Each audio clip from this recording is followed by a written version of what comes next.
Finding those levels too. Look at that 4-punch combination. It's a masterclass right now from Shakur Stevenson. That's what you're seeing. A masterclass. And Shakur meeting him with a straight left hand. Oh, and there's a knockdown scored with the left hand.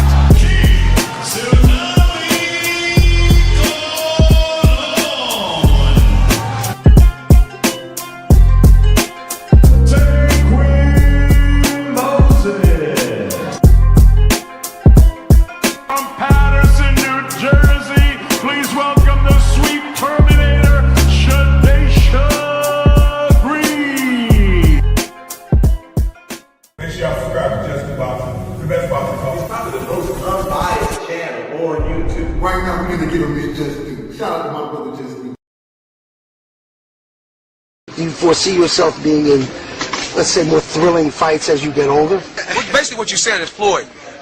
Get beat up and get some black eyes, then get your hand raised. No. Stoop to everybody else. Stoop to everybody else's level and be stupid. When you get older, I'm saying. When you get older, do you think there's nothing cool about taking punishment, getting beat up, getting bloody lips, and getting a check? The coolest thing I can do, I can dominate you, shut you out, and make crazy money, and go home and live with my family in a very, very comfortable and happy way. That's how I like to. That's how I like to do it. Lifting weights and being strong doesn't win fights. Having great timing and being a very, very smart and intelligent fighter wins fights. I mean, I've been in there before with guys that was a lot bigger and probably hit a lot harder and a lot stronger. But Floyd Mayweather always has the remedy. Okay. Well, 37 opponents had a heart, and all of them came up short. Speed kills, I guess, right? Watching you in person is a lot faster than on TV, man. How important is speed? Well, it's not about speed. It's about smarts. It's about smarts, and it's about not getting hit that much. Baldamir's a big guy. What are you going to do to offset the size difference? It's not by size. Skills pays the bills at the end of the day. It's about being smart, and the smarter fighter is going to win. Most guys I don't beat them with speed and power. Mm-hmm. I beat them with smarts. All I think about. It's more up here than here. Bring the truth or tell on your ass what you're doing or what you're not doing every single time. You can lie, you can bullshit and all that, but when that bell ring, if you ain't put that work in, it's gonna show, bro. It's gonna show. Not to mention y'all in a sport that can cost you your life. Literally, you can die in this shit. So if that's the case, man, if you're gonna do this, don't bullshit with it. If you don't really want it, say to yourself, keep it real with yourself. I really don't want this shit. I can't put the work in that it requires. Walk away. Ain't nobody mad at you. Go out there, you're young enough, you go get educated, get a skill, do something, man. But don't play with this, man. You can get killed in this shit, man. You want honesty? His channel. It throws real punches. Just Boxing gives you skills, heart, and culture. Straight up. I catch every drop on my lunch break. Can't miss it. What's good? What's good? What's going on? We are back on this good Tuesday to build on this boxing. We got to talk about it. What they lying about today, y'all. What they crying about today. We going to find out on this episode. What's good with the fan, man? Hit the like button, sub to the channel, all that good stuff. Put some color in the chat, hit the cash app. We gonna build, we gonna talk for a minute. You already know my guy, Keyshawn, is a hot topic, man. And I was listening to a episode of Chris Mannix and Sergio Mora, and they was talking about the situation and about his potential future with Top Rank and how they don't owe him a fight until May of 2027. So you got people that feel like he gonna end up being shelved, because of this opportunity that he didn't take with Devin Haney. But we gonna find out, man. I think time gonna tell, but you always run the risk of things like this happening because you have a contract, right? They be having dates and opportunities lined up for you, and they move things around, be a lot of moving parts. And when you don't take a certain opportunity, you end up having to wait around to the next one type of situation. So that might be something he had to deal with. But if him not taking the fight is him betting on himself in a sense, then he's just gonna have to see it through. You know what I'm saying? The best way to get through it is to fight your way through it. Next opportunity you get, you make your mark like you've been doing. You know what I'm saying? That's all you can do. You know what I mean? Your decision was your decision, and results was the results. Now you just gotta make peace with it and make the next best move. Yeah, dig. What's good though, family? How y'all feeling, man? And B Triple TV came right in here with it. Wonder why Top Rank did that. Oh, him and his bro duck Debo. Sure. I don't even care. Yup, they ducked him. Next, he still got to fight. So after he done painting guys as ducks, he got to fight. Shout out to my baby girl, Miss Just Do. Let's get 100 likes in the building. You already know. Shout out to my baby girl hitting that super chat. This is the way you enter a room. A little color. Man, talk to him, man. Hold on. Let me run the clip one time for baby girl. You know what I'm saying? What? It's not funny. How am I supposed to get home? Hold on. Hold on. Here. $2. Take the train. My baby girl back in the super chat. A little color never hurt. Who's next to support? And my dog.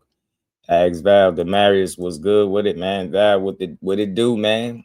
Hey, they hating on Bright Light Stevenson, man. What's good with it, Val? Shout out to Marcus, always showing love to the grind, and we ain't never got a box again. Well, right. well. I already been getting these back, but now it's time for you to get your just do. The man, I walk him down. What's good, homie? Demarius. Yo, it's crazy when you be looped in the things that you'll find out. Shout out to him, man. I know he be doing this thing, but he fell to the trap. You know, he do good work, bro. He do good work, but he fell into the trap. And what I mean by the trap is no matter how many subscribers you get, how many supporters, all that stuff is good. Shout out to you. But when you start making it personal with the fighters and it start getting into like a back and forth, you know that's when you're going too far. That's what these dudes be doing. They be taking it too far. If I tell you Demarius, if I tell you what he really think about Core in real life, like what he told my bro, it's nothing close to what he's saying on his channel. Nothing close. Now I know stuff can change, but I ain't trying to hear all that. Not too long ago, he ran into my bro in person in real time. And that conversation came up. And it damn sure didn't go the way that you would think it would go, right? Like it didn't go like that. You know what I'm saying? But you know, I try to make sure I just give people credit where it's due, man. That's the best way to do it. You know what I mean? Build the sport up. You know what I mean? I told somebody today, I don't pick sides, I pick winners. You know what I mean? These dudes that be getting into it with the fighters, they be picking sides. That's why they be getting into it.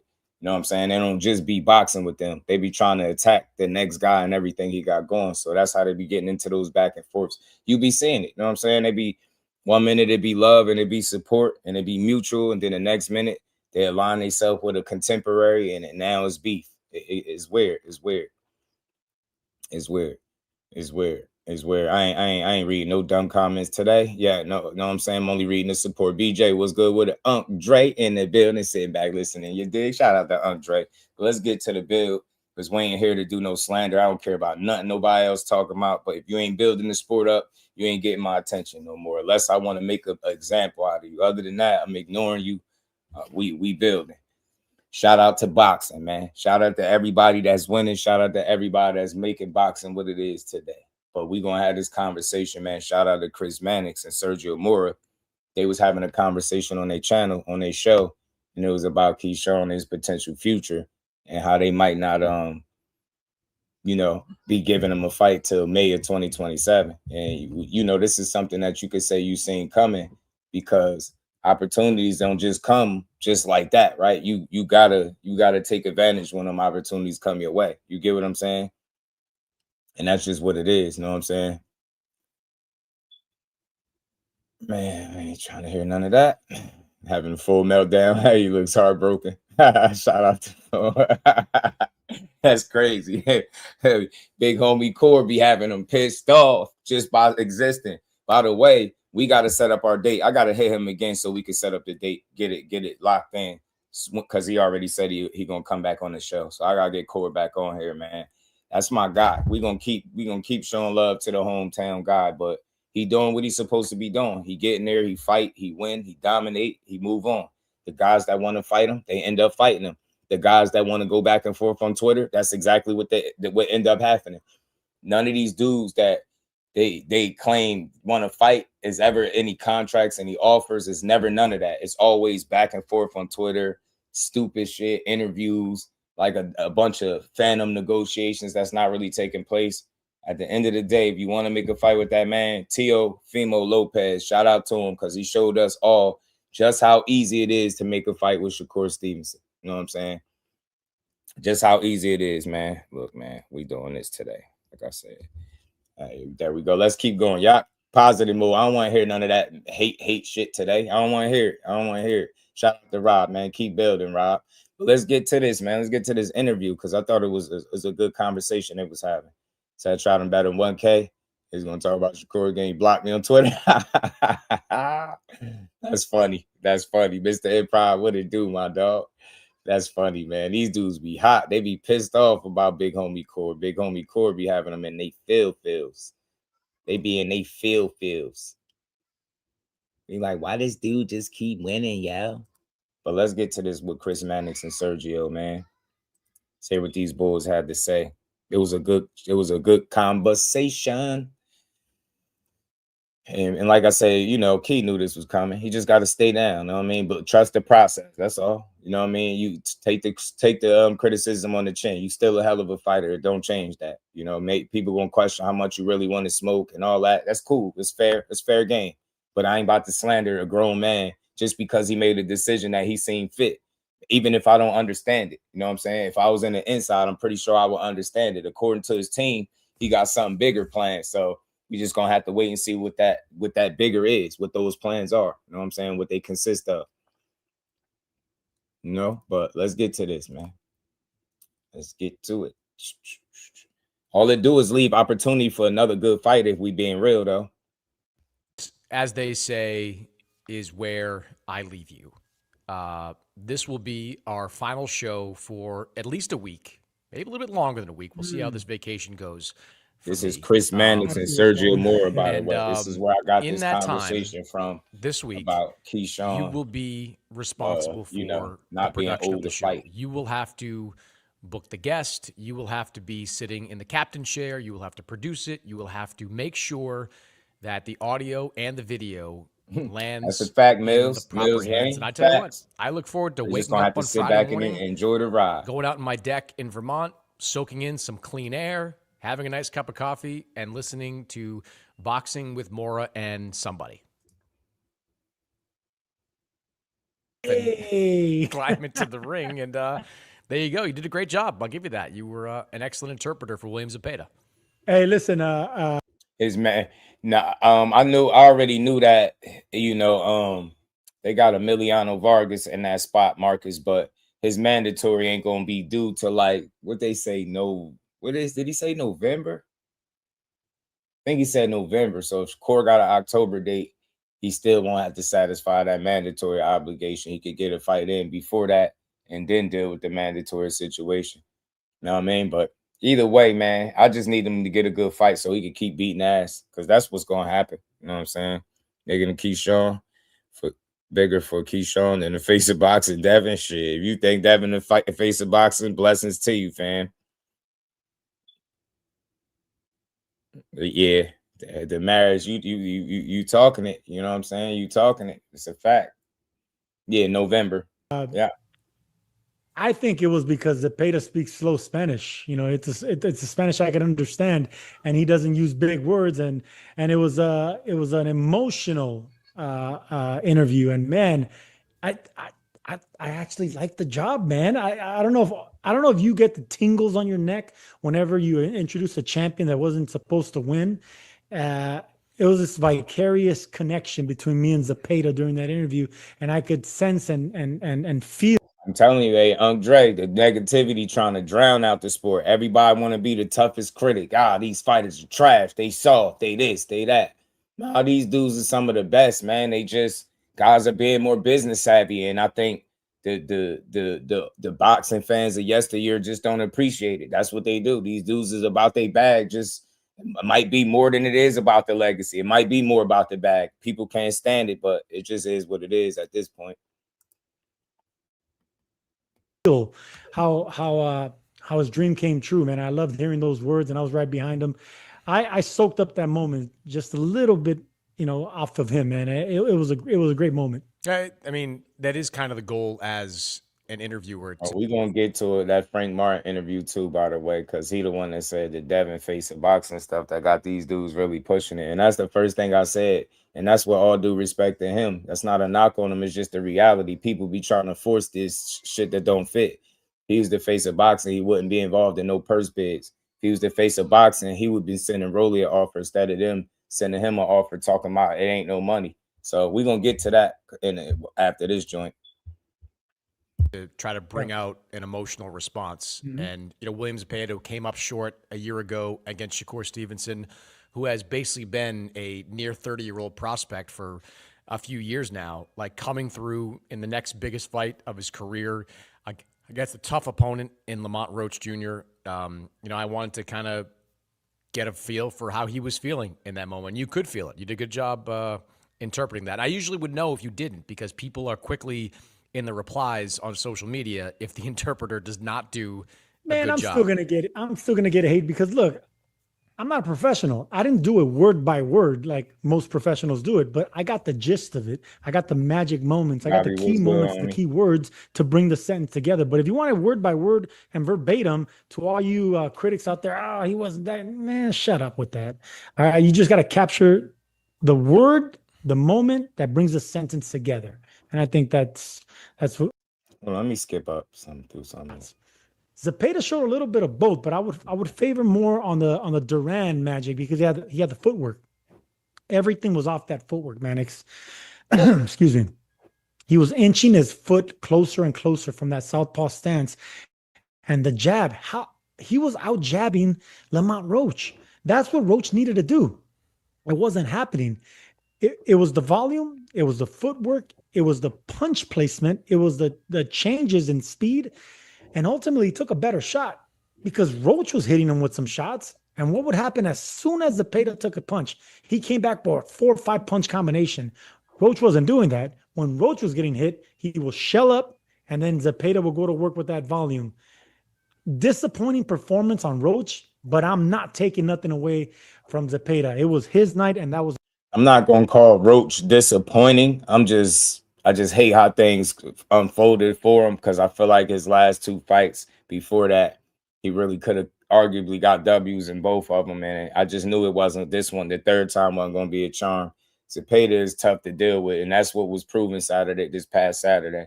The dude is tough to deal with. It was hard to be disappointed in the guy when he fought back every step of the way. Ain't like he got stomped out, but he got belt put on him for sure. Roland was good with it, fam. You know what I'm saying? So I ain't gonna say I'm disappointed, but I just hate how it unfolded for him, man. I wanted to see better for Lamont Roach. I thought him and Corey could have made an interesting fight. Now to see him lose like that, it just took the steam right out of that fight. You don't care for it. Now I'm thinking Muratalla. The masterclass performance in fighting.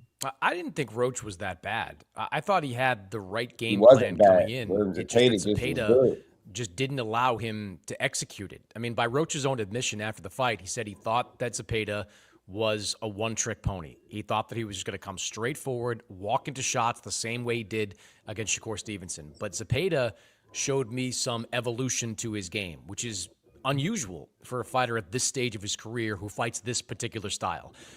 He showed, to your point, better footwork. He showed angles. These are all the things that Panda Nahar said that he was going to show coming into this fight, but you never really believe it. You always believe that when a fight breaks out, Zepeda is going to go back to being the William Zepeda we've seen for the better part of the last 6 or 7 years. He didn't do that. He was disciplined. He made Roach think in there.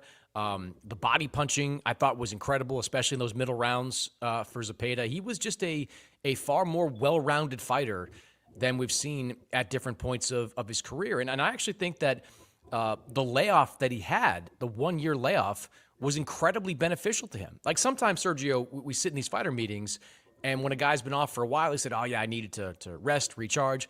Well, Zepeda, I believed him when he said it. Not just because he had been fighting kind of nonstop since 2015, but because if you look at his schedule over the back half of 2024 and the first half of 2025, like he fights Tevin Farmer over in Saudi Arabia, tough fight, 10-round fight, winds up winning a close decision. Fights him again like 3 months later in Cancun, another tough fight, wins a majority decision or split decision, one of them. Then he goes straight to the Shakur Stevenson fight, the toughest fight of his career, goes 12 rounds with Shakur. I mean, this is not a guy that has easy training camps. This is a guy that trains down in Mexico in the high. Shout out to my guy, man. Unc Dre in the building. Appreciate you, Unc. He said, drop by to show my nephew some love. We appreciate the love, Unc Dre, man. Much love, much appreciation. Shout out to my dog in that cash app. I got 5 on it.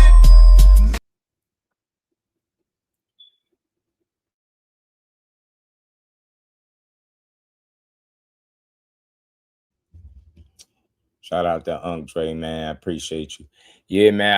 I like the Muratalla fight. I mean, Cord was saying something about that being at 135. I think because he was thinking about the ring belt being involved.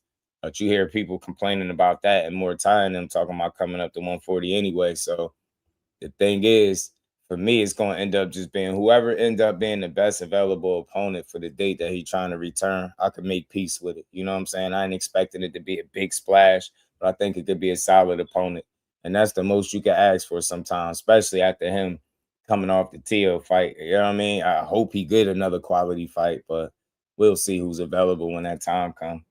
Altitude and works his ass off, for months at a time. So he had probably, let's say, started the November 2024 fight camp in like late August, early September. You're talking almost a year of just nonstop boxing, nonstop work, and nonstop tough fights. So I think the year off really did what he said it was going to do. It recharged the batteries. It replenished him. It kind of rejuvenated him in a way. And when you combine that with little subtle changes, look, he's still a buzzsaw, right? He still threw 800 plus punches in that fight. That's always going to be what defines him. But the little subtle changes, the improved footwork, the better angles, these things jab, Mannix, let's go to the jab. He out jabbed Roach. Roach should have been jabbing a lot more to keep this guy off, and he let Zepeda out jab. I think he landed like 100 more, 160 more jabs or whatever it was. That is crazy to me. Shout out to the Queen, Lisa. How you feeling today? Always good to see you.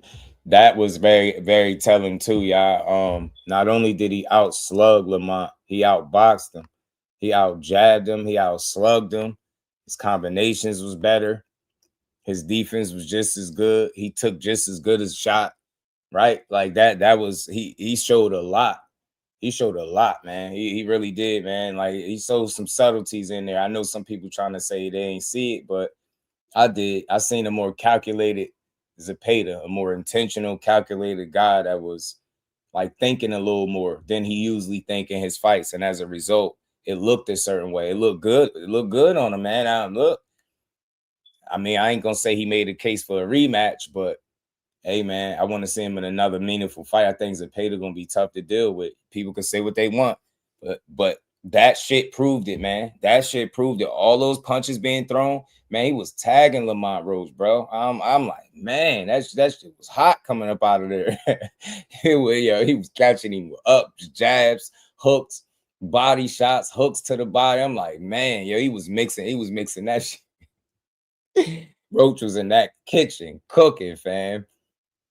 He need to get back, fight someone who, man, we'll see, man. That was a tough one for Roach, man. But he said he'd be back, but not the Roach, jab. Man. And these are the things where Roach let me down. And if you remember before the fight, when you asked me how does Roach win this fight, I said, well, he can't shell up. He can't do the earmuff defense. You can't give a guy like Zepeda or any volume puncher anything to hit. You have to make him miss, and you have to make them swing at air. That takes away their confidence to come forward. That takes away their ability to get the combinations flowing. You never get a flow if you're just throwing two shots and you're missing a punch. It's not that you're moving. Moving's another work. That's footwork. You're making a miss in front of you, and that's what I was talking about with Chavez and Duran. These guys were offensive beasts, but they were in front of you, making high class boxers miss and then making them pay. That's how you break down elite champions. And Zepeda showed that. And I didn't think he had that in his arsenal. Somebody. Man, and don't nobody do that shit better than Core, man. We really learned how different he is Saturday because he fought that same guy. Now you could say he improved all he want, but a lot of people say he improved because of that fight with Shakur. But man, that was impressive, man. And how Core beat him was impressive. The more you think about the Roach fight, the more you look at Core fighting him, and you like, damn, those fights just look a lot different. There's some similarities there because this dude threw more punches against Core. Core still cooked him, right? Just Lamont Roach, I said it, as good as he is defensively, it's very hard to slip that many punches, especially if you're not returning fire when you need to. And that he just wasn't returning fire when he needed to. You know what I mean? He was doing a lot of single shots and he was catching Zepeda's single shots, knocking them off balance. But I was like, this shit is not going to work.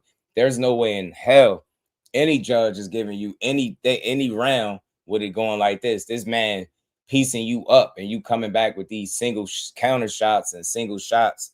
He just wasn't being first a lot. You was allowing him to be first and be last. And whenever I see that in a fight, it's always risky for the guy on the other side. When you allow somebody to not only be first, set the tone, but then be last too, you in trouble, man. It's like you put yourself behind the 8 ball, man. That's just what Roach was. It was like a 4 or 5 punches to 1 type of situation. It was looking bad. Like you land 1, he land 4 or 5. Like that's the math ain't mathing, fam. Like they not giving you them rounds, and that's what he was doing. I'm like, bro, you got dragged into a fight. This man gonna take you through hell, man. If you make him, you allow him to force you to fight that way, and that's what he did. You just didn't have the defensive capabilities to keep that guy off you for 12 rounds like that. Absolutely. That's the perfect way to describe it. It's the perfect way to describe it. You know what I'm saying? That's the perfect way to describe it. It looked like Roach was overwhelmed. Absolutely. Say, why didn't Core give his brother some money to make it happen? I don't even know what that means. Let's keep going though, man. Collect 3 more belts, undisputed, since you already got 2. I'm telling you, man. I wish you could get a Gary fight. I ain't gonna lie. I asked Canelo recently, like, who the next Mexican-born star was. Like, who was his heir? And Canelo didn't really have an answer because a lot of the Mexican stars that are out there today are Mexican-American. Ryan Garcia is Mexican-American. David Benavidez is Mexican-American. Zepeda, Sergio Mora is Mexican-American. Your days are long behind you. Zepeda's full-blown Mexican. Zepeda's from the heartland of Mexico, the heart of Mexico. He might be that guy. Like, he's now a world champion. He's incredibly entertaining. He is a fan-friendly fighter, a television-friendly fighter, who's now in a position to get some pretty big fights at 135 pounds. Like, what do you think of that? You're the Mexican. Well done after coming off that loss to Shakur, and you come back and beat Lamont Roach. Coming off a loss, impressive, and become a world champion. Now you're in position for those bigger fights after all the fighting you did. Because I don't care what nobody says. Stylistically, he's a very interesting matchup for anybody else you want to match him up with as a top person at 35. I don't care who it is. The matchup alone is interesting because not everybody is a Shakur Stevenson. That's obvious. Not saying other guys don't got good defense and stuff, but it'll be interesting to see how any of these other top guys would deal with a guy that's coming forward, throwing that many punches. And now he appears to be more calculated and more strategic with the pressure and the volume, which only makes him more dangerous. And the fact that he substituted some of that volume for like precision and efficiency, bro, that little tweak makes him that much more dangerous. And I'm not saying he goes and just beats everybody, but style-wise, you throw him in there with anybody, any top fighter, it's going to be a good fight. Whether it's the Abdullah Masons, I don't care, Muratalla stuck around. Any of them fights will be entertaining because he don't stop throwing. Remember, this is the most active puncher in all of boxing. Don't nobody throw more punches than William Zepeda. And this man threw 1,536 punches in one 12-round fight. That is ridiculous, fam. The man almost threw 1,600 punches. That's wild. That's like 2, 3 12-round fights for real, for real. You get what I'm saying? That shit is ridiculous what that man is capable of doing. So I'm here for the Williams Zepeda journey, man. You know what I'm saying? I'm here to see what it looked like, right? We say, all right, we see every like Max has said, man, everybody get outboxed by Shakur, but to see that Roach couldn't do that. Now let's see who else they can put him in there with now that he's a newly crowned champion. Who can be the guy to stop him and slow him down and beat him? You get what I'm saying? He fight like he on Adderall and you know that stuff. You get me? Bro fight like he off that stuff, the good kind too. Like he go for hours. He don't get tired. Ain't no gas out. What? Williams Zepeda don't gas out at all. He'll take a deep breath and he right back at you. Yo, it's like, wow, you can hit him with a good shot, good combination. He right back at you. That's what he was doing with Shakur. Shakur was catching him with combos. I'm like, yo, this dude's still coming. He just want to fight. He like, bro, because he know if I throw this many punches, it's going to make it very hard for you in there. And it's just, it's a thing of beauty to see that he kind of fine-tuning his game just a bit more, right? Like, all right, you know what? Let me dial down a couple hundred of these punches to be more efficient and with better punch placement, right?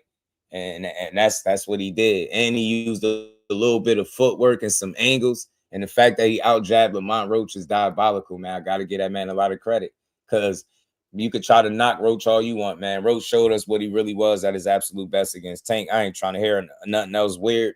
He showed us what he was. It's just style-wise, again, Williams Zepeda is something different that you've ever going to run into. And, you know, Lamont Roach was honest. He said, man, he thought he was a one-trick pony. He expected him to just come forward and run in the shots. Nah, he was on your ass.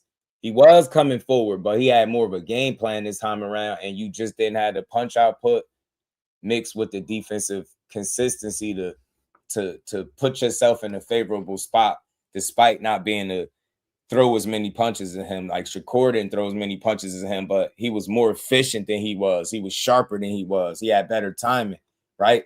Better combinations when he needed them. You just wasn't able to do that, Mont. So it got tough, man. 135 division still live in Pride. They got some young talent. I got some young talent. Getting on this podcast, like, is Zepeda that next guy? Now, I'm not comparing him to Canelo because he's not, and he's certainly not Chavez or any of those guys, but there's got to be somebody that's stepping up to take the mantle as Canelo's career winds down. Why not Williams Zepeda? He has all the ingredients to be the next star. And even if he doesn't talk a lot or speak a lot or try to sell himself, it doesn't matter. There's a lot of Mexican stars that didn't even speak. Chavez didn't speak English.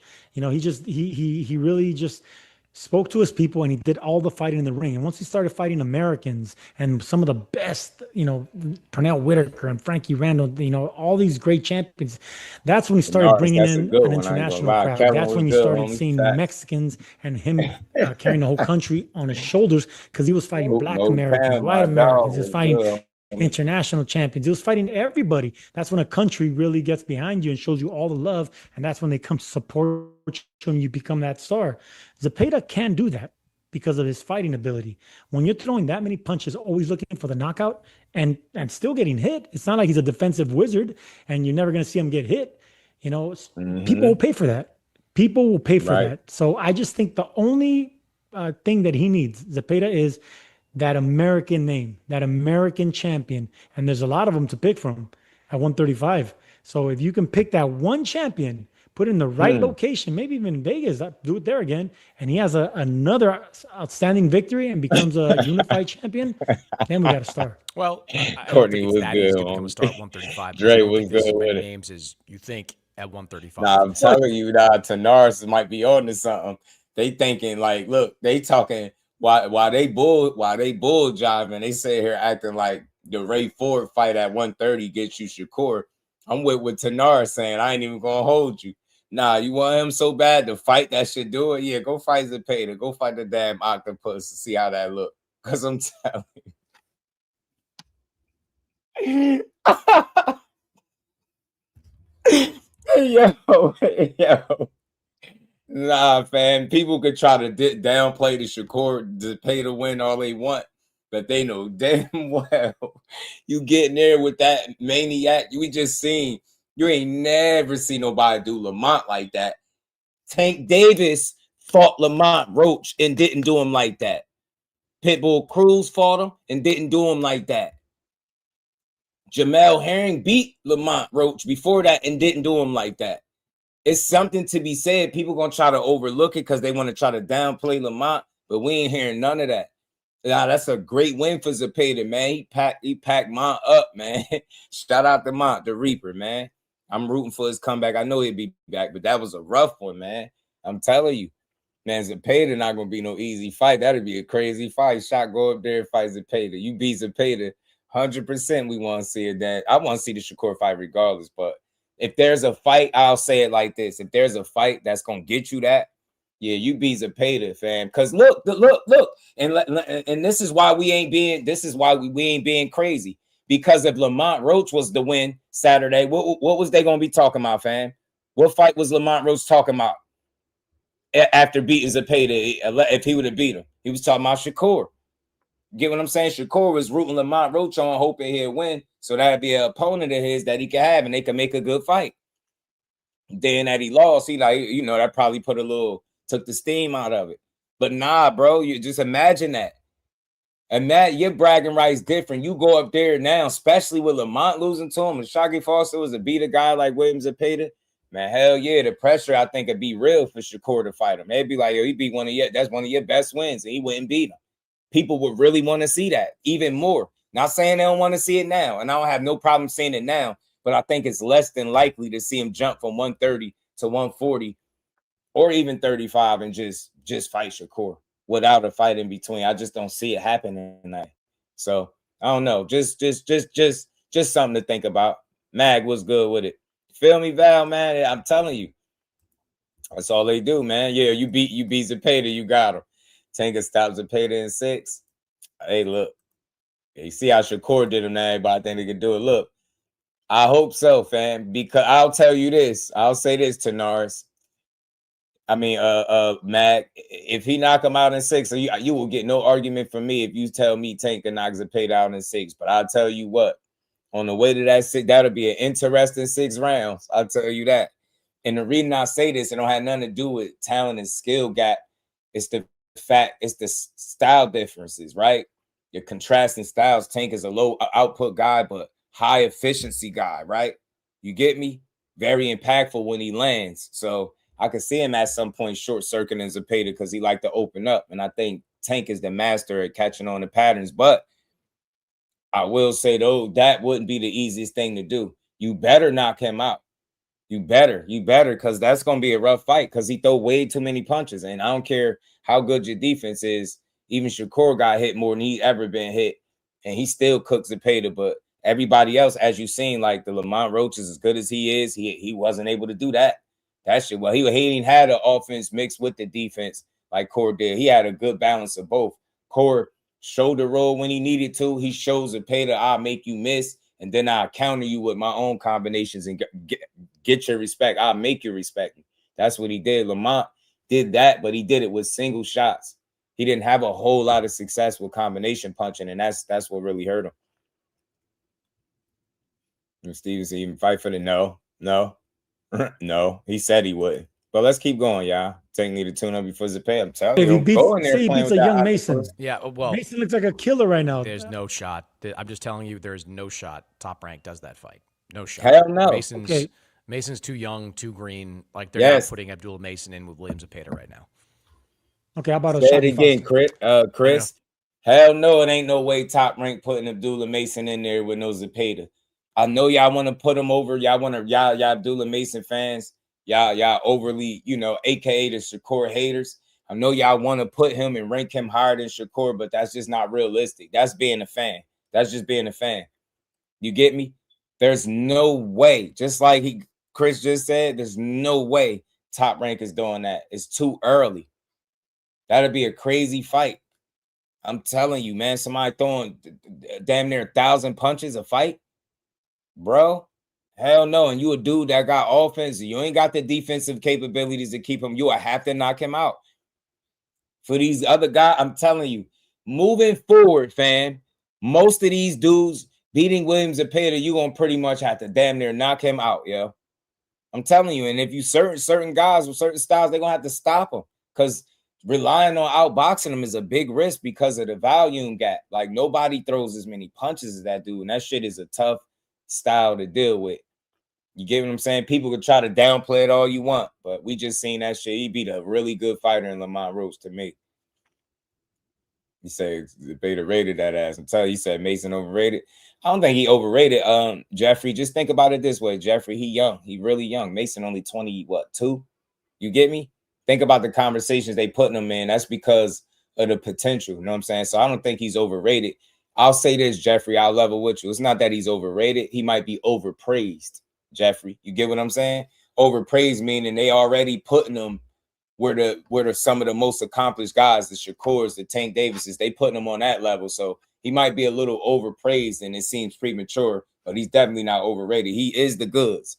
And at 22 years of age, ain't a lot of 22-year-olds better than that guy. You know what I'm saying? So he got the goods, but it's just like Mannix, like Chris said, it's just being a little green still because it's still early. It's so early. And he started off so well that they see the talent. They've been able to put him in a position where they can get him a title early, get him a defense. We see what he looking like. They only growing. He's maturing, so they got to just keep moving him along, right? But I think I agree with Chris. It'd be too early. It's not that he can't win for sure, but that's a really risky ass fight given where he's at. And I'm telling you, I just don't think they would do it either. Even though if Abdullah has the stamina to keep up with Zepeda, I don't. I think it'd be really tough, Lisa. I really, really do. Rich, my dog, was good with it, homie. You feel me, Jeff? I think that's what it is, right? Just a little overpraised, not so much overrated, because the talent is there. He passed the eye test for sure, but it's the overpraising. Like people talk about him as if he's achieved what a Shakur, what a Tank, or a Devin, or one of those have achieved, and it's not. Those are not even fair to put him in those conversations because he's so much earlier in his career, but he's right where he needs to be. You get what I'm saying? 22 years old, title, he's strapped up already. And he's in a position where they can continue to get him fights and or possibly chase unifications. I did hear his next fight could possibly be a Joe Cordina. They could revisit that, which makes sense because you want to keep maturing the fighter. You want to keep growing.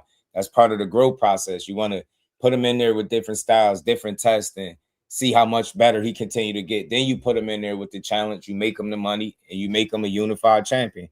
I think that stuff gonna come in time, but I think people are like skipping steps and they be already anointing him before he even got to put the work in, and that's what it is. So definitely overpraised is definitely what it is. You get what I'm saying? They treat it like, damn, you would think that he did more than just win a world title. You would think he was unified already in multiple divisions. Let me say this. Let me say this, right? I just want to interject on this conversation.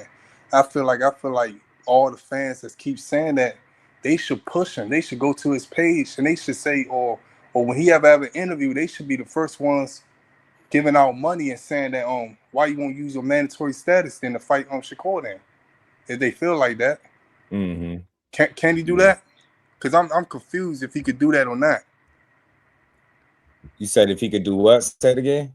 Can't Abdullah use his mandatory status to fight who? Shakur. Cool. I got to see that because of the both being managed by Jay. Nah, I'm not. I understand that logic. Oh, you saying can he do it? Yeah, I'm saying can he do it? Right? I'm saying with that people the feel like WBO, if all these motherfuckers keep screaming out that, can't they use their super chats when he have an interview one of these days and say why you won't use that since no one won't ask him that? Yeah, they feel like since they feel like he's so confident in beating Shakur, it's easy to do that. Right. According to the rules, I think what you're saying is possible, right? He could submit a request, right, and put it in writing and try to do something like that. According to how I was hearing the WBO president break it down, because he was saying I think Shakur could kind of submit a request to do the same thing, to move up to 47 and face Devin Haney. So that means he could do it. So that means exactly right. From that conversation, we learned that that's possible. So what you're saying is but I think what would stop that is being premature and the fact that they're getting managed by Jay. You know what I'm saying? I know that would stop that. But these not trying to like railroad your shit, but Nah, these you people be shouldn't have acting like listened, bro. they That's they why be that they link is there. they You they, good, they Chris? be acting like this nigga so busy ready. I don't understand Right. why they not trying to push him to do that then. I know Yeah. it's I know for a fact Jay Prince probably would never have them niggas in line to fight. You know Right. what I'm saying? You So, could tell. but you would hear people try to make it seem like that Shakur trying to be his brother or Yeah. Shakur ducking him and all this Yeah. wild Yeah. ass shit. They Or he really don't simple-minded, want no man. smoke, acting like Yeah. they don't know acting like they don't know what's really going on. Yeah. So I'm saying Yeah. he should definitely, if the people that's saying all that stuff should be definitely trying to push him like, yeah, go and use a mandatory to fight Shakur. Yeah. If they feel Yeah. like he's so much of it. You know what I'm saying? I don't even think Mhm. Emilio Vargas is ready for him. Emilio Vargas right there, Number one. yeah. And they not gonna do that next. And like, it's not I mean it's gonna be a fight for us to see or whatever, yeah. but we Yeah. know the outcome. You know what I'm saying? Right. It's gonna be like, yeah, you know what I'm saying? I ain't gonna lie, Right. I love for Shakur to beat up Emilio though, man. Yeah. And shit could happen. I mean, but I think they know with him too. They trying to get him some more fights in, because even him Yeah. when he spoke, he didn't do the typical shit that everybody do, call out Shakur. He was talking about fighting like a possible like former world champions or something like that. Still sound like he believing in the process. He know he ain't Yeah. quite there yet. And I think they want to proceed with some kind of caution, because they are moving them fairly well, but I think they want to proceed with some kind of caution. Because remember, his dad was a hell of a fighter, and there was some talk that he might got forced into a big fight too soon. The other brother said it best. The other brother said, man, when they asked about Shakur, the other brother said, my dad moving him well. You know what I'm saying? That I respect. That's why I respect them. I just don't like when people get up and act like they like, you know what I'm saying? They know what's going on, man. Like, you know, Abdullah not like niggas wouldn't even bet on Abdullah Mason to beat Shakur. You might have some crazy people that do it, but I ain't got him beating them. I can't wait till that happen. I feel like that'll be a big day. I win some money if that fight happens. But I know what's going on though. You get what I'm saying? Like, He a hell of a fighter, but you could learn. If you was smart and people was really paying attention and not being overly fanned out, you can see from his last fight that he still got a little ways to go, and that's okay because he's only 22. You get me? You seen from the Sam Noakes fight, right? You see it, like yeah. You seen from the Sam Noakes fight, and people call me crazy because I don't remember people saying people try to compare Sam Noakes to Cepeda and saying Sam Noakes was better. Like people were saying that. You know what I'm saying? Like, but you seen from that fight. Probably say he's gonna take his time with him and not let him make the same mistakes he did. Facts, like his dad. That's what I'm saying. And people like, oh, well, he's number one. He's gonna be fighting Emilio Vargas next. He was like 21 when he fought Oscar, right? Vargas, he was like 21 when he fought Oscar. I know he was young as hell. I had to double check, but I know he was young. And that's what they felt like could have ruined his career, taking the challenges too early, like rushing just a bit. You know what I'm saying? And that's what, that's you learn from shit like that. You got a son doing it. And I truly, honestly think if they was to do that right now, just jumping right into a title shot, I think that he'll probably run the risk of suffering the same fate, losing before he even has to lose because he ain't got the experience. Right. He'll give him a run for their money. He won't beat, to me, those top tier guys, respectfully. He'll give him a great fight next gen. I'm right there with you. I think what you're saying is spot on. He'll give dudes tough fights and good fights right now. But for me to pick him winning, nah, I can't do it. Yeah, I mean, it definitely be a good fight, and it'd be a good fight to bet on. Be a good fight to bet on. And I really be hoping people bet on this. You know what I'm saying? Yeah. But I know I want to know. Because I ain't asked you this. When y'all be on the panel, y'all be long winded. You know what I'm saying? Dog is good. Hey, I want to ask who you think Shakur gonna fight next, man? If he's saying Ryo, not it. All these niggas, who you think? Like if it, I think seem like he making this option short. The chessboard with the loss. I don't think that's at his top of list of things to do. Shock, I think, gonna be fighting a Navarrete. That's not happening. People keep asking why you even blame Shock, so we just gonna ignore it with Shock doing. But okay, he ain't fighting a fucking 30-pounder. It's not a 30-pounder in boxing that could beat him next. But I like the Muratalla opportunity and the potential, and that's something I was going to talk about a little bit today too, because Robert was, you know, alluding to it. Like he said Shakur came in the gym, said that's the fight he won. He, you know, the WBO president spoke on Najee's show. He said some things that Robert tagged Shakur, hey man, we'll see you soon. We on it. We gonna get on that. We'll see you soon. And it's like, I think, you know, even Shakur's saying that in the Najee interview as well, speaking about a Muratalla. I think that's a cool fight for him, man.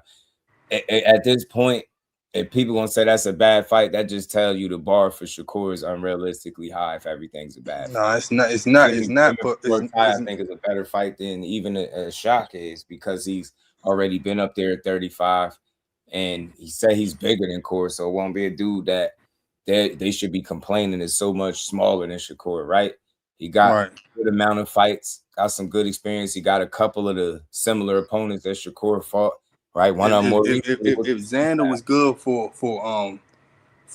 Boots, that mean nobody should complain about Muratalla. It's around like the same thing, but I think Muratalla older than Xander. You know what I'm saying? Got more experience. Yeah. So it shouldn't be no complaint. It's like you know what I'm saying. But Shakur can't fight at 140 with Zuffa, right? Oh yeah, he could. Yeah, he could. Notice he ain't have to drop no belt or nothing like that. Well, at least do it. So Zuffa has got some guys that, like, Breon Gorham is a young fighter you should look up if you're not familiar with him. Yeah, I already looked him up at he fought over there and he fought at 40. I looked up his whole shit. I was looking at his fights. Notice ain't tell Shakur you gotta go to 47 like Hitchens did. Hitchens was doing that because I don't think because they told him he had to. I think because he was going up. I think he was cooked at 40. I think Core is good there. You know what I'm saying? Drunk Irishman, it was good, man. Lewis 4500. He gonna say Shakur bringing bombs up from 35 to 5. Yeah, I agree. Yeah. I agree with that. That's all. We're gonna get to that. I'm gonna let you cook. I'm gonna let you cook, but I agree with that right there. Yeah, I definitely agree with that. That's what they gonna do. They find some type of way. Like now and all of a sudden, and then people getting my words misconstrued when I say some shit about the your age, Cepeda, Shakur resume age. Nigga, we knew who Shakur was, man. I feel like when people use that age shit, it's because people ain't think this nigga was capable of doing it. We knew Cepeda was a good fighter. He was a top 5, top 3 lightweights.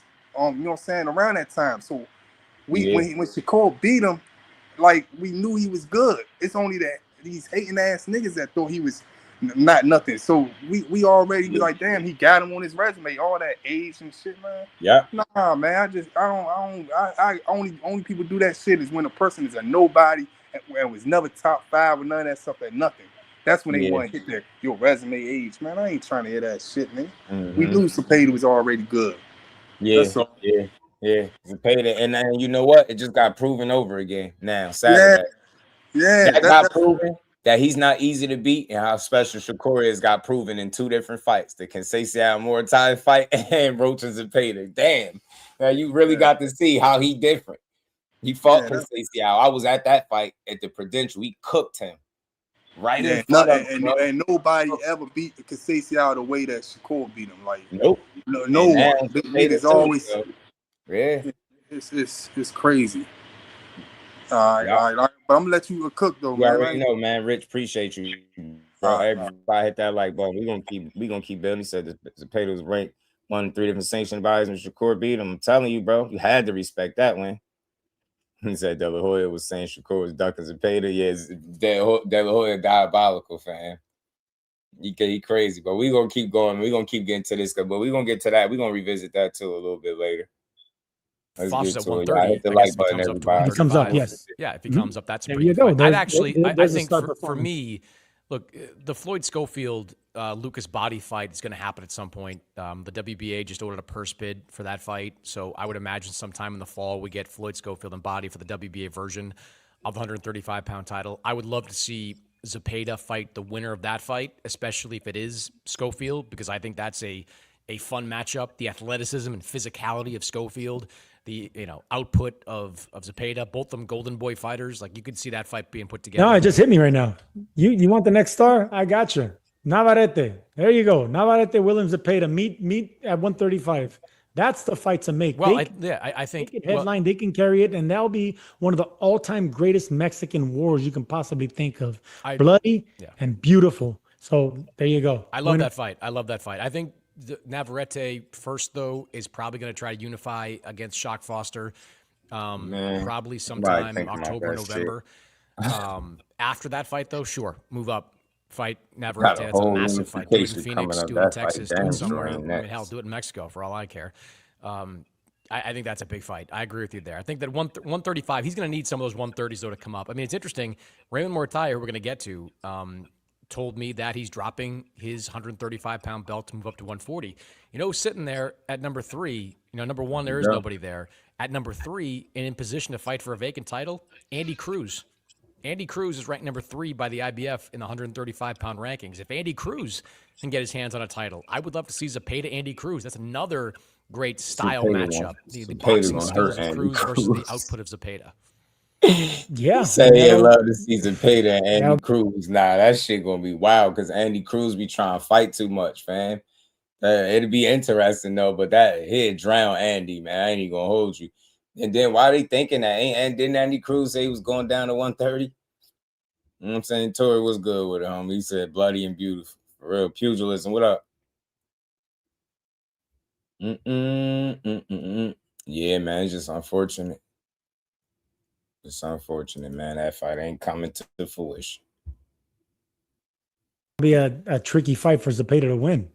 Because I think the confidence and the experience that Cruz got from a much bigger fighter in Muratalla is going to pay off here with Zepeda. Just like when Zepeda came up short against Shakur. We got to give Shakur some credit. I mean, we got to give him a lot of credit. making... Yeah, that win aged well. That win is incredible. It just shows you the pound-for-pound gift and the greatness of Shakur Stevenson. But we also got to give credit to Zepeda and his trainer, Panda, because they learned off that. It's not like they went to their old ways. They appreciated the ability coming from another great southpaw.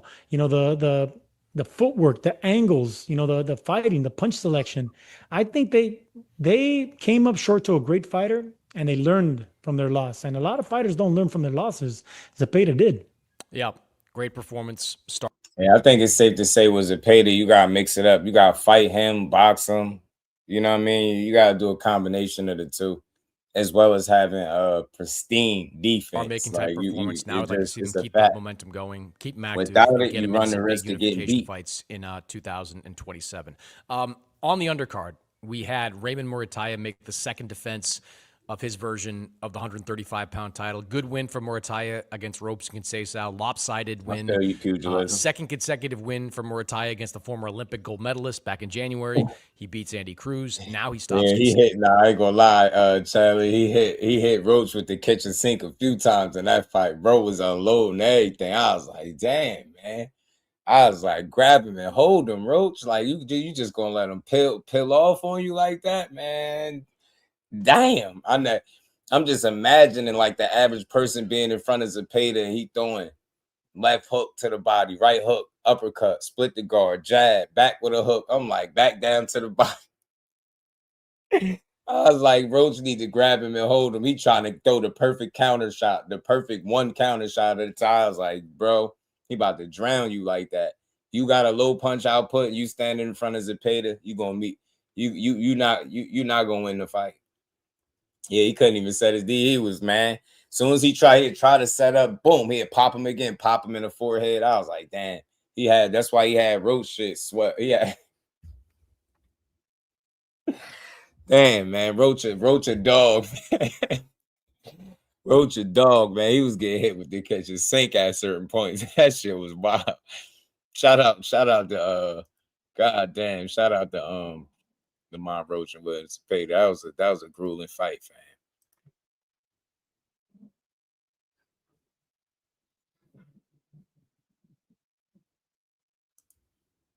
Or beats Conceição, doesn't stop him. Tried to become the first guy to stop him. No surprise for me there, Sergio. Like Conceição, he's like top-ranked safety blanket. He's like the guy that they can bring in to be a credible opponent because he's got the gold medal and he's been in world title fights and he's given some good guys good fights.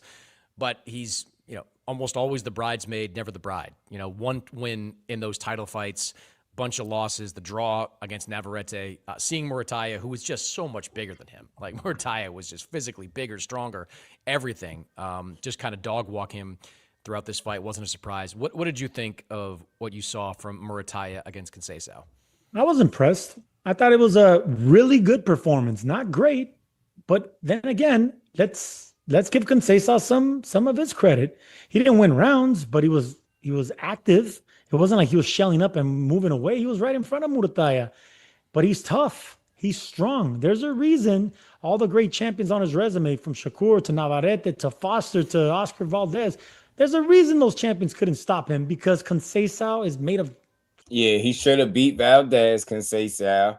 He stole a win from Shot. Keyword, he stole one. You know what I mean? You know what I'm saying? He got some solid wins, bro. He beat some people. You know what I'm saying? Conceição decent. He just got the ugliest right hand in boxing. You know what I mean? Zepeda's better than Muratalla to me. I think he could be a tougher fight, everything boxing, for sure. I think he a tougher fight, style-wise. You know what I mean? Muratalla could fight, he can box, he can mix it up well. But I just think Zepeda could end up being a tougher fight because of the styles. He said, "Shit, he be shot." Freaking steel, man. That fight looked He even comes in closer than great the shape, first one, right? takes a big punch, and he's right in front of you.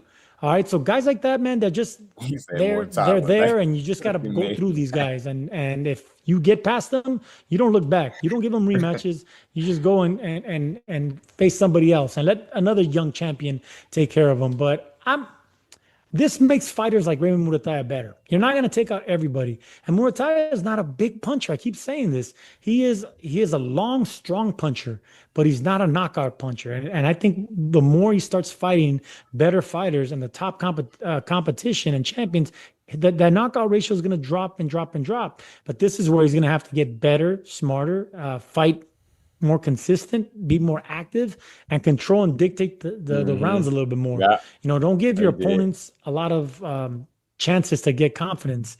So these are all things Muratalla is going to pick up. Yep. Reed, he was right. The last couple of fights, he has really shown that there is another level to his game. Like, I've watched Muratalla a lot with Top Rank over the last 10 years. I always thought he was good. I never thought he was great. Yeah, there you go. But the Andy Cruz win, that made me think he might be great. Conceição, beating Conceição better than everybody but Shakur Stevenson has beaten him. You know, Conceição had the draw with Navarrete, you know, the two fights with Foster, the Valdez fight was competitive. That is something to consider, though. He might have a runner-up performance against Conceição out of everybody that fought him outside of Shakur. Second, or the first half of it. He's given some of these guys some decent fights, but this one, start to finish, was all Raymond Muratalla. I'm very impressed with what I've seen from Muratalla this year. That's why I think if you're making a list of Fighter of the Year through end of July, early August, he's at the top of the list. That's two quality wins. They're title defenses, but they're two quality title defenses against high-level guys with probably one more big fight to go. So let me ask you about that, because Muratalla made it pretty clear after the fight that he was done at 135. And that's no surprise, because, I mean, he started his career, you know, in the 140s, low 140s, around 140 pounds. And for the better part of the last decade, he's been fighting at 135. That's a long time for a guy who's just touching 30 to be in one weight class. But as much as I can sympathize with him not wanting to stick around, I'd love to see a Zepeda fight. I would love to see Muratalla against Zepeda. That is such a tremendous fight. And when this card was initially announced, there was a lot of thought, or a lot of talk behind the scenes about how the winners of these fights would potentially face each other before the end of the year. I get it. You've got to listen to your body, and he's got a great team around him led by Robert Garcia and his father. But man, if there was a way for him to do it, he wouldn't have to do the rehydration clause because it'd be a title unification fight. I would love to see him stick around for one more big fight. What about you? To 135? No, yeah. It's gonna. He's a huge 135 pounder. He's really big, wide shoulders, muscular, and he's still growing. You know, he's 28, 29 years old. He's growing into his man strength, so he's there. You know, so I just think, you know, he's, like I said, he's not a power puncher. And maybe he's not a power puncher and hurting the guys and stopping these guys because he's boiling down to that weight division. So maybe some guys, when they move up and they're comfortable, they get that power and that strength and they start stopping. Maybe Muratalla could get a bit stronger going up to 140. He already said he's bigger than Core at 135. You know what I'm saying? So with him being at having a fight at 40, he still say he the bigger guy. He not no small 35-pounder. So I think I think it could work out in his best interest physically with him moving up. He what, 30 years old? Moving up wouldn't be a bad idea.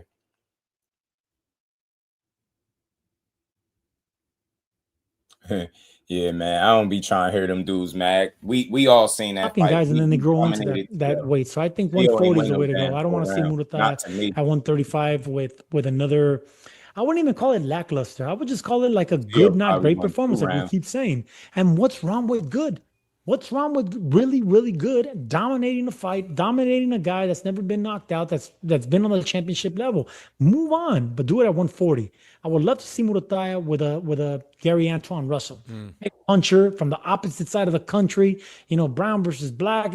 That's how you sell. The demographic sells, and that's what I keep talking about. Whenever a Mexican or a Mexican American that needs to fight an American or any other race, any other country, you bring it together, it becomes a bigger show. So I think that's the way to go. Yeah, I think there's a pathway for him to make a fight with Russell or Dalton Smith with a title around his waist. Another one. Yeah, there you go. He's another one. So the IBF version of the 140-pound title is currently vacant after Richardson Hitchens gave it up. Lindolfo Delgado is ranked number 1. Yeah, I think real quick, and last thing I'll say on the Muratalla fight, as far as with Robson, I think he had a fair amount of success. He had far more success than I anticipated him having against a guy like Muratalla. I really didn't expect him to make it look like that. He landed a lot of punches. It was a lot of give and take in the rounds. It's just overall, he wasn't doing enough to capture the rounds, but he was doing enough to be a live dog in there, right? He was making things interesting, but he just wasn't winning. You know what I'm saying? And he had land shots, and he even got a couple of them ugly right hands in there. I kind of like 3 good solid right hands that with good technique. The rest of them was pushes, but he landed a lot of good stuff against Muratalla, I think, in that fight. Arthur Biaslarnov is ranked number 3. Yeah, those two guys are most likely going to fight in the next couple of months for that belt. I would love to see Muratalla next in line for that fight. Fight the winner of that fight, get your hands on a title, and then start eyeballing those unifications against Russell, against Dalton Smith. I mean, these are big potential fights that are out there for him at 140. I think even if it takes into early 2027 for that to happen, or 2020, what are we in? Yeah, 2027, I guess. I would like to see him go that path, and I think Top Rank would too. I think that's probably the likeliest path to a world title for Raymond Muratalla. But he's had a tremendous year. He opened a lot of eyes this year, and I think bigger things are ahead from him. Speaking of, but nah, man, I hate that though. Maybe talking about what you want. Like, nah, man. Sometimes as fans, we gotta chill. Like, nah, let these fighters get what they want. I'm sick of it. I'm sick of everybody keep saying how they got the style, the style to beat Shakur. I got the perfect style. I do this, I do that. I just want to see him. Anything can happen in these fights, right? They supposed to feel like they could beat him. They're not wrong for that, but I just be wanting to see him. He need opponents. So don't slow guys down. Nah, Robert Garcia tagged Shakur on Twitter and said, we'll see you soon. I think that's a good fight, man. I'm tired of all the bickering. At least with that, I think they'll actually fight, and it won't be no long, drawn-out situation on Twitter. Tell you that shit. So that's all I want to see. I want to get back to the boxing and people that really want to fight, not people that really want to win PR battles on social media. I hate that shit. I just want to see the fights. Opening eyes and bigger things ahead. Charles Conwell. We have not seen Charles Conwell since April of 2025 when he lost that title eliminator to Jorge Garcia. Conwell lost that fight by decision. He went on to watch Garcia face Xander Zayas for the WBO title. Stop Paul Crow. We saw Xander Zayas unify the titles. Then we saw Xander Zayas fight Boots Ennis. Meanwhile, Charles Conwell was sitting on the couch going, damn, what? Hey, Lisa, remember that? He was pissing me off with that, kept raising that right hand. I was like, he raised that right hand one more time. We're going to jump him. He just like, yeah, I got that one, y'all. I got him. Y'all. You know what I'm saying? I'm like, man, your ass still losing. He kept raising that hand. You know what that reminded me of, Lisa? Remember when Mikey Garcia fought Earl? And after every round was over, he was getting demolished. He'd walk away raising his hand. I'm like, boy, You don't put that damn hand down. Nobody in the damn arena think you winning these rounds, but not even you. He just throwing his hand up like, yeah, y'all, I survived. I made it out of the round. And that's what Robson was doing. How did I blow this opportunity? That could have been me fighting Boots Ennis in Brooklyn just this past June. Ugliest Well, right he was back, hand took on in the Paul world. Kroll, unheralded guy, a comeback type of fight, a guy he had some history with fighting in the amateurs. Conwell batters him for most of the fight, gets him out of there in the later rounds. What did you think of Conwell's first fight in 16 months? And do you think now Conwell is Andy was moonwalking on my boy. Key was giving an interview. Andy was behind him moonwalking. Player again at 154 pounds? It was a solid performance. It wasn't a head-turning performance, but he did everything right. And there's the thing about Conwell. I don't think he's ever going to be great, but he's going to be damn good. A workman-like victory. He broke down Crow, a tricky undefeated fighter, from Philly, long, he didn't really mix it up with him. He had to, pick him apart. Conwell's missing some things, but I think he could pick him up. I think he's that gifted, that athletic, that confident. So I think he could have done better, but I'm happy with the performance. He's back, especially 16 months layoff, like I said. When you're off that long, you're expected to look bad. He didn't look bad, but he didn't look great. He got the stoppage, but it was on, Crow on his feet. The referee stopped it, and it wasn't really a pummeling or a beating. It was kind of just the guy wasn't in the fight, and he hurt him to the body, I think it was. Overall, it was a great comeback win. Now, what's he going to do in the next fight? That's when I'm going to tell you, all right, he has a chance. Because we look at the monsters at 154, he doesn't beat any of them, Mannix. He doesn't beat any of them. He doesn't even compete with any of them. So if you're going to try to say that you can't compete with them, then you got to fight one more time before the year's over and go knock someone out. You don't beat them up from pillar to post and let the referee stop it. You stop it yourself because you have the power, you have the heavy hands, and now you have the. If you don't shut your ass up, yeah, a stoppage is a stoppage. The man ain't finished the fight. The ref stopped it. Sometimes it's even worse when they got to save you from yourself. That was a legit stoppage. He pounded. How could you complain about somebody beating a guy pillar to post and then the referee stop it?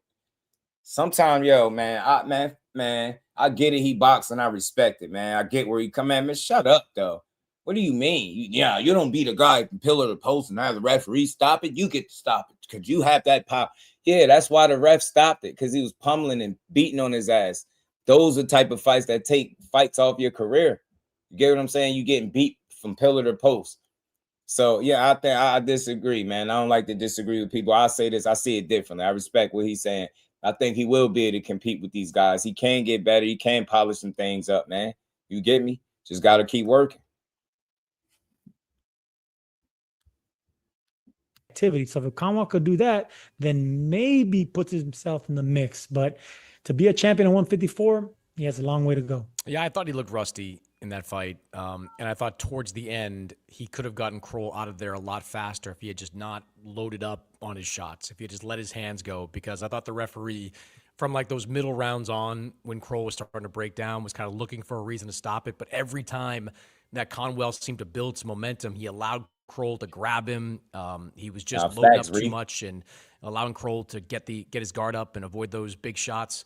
He was definitely loading up too much, and I want to say hell, but he just was loading up at times where I don't feel like he needed to. If he would have just let the punches flow, I think he would have got the result. I'll give him a pass, just like you. 16-month layoff, you come back, you're not going to look at your very best, but I do want to see him back out there very quickly and maybe start to build some of that momentum. One of the things that people were talking about Conwell out in Vegas was the possibility that Conwell could be the next opponent for Virgil Ortiz. Because Virgil Ortiz right now, he's looking for someone. He hopes to make the Boots Ennis fight happen, but it sure sounds like right now Josh Kelly is the preferred opponent for Boots. Fundora, we know he's going to fight, I believe, in October in a title defense. So there's nobody big out there for Boots to fight. If he wants to come back, Conwell's a Golden Boy fighter. That's a makeable fight. Now, I was told by Virgil's team that they didn't love the fight. They didn't, that was not high on their list of priorities. But if, the proverbial gun gets pointed at their head and they say, hey, this is what we've got for you. If you want to get back out in 2026 and not waste the year, this is what you got to do. What do you think of a Virgil Ortiz-Charles Conwell fight? I don't like that fight. I'm with Virgil. I'm with Team Virgil here. When you're looking at Boots Ennis and you're thinking of all that money, you're thinking of being the best fighter at 154, and you're willing to face, the big names, and then they throw Charles Conwell at you. It just doesn't get your blood flowing. So I'm with Virgil here. I think the best thing for Charles Conwell to do is to go down the list, not the champions, but maybe number 4, number 5, number 6, and you do something there because you still have a lot more proving to do, man. Conwell didn't convince me in this fight, and he hasn't convinced me. He's one of these guys that you need to promote, but if he's not getting knockouts and he's coming off a loss and he's inactive, and then people forget, promoters don't want to. It's going to be a hard time for promoters to get a championship fight for them guys, even as the B-side. So, no, I don't like that Virgil fight. I think Conwell has a lot to do to prove to people that he deserves Virgil, Fundora, Boots, and everyone else. Yeah, and there are a lot of kind of B-level guys at 154. I'm looking at some of the rankings right now. You've got Israel Madrimov, who's always looking to fight. Yeah, Fundora is a crazy matchup. You've got, Jorge Garcia Perez. You can do a rematch of that fight. See if Conwell can get his get back. Rashidi Ellis is out there. Mario Barrios moving up to 154. Maybe he fights Conwell. How about your boy Bakram? Conwell Bakram, Sergio. How do you feel about that one? All those names make sense. All of them. Now you want to do a Bakram fight after telling guys to run away from him for the last year. Look, the order that you gave me, I like all those names. That's the type of fight that Charles Conwell needs to convince me and convince a lot of people that he deserves to make a payday in the big fights, the championship fights. But this last fight, Crow was tricky. But man, if you're having problems stopping a guy that you're beating up, he beat up Crow, and what was it, the 9th round? I think he stopped him. Yeah. Just little tweaks, man. Double up body shot. Yeah, but this 16-month layoff, y'all just said that 16-month layoff. Yeah, he looked a little rusty, so yeah, but he still got the stoppage. Man, we be too hard on the fighters, man. I get it, but damn, man, he had some time off. He had to focus on flurries. Like a good flurry would have stopped him earlier. Remember, man, Fundora was beaten before, man. So I would never think that one of the best fighters in boxing, one of the most athletic guys in boxing, can't beat him. Shit, I know. What's his name? Brian Mendoza was able to catch him and stop his ass. It could be done. Just gonna take the right guy, and it ain't gonna be easy though. I will say that that's a tough fight. There's a lot of things he could do. Work on foot explosiveness and angles and footwork, but mostly it's hand speed, man. He needs to work on hand speed and explosiveness because that plotting, punching, power, always looking for hard punches. A crafty fighter is gonna see those coming. I used to love fighting guys like that. You can see that punch coming a mile away. Either make them miss or you just punch and you block and make them pay. But it's the fast guys, the explosive guys. Those are the guys, even if they don't have that much power, those are the guys that intimidate you. All right, so let's talk now about one of those fast guys, one of those explosive guys, and that is Keyshawn Davis, who is having himself... Great segue, man. That's exactly what he is. He is having himself a very interesting week. To recap the week that was for Keyshawn Davis, or I guess the month that was for Keyshawn Davis. In early July, Keyshawn Davis was installed as the #1 contender for the WBO version of the 147-pound title. I think it was early July. Maybe it was late June, but the rankings came out in early July. Davis has only fought twice at 140, never has fought at 147, but the WBO, in their infinite wisdom, decided to elevate him to #1, and that was at the behest of Top Rank, which has a close relationship with the WBO, and Team Keyshawn, which has been publicly calling for the fight against Devin Haney. Everything seemed to be lining up over the last couple of weeks. Devin Haney signs a long-term deal with DAZN. Devin Haney told me that the plan was for him to fight Keyshawn in that first fight. Devin's money was locked in because of his contract with DAZN. All that needed to happen. If you think about it, though, it was really there was Zuffa core auditions for real because Lamont was talking about fighting Shakur next. Muratalla is now still talking about fighting Shakur. And he was for Top Rank to make a deal with Keyshawn Davis. They could not. They offered Keyshawn Davis, I was told, a little over $3 million to fight Devin Haney. Keyshawn wanted significantly more. I was told 7 figures more to fight Devin Haney. The fight then goes to purse bid. Keyshawn rolled the dice there, which didn't make any sense because there wasn't going to be another big bidder. Top ranked bids. Keyshawn, by WBO rules, gets 25% of the $8.5 million, meaning for the purse bid purposes, Keyshawn was entitled to 2.2, let's say, $1 million. In the aftermath of that, Sergio, Keyshawn Davis has withdrawn from the ordered fight against Devin Haney and now is out in the boxing wilderness. You are a former world champion. You proudly defended that title, even though you had some difficult circumstances when you had your rematch. But what do you make of Keyshawn Davis backing out of a multi-million-dollar payday to fight Devin Haney? I did the exact same thing, if you remember, with Jermaine Taylor. You know, I held off for a little bit more money, and I backed out of the fight, just like Keyshawn, and it's something I regret. All right, so I can tell Keyshawn right now he's going to regret it because he hasn't faced a great fighter yet. I mean, the best fighter on his resume is probably what, Dennis Berinchyk or Berinchyk probably was number one, and he knocked him out. Right? Yeah, right. But you're not facing. Look at Haney's resume. That's why Haney's getting the big $1 million pays, the $6 million, $8 million, $10 million. He deserves. I hate when people do that. Look at Haney's resume. No, Keyshawn Davis got 15 fights. Now go look at Devin Haney when he had 15 fights and look at the competition he was fighting as opposed to the competition Keyshawn Davis is fighting. I think it's real unrealistic to try to just say that. Oh man, look at Devin Haney's resume. He got more than twice as many fights. Keyshawn on his way, and still with that, if he would have accepted this fight, he still would have been in position to fight him. That's why I wish he would have took it, but I get it. Business is business. So I ain't monster tripping, after man. monster. Keyshawn needs to prove himself, man. And this is a bad look for him. Believe me, I've been there. You're gonna get a lot of criticism. You know what I'm saying? A lot of people don't even realize you wouldn't even be in this type of position to fight somebody that good like that. That shows you what Keyshawn really is and what people think of him. It's just, I hate when money stop fights. You get me? And he already said too much, so we can't really lean our hat on the money situation, right? But we could just try to understand it. Maybe he got something better in mind for himself down the line, but this is a blown opportunity. And like Sergio was saying, he gonna end up regretting it, but I think it's a learning lesson, right? You just gotta learn from this shit, man. Get what I'm saying? Don't put yourself behind the 8 ball with your people. You know what I'm saying? By not taking fights.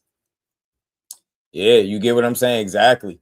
So it's like he fought different competition at a much earlier stage. Like, you get what I'm saying? Winning the title in 13 fights. Go look at Devin Haney 13 fight and tell me if you even seen it. Get what I'm saying? So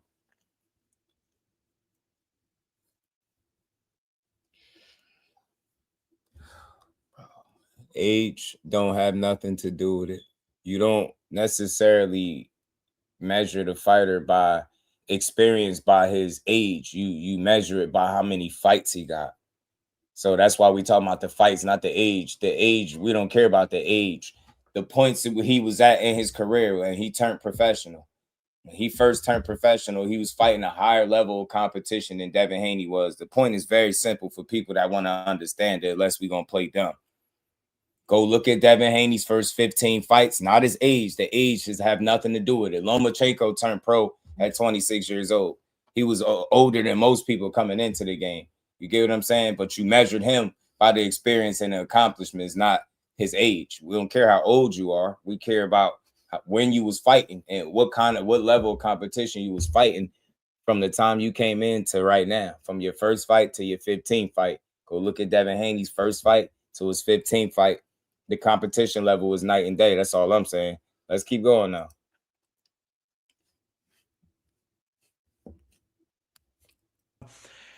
I just wish that he would have grabbed the bull by the horns and proved that he's great, because he has the great ability, man. When he's motivated, age don't got nothing to do with what I'm talking about. And there's a sense of age don't equal experience. Age don't equal experience. That's the point I'm making. It's very simple for people that want to understand that he needs to have for an opponent, or respect. Let me say respect for an opponent.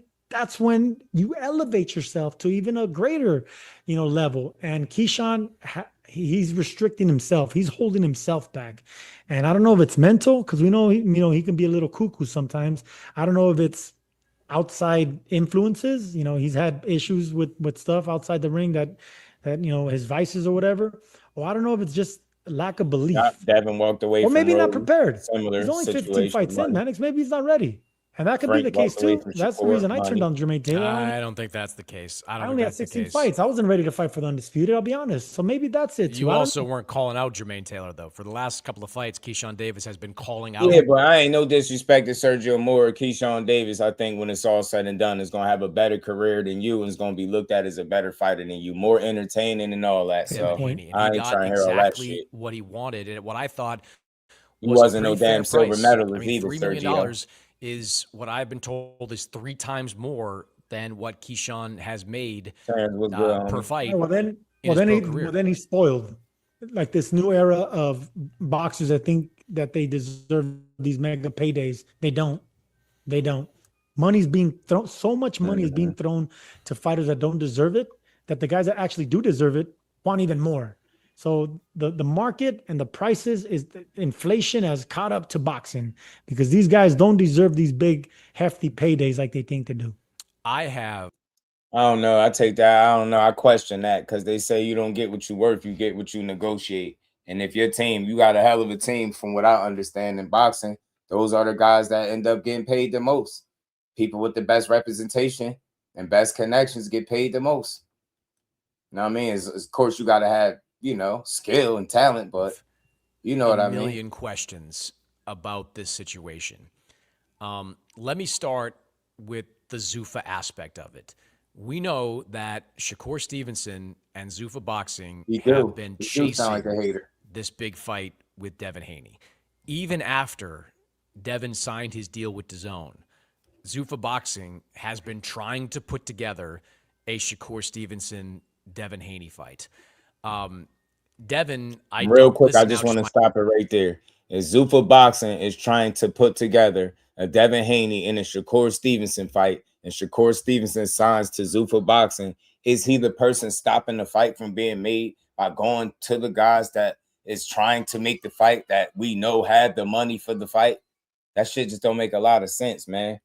But he not though. You know what I'm saying? But he not though. And he's a name over there where he's from. Like, think about it. He fought where they had him and Chris Eubank fighting at. In a damn stadium or something. Like, you get me?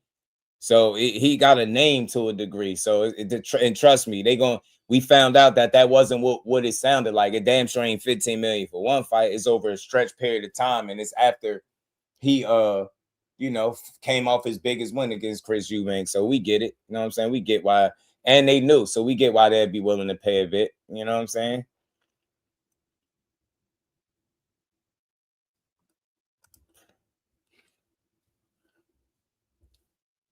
My opinion. Devin, I don't believe, is interested in a Shakur fight. I think Devin prefers the path that DAZN has probably laid out for him. Hold on, say that again.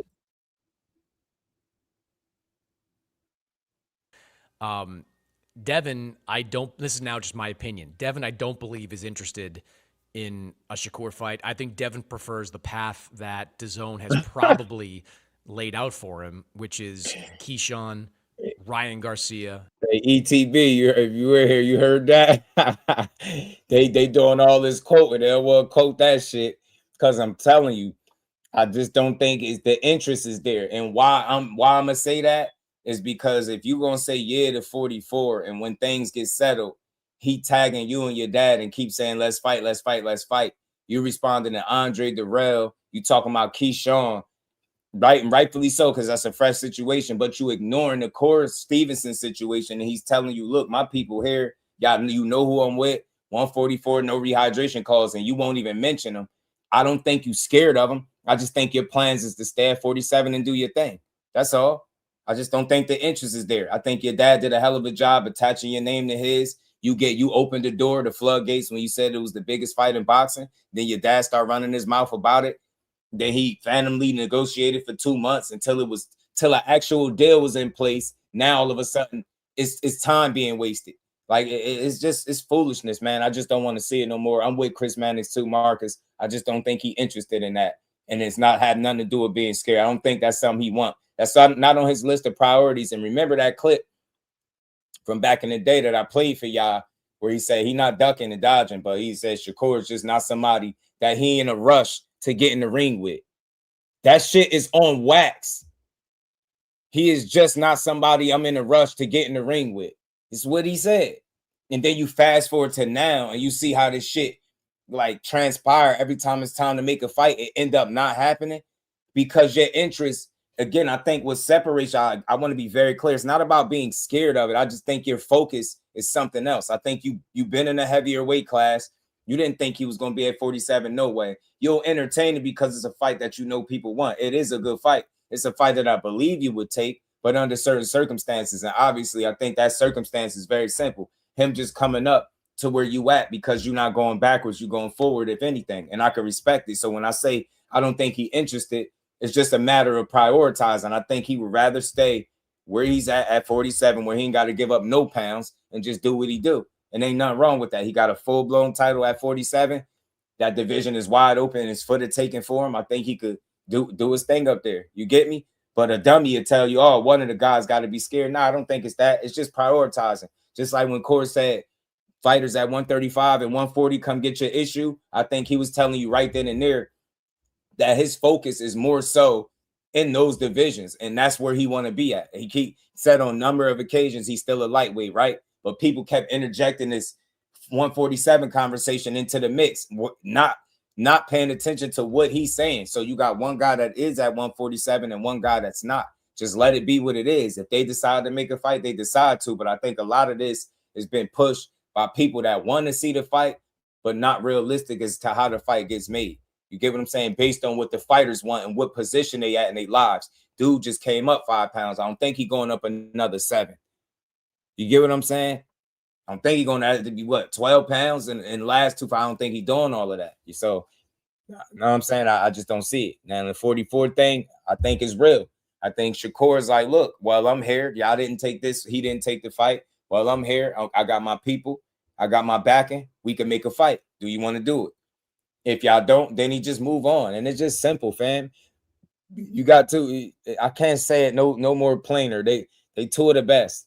They need each other to make the best fights possible, though, because it is one of the best fights. I think with Tank being on ice for a bit, allowed Devin and Shakur a fight between them to grow more interest. I think the selling out of MSG and just the way things have transpired, I think it created a genuine interest for people wanting to see this fight. So hopefully it's something that they give people at some point.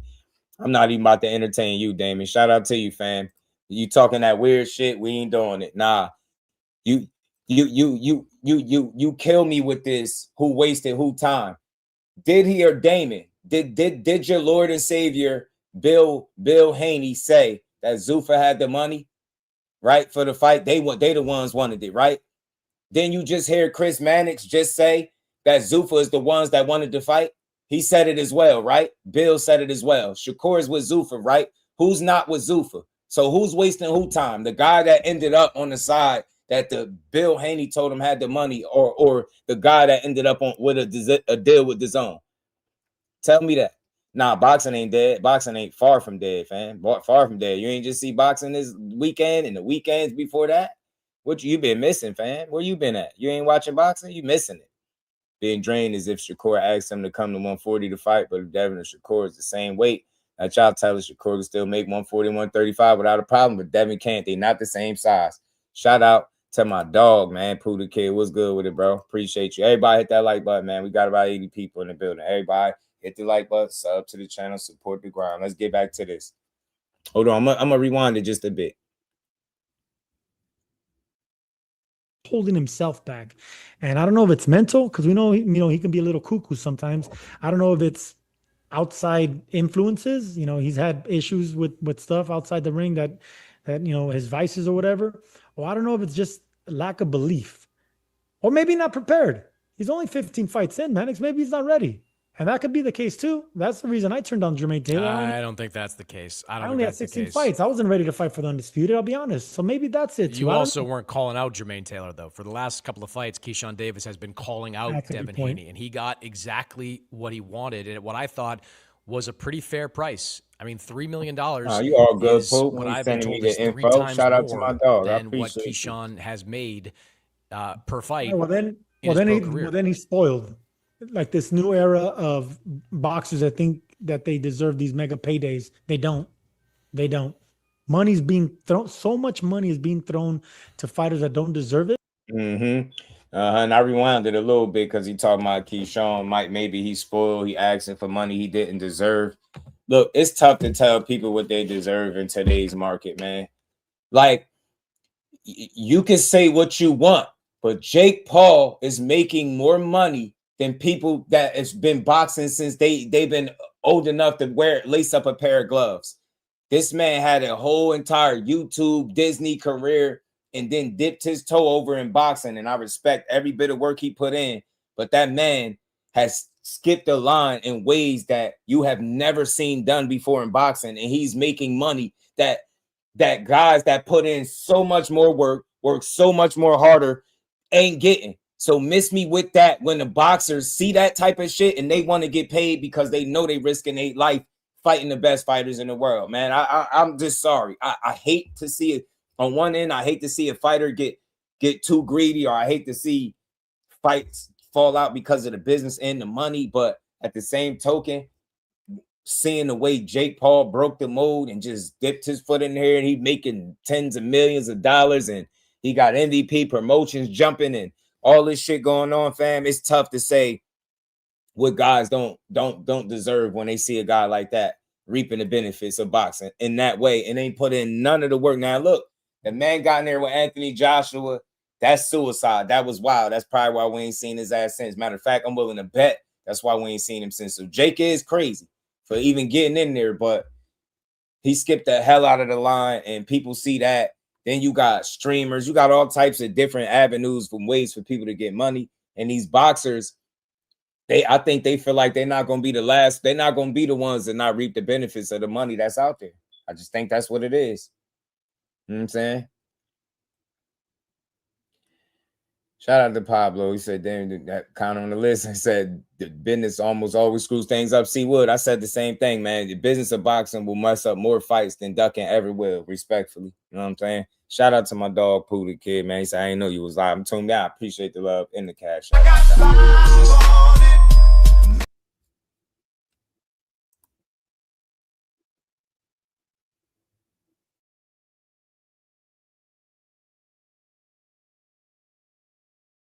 Say when he Devin didn't want to support, that's why he started pretending he never said 147. That I'm telling you, bro. I just think it's a lack of prioritizing it. Everything boxing. I think what gives them that little bit of an out to not fully entertain it is that he's not at their weight class, even if they did say 144. I think the longer you think about it, and you think in your mind you was just prepped for a fight at 47, you probably don't want to switch gears and be like, oh, you know what, I'm gonna do 44 now. I think that man just want to be a welterweight, and I don't knock him for it, but I just hate this whole notion that just because a guy won't come up and do what he want him to do, that makes him scared. But you not meeting him at 44 don't make you scared. It's about business, right? Or it's about you being comfortable. It's the same thing with him. So I just hate the double standard and that weak ass narrative that they try to push, try to make it seem like one guy is scared versus the other. And I just don't see it like that. But I just don't feel like they prioritizing that fight the way they leading on, because it's right there for the making. And I swear, y'all would see a live stream. I would be just with that day for the whole live if Shakur Stevenson get in some real negotiations now that we know they got deals in place, and he walked away from the fight, and we could definitively say how we looking at this situation with Keyshawn, say he walked away, I would be twice as mad, because that's even less expected from him. But that's all I want to see. Get a guy a real opportunity to make a fight, not no phantom 25% at 35 when we know you was never fighting at the lightweight again. None of that. None of this back and forth, underhanded, weird shit. He got the bag behind him. You got one behind you. Sound like the perfect opportunity for y'all to make a fight. Simple and plain. That's all I can say. If 144 was cool at any given point, it should still be cool now. If it's not, then I'm completely cool with it. Just don't lead the people on to thinking that you even want to fight this dude, because I don't think you do.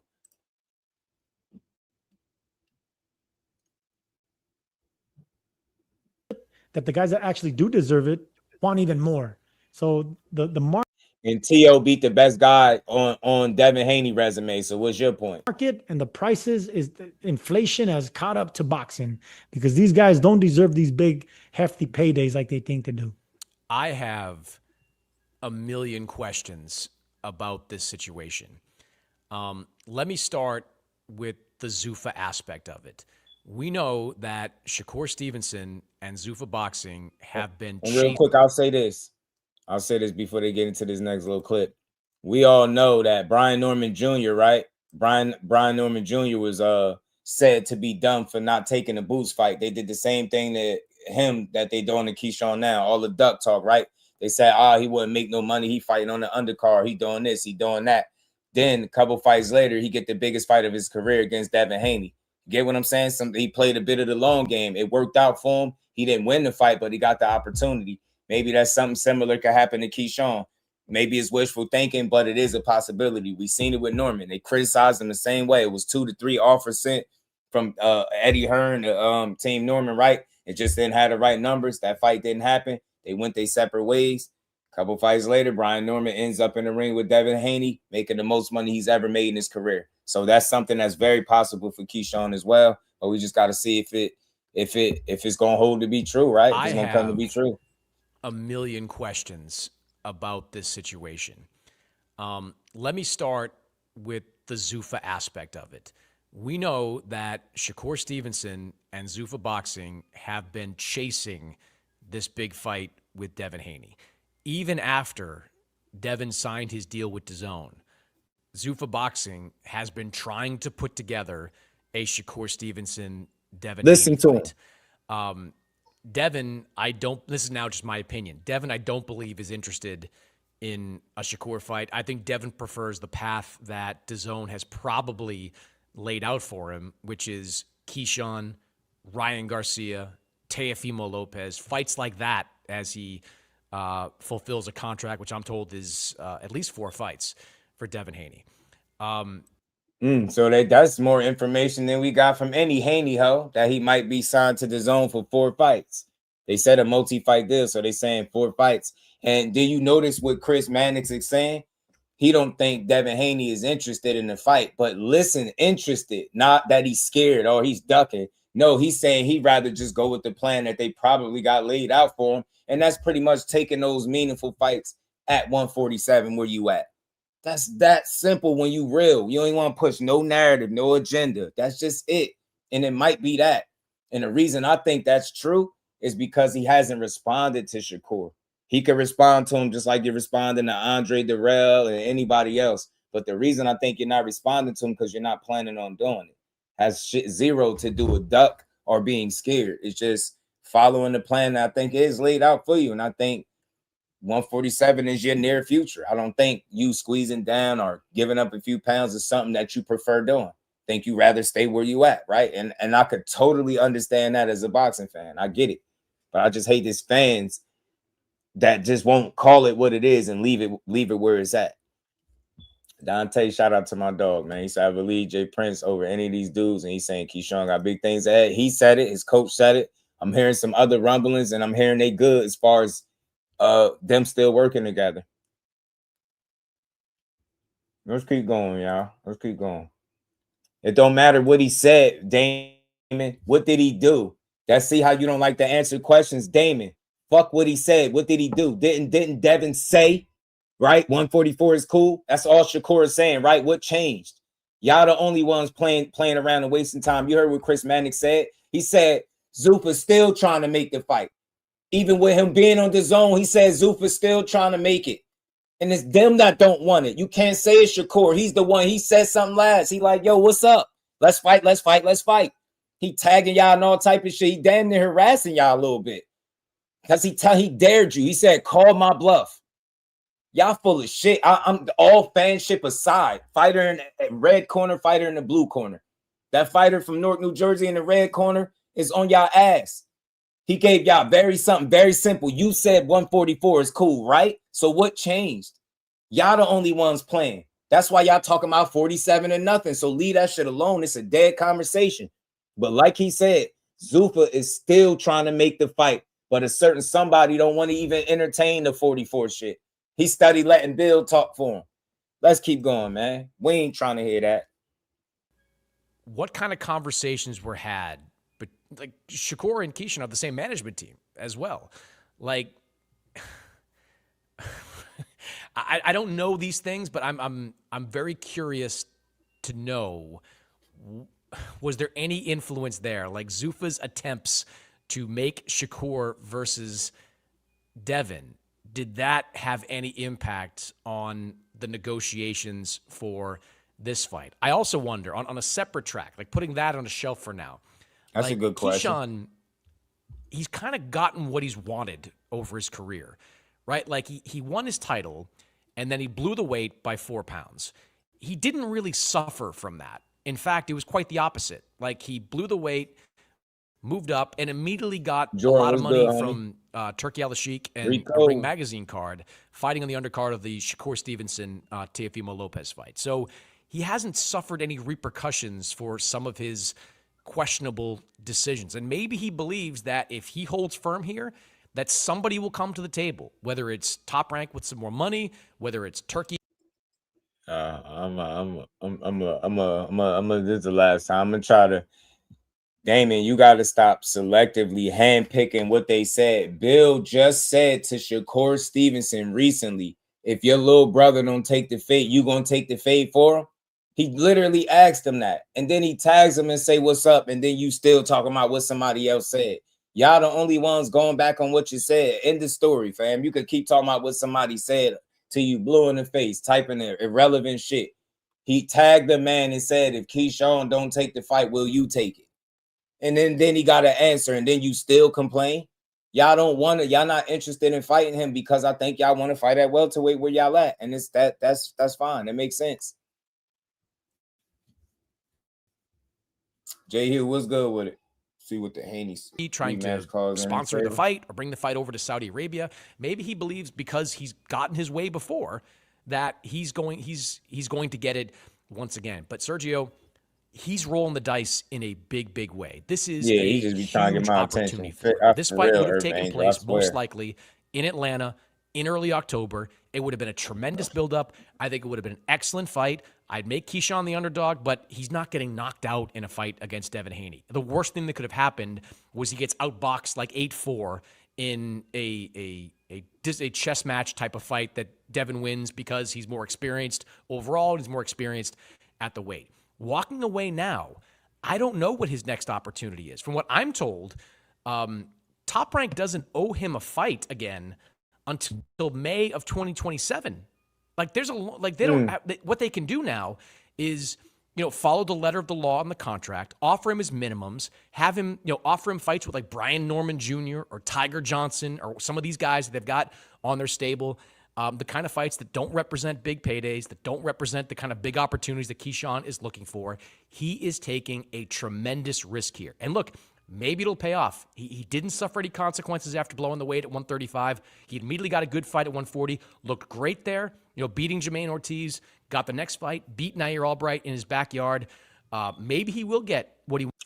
Nah, I'll tell you, they not fighting. I know they exchanged back and forth on Twitter, like respectfully, like they wanted to fight each other, but he was saying Top Rank could put Keyshawn in there with guys like Brian Norman or Tiger Johnson and stuff like that. Something he suggested, which I think is good fights as well. And shit, if worst case scenario, right, Tiger Johnson do got a video where he's saying he'd take the Devin Haney fight October 3rd. I know people are talking that restraining order stuff. I don't know what's the deal with that, but I do know Tiger Johnson say he'll fight the man October 3rd. And if you ain't have no better option, shit, I don't think it'd be a bad fight. You know what I mean? I think these fights would be more surprisingly better than what some people think. You know what I mean? Not saying Devin won't win it, but it'd be an interesting scrap. Wants out of this. And we'll all look back in 3 months and say, you know what? Keyshawn was smarter than us. The businessman got the business done. But right now, the businessman looks like he made a bad business decision that could cost him both in terms of money and potential accolades in the ring.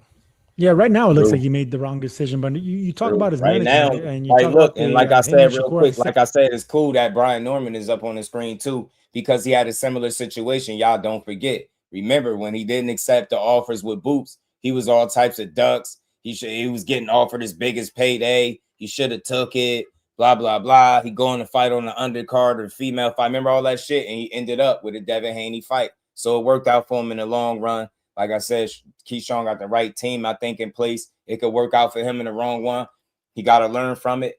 Just like I'm pretty sure Sergio Mora, learned from his situation when he said he turned down, I think it was Jermaine Taylor, he said, because it wasn't enough money. He said he ended up regretting it. Maybe Keyshawn might regret it. Maybe they played a long game like Brian Norman, and you get some in many ways that's just equally good. Brian Norman didn't get the Boots fight, but he got a Devin Haney. It's a great matchup to get. So, you know what I mean? And got the most money he's got in his career. So, it's light at the end of the tunnel. But right now, it's going to be a little bumpy, man. Strap on, put your seatbelt on, and get ready for the ride, fam. Shit ain't over. Like, I ain't about to speak death on these dudes' career. Oh, his career is ruined. His career is suicide. Man, shut that weak ass shit up, man. Ain't no career suicide. He made a bad move. Now he got to live with it. Simple. We make bad decisions in life all the time, and we got to live with it, right? The most important thing is learning from the situation, not letting it define you, bro. But all this over-exaggeration, overkill, it's over, man. He's going to be on the shelf forever, top rank. Shut up. He going to be all right.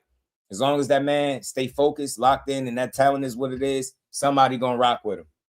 But shit just going to be a little bumpy for a little while, and he just got to strap up. Like I said, strap up. You know what I mean? Lace your boots up or keep doing what you're doing. Like I seen him recently uploaded a video with him working out. Looked like he was running some miles. Stay locked in. Let the internet talk. That shit don't matter. Public perception is not reality. Get your next fight. Beat somebody's ass. Learn from this decision. Go get that bag that they say you was chasing and just keep going, bro. There's other guys for you to fight. You 15 fights in. You going to be okay. You didn't need this opportunity necessarily, right? So there is a silver lining, right? Maybe you didn't take it because you feel like that opportunity should have brought you more money. Maybe it was a gamble that didn't work out in terms of getting that fight. So now you just got to focus on the next fight whenever you do get it. They say in May of 2027. Hopefully that's not the case because you will want to be in the ring sooner than that. But if it is the case, you got to stay in shape. You got to stay disciplined and understand your decision-making might have led to this situation being exactly what it is. So ride it out, tough it out. There's still people that's going to rock with you. I believe you still got Norfolk behind you. Keep doing what you're doing. Move on to your next fight. Learn from this situation and don't cry over no spilled milk. Fuck it. It is what it is. Shout out to Marcus. Appreciate the love, man. Back in that super chat. He said Shakur went to Zuffa. Same place Bill said wanted the Shakur versus Devin fight. Just do but Shakur duck. Make it make sense. And Chris Mannix just said it again that they still want this fight, even with Devin signing essentially a 4-fight deal with the zone, right? With the zone, they still wanting the fight, but he said who's not interested in the fight. But I like the explanation that he gave. He didn't just try to make it seem like it's because he's scared. And that's why I like people that don't push narratives. That's why I could rock with that train of thought. He like, look, he just focusing on the weight class, it seemed like. And that's what I've said all along he should do anyway. So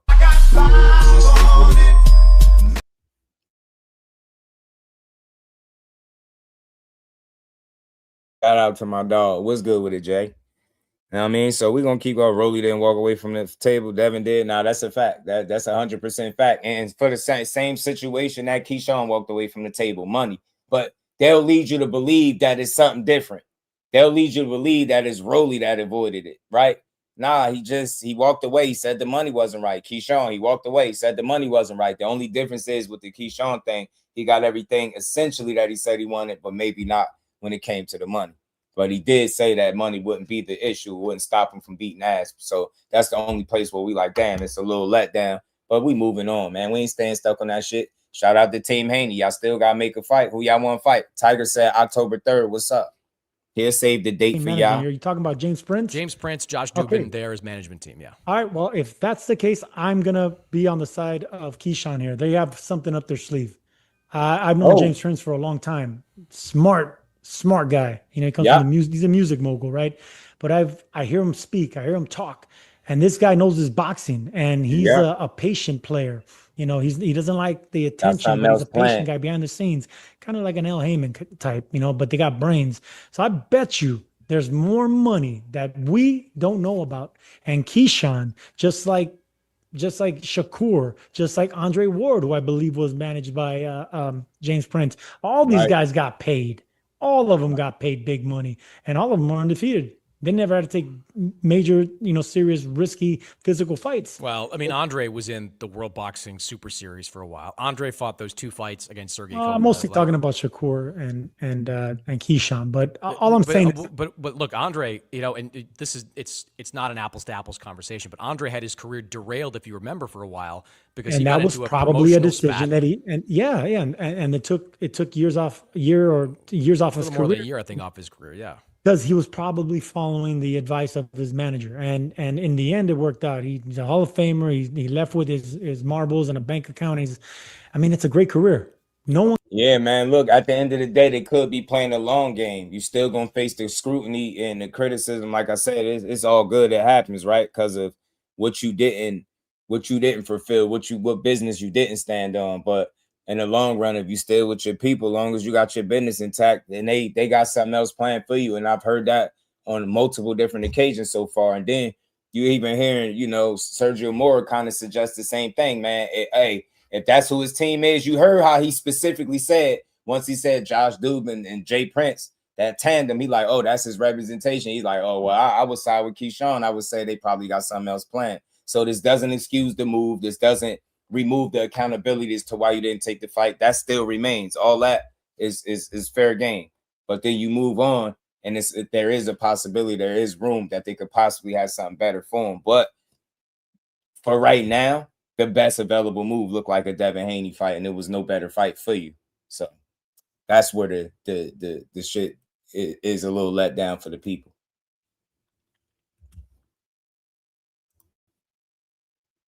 Okay, but there's Sergio. There's you're right. Maybe we're looking at the board and maybe we don't see all the pieces. But the reality is, the facts are that Top Rank, in consultation with Team Keyshawn, got the WBO to rank Keyshawn at #1 with the expressed intent of making this fight happen with Devin Haney. Everybody was on board with it 3 weeks ago. And now Keyshawn, this is stuff I don't know enough about, but Keyshawn reportedly is looking for $5 million, a $5 million net to fight Devin Haney. I mean, look, I know $3 million. You know this. $3 million is not $3 million to the fighter. They've got to chop it up. Taxes take a big part of it. Trainer takes a piece of it. Management takes a piece of it. It gets whittled down after a while. But that's still a career best payday. And Keyshawn Davis, if he beats Devin Haney, which is not outside the realm of possibility, Keyshawn's a really good fighter. He could beat Devin Haney. If he wins that fight, all of a sudden he's worth 3 times that to everybody else. Then it's Keyshawn versus Ryan Garcia. Keyshawn Boots Raw, you got to come to the horizontal side. Sometimes you on the shit. I hope I ain't. Damn, I did that by mistake. You on the vertical side. You got to come on the horizontal side. I don't know why they don't just kind of combine both chats, but that's just how it is.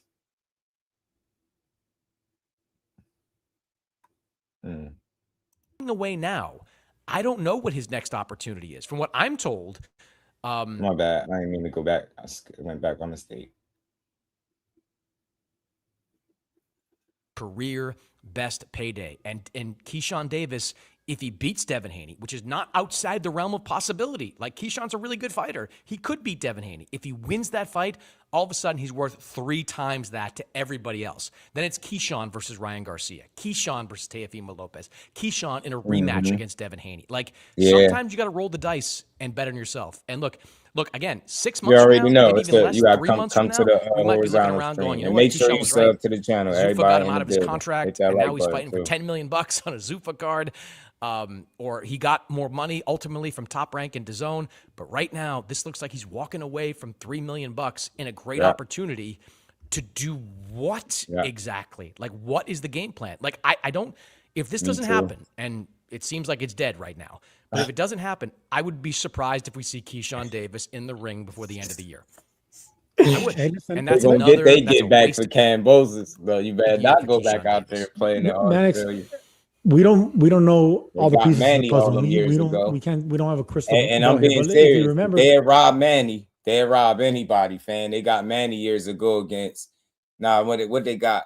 They got Manny once he fought Jeff Horn, but they got him back all them years after they robbed what was dude named Nadal Hussein or something like that Manny Pacquiao fought, and they robbed dude and gave Manny the win And then all them years later, that was an Australian fighter. All them years later, Manny fought the Australian fighter Jeff Horn, and they got their lick back. They got their lick back. You get what I'm saying? Hey, Jay, go look at that fight. Nadal Hussein, I think is his name. He fought Manny earlier in his career. Go look at the referee, Rafael Padilla, or something like that. He admitted to cheating for Pacquiao. You got to hear him tell the story. I got a video on my channel talking about the story. It's wild. It's wild. Floyd Mayweather Jr. will get a lot of criticism for not fighting Pacquiao, and then finally when he did fight him, it was for the shit out of talking about exceptions. These are like exceptions to the rule. There are also plenty of Sergio. I can name just as many, if not more, examples of fights that don't happen, that are over marinated, and they just fall by the wayside, and we don't get them ultimately. Like it happens way more than like this, than a roll of the dice eventually pays off. I don't know what the play is. Look, I'm not. By the way, Sergio, I'm not backing up Keyshawn here, right? Let me say one more thing. Let me just say one more thing. Shakur could do what he did because he was out of contract. Devin could do what he did because he didn't have a promoter. Keyshawn has a promoter. Keyshawn has a contract, and you know this. Like when you turn down fights, you know what happens? What happens when you turn down fights? Oh yeah, you go to the side and you're gonna be what's the word they used to tell me? You're gonna be suspended, shelved, and extended. Yeah, extended. There you go. That's what I was looking for you to say there. Yes. And they're gonna put you on the shelf, and then you're gonna watch everyone go by. They ain't going. Hey Barry, you can't just wait out your contract. Hey Barry, he not going to no Australia. You know what? Let me say it differently so you don't think. I know what you're saying. There is money out there. There is. Like, they love their people out there in Australia, but I don't think the move now would be for Devin to revisit Australia, being in the position he's in. Like, I felt like that sacrifice against George Kambosos and he doubled up. I felt like that was the only time he had to do something like that. You get what I'm saying? I don't think he would have to do it again. You know what I'm saying? Go back to Australia. Like, he can get people to come where he at, make the fight, if anything. You know what I'm saying? They rolled the dice plenty on his side. These guys want to go from 2,000 to 5 million. And nah, he wouldn't be going from that. His biggest payday was over $1 million. And I don't even like talking about people money, but he ain't going from no 200,000. His biggest payday was over $1 million. You can't tell him he could want what he want. I mean, didn't Devin want a certain amount of money up front for the fight with Rolly and he couldn't get it? How can't you see that being the same thing? The principle is the same. It's about money. The reason Rolly Romero and Devin the Dream Haney didn't make a unification is because Devin Haney didn't like the money and the offer that they was offering, right? Even if you want to say, oh, they wanted them to fight for no guarantee, regardless of whatever it was, the deciding factor wasn't ducking. It wasn't somebody being scared. It was about business and money. He couldn't get the money he was looking for. He didn't deem the deal, feasible, even though he said it was lucrative and it made sense for him and his team. He said he had the chance to look it over, crunch some numbers, I guess, and he said that shit wasn't right. Shit was foul, and he left it alone and moved on. And y'all was completely fine with that. So yeah, and that came from Dan Rayfeld talking about that shit. Yeah. The fight with De Los Santos was gonna be a 7-figure payday. The fight with De Los Santos was a 7-figure payday. You get what I'm saying? Like he made it to a point where a lot of people don't make it to very early in his career. That dude, that's what I'm saying. Like this right now is, and just looking at it, it feel like it's the worst move in the world. But again, like I keep saying, the Brian Norman situation worked out to a degree for him. Maybe it'll work out with Key. He got a really good team behind him. I got faith in it. You know what I'm saying? I got faith in it. You can't just wait out your contract. It gets extended. If you turn down if your promoter offers you the minimums, which is not great. Obviously, Keyshawn's worth more than his minimum at this point. But if your promoter offers you the minimums and you turn it down, they are going to extend your contract. Why do you think Ryan Garcia has been under the Golden Boy banner for as long as he has? Like, there are reasons for these situations to unfold. Keyshawn's got a contract with Top Rank. Keyshawn's got fights left with Top Rank. And I'm not siding with the promoter here either. Like, I mean, I'm not taking sides. It just seems to me that Top Rank made what feels like a pretty reasonable offer, $3 million plus for Keyshawn Davis to fight Devin Haney in a world championship fight. That's going to be a huge event. That's exactly what he was asking for.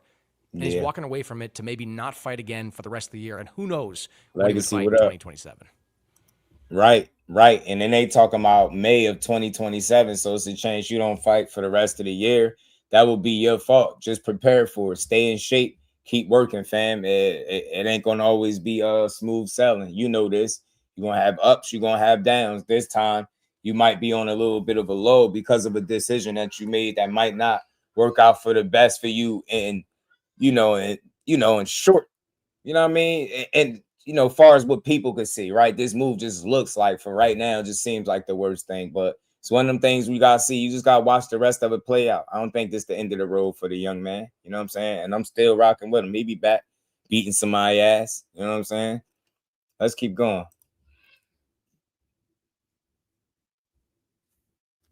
Well, if he ends up getting a fight for $4 or $5 million at the end of the year, maybe even early next year, then it worked out for him. But if he doesn't, then egg on his face, and we can double down on the criticism. Well, these ring shows, I don't know how many of them are left. Canelo's going to fight in October, but that's not outside of Canelo and Christian Billy. There's not a huge budget for that card. Maybe there'll be another ring card in December. They like to do some of those sometimes. But who are you going to put Keyshawn in a fight like that? He's at 147, and if it's not Devin Haney, like, there are good fights, but they're not the fights Keyshawn's looking for. Like, Keyshawn's not getting Ryan Garcia next. Like, why would Liam Paro fight Keyshawn Davis? Like, it doesn't make any sense for the guys that are out there at the very top to fight Keyshawn right now. This was the opportunity. There's bad blood. Shakur's like, little brother. All of a sudden, he's fighting Devin. Shakur might have been ringside to watch that fight. I don't know. There's like a piece that we're missing here. To go back to how we started the conversation, there's a piece that we're missing that is the reason that Keyshawn Davis turned this fight down. Because I gotta believe in his heart, Keyshawn knows that $3 million is a fair offer. Like, Devin's making more, but Devin negotiated more. Devin earned that through fights with Vasily Lomachenko, through fights with Regis Prograis, through fights with Ryan Garcia, through a fight against Brian Norman. He earned that flexibility and that freedom to negotiate a contract like this. Keyshawn has not earned that yet. He has not proven he's one of those top-level guys yet that has earned that kind of flexibility, and this just sets him back. This just puts those types of opportunities even further away.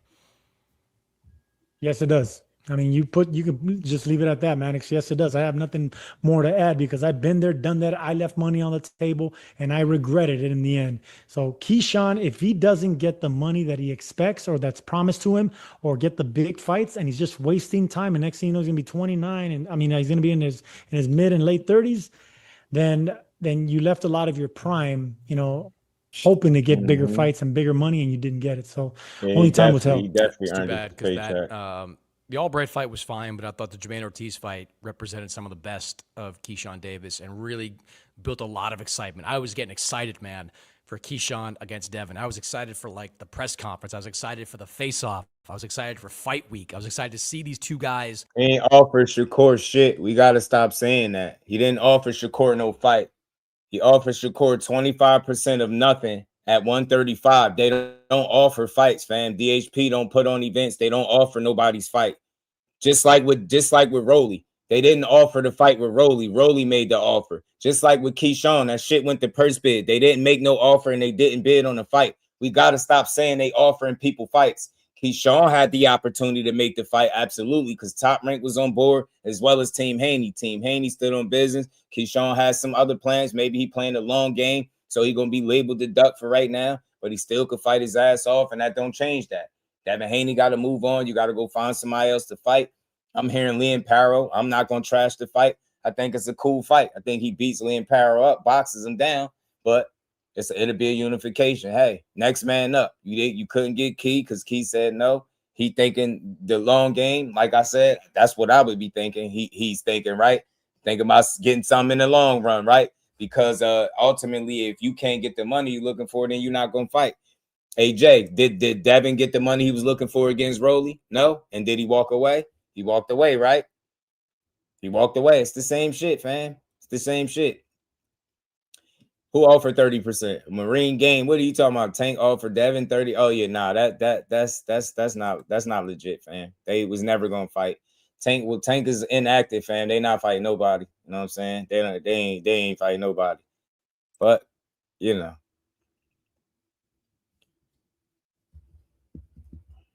Go at it in the middle of the ring. That fight had some juice to it, and now we may never get it. But maybe, Sergio, by the middle of this week, you'll be talking about some developments in it. When you are sitting in the big chair, you're, Sergio, as they said in, what was it, Captain Phillips, you are the captain now.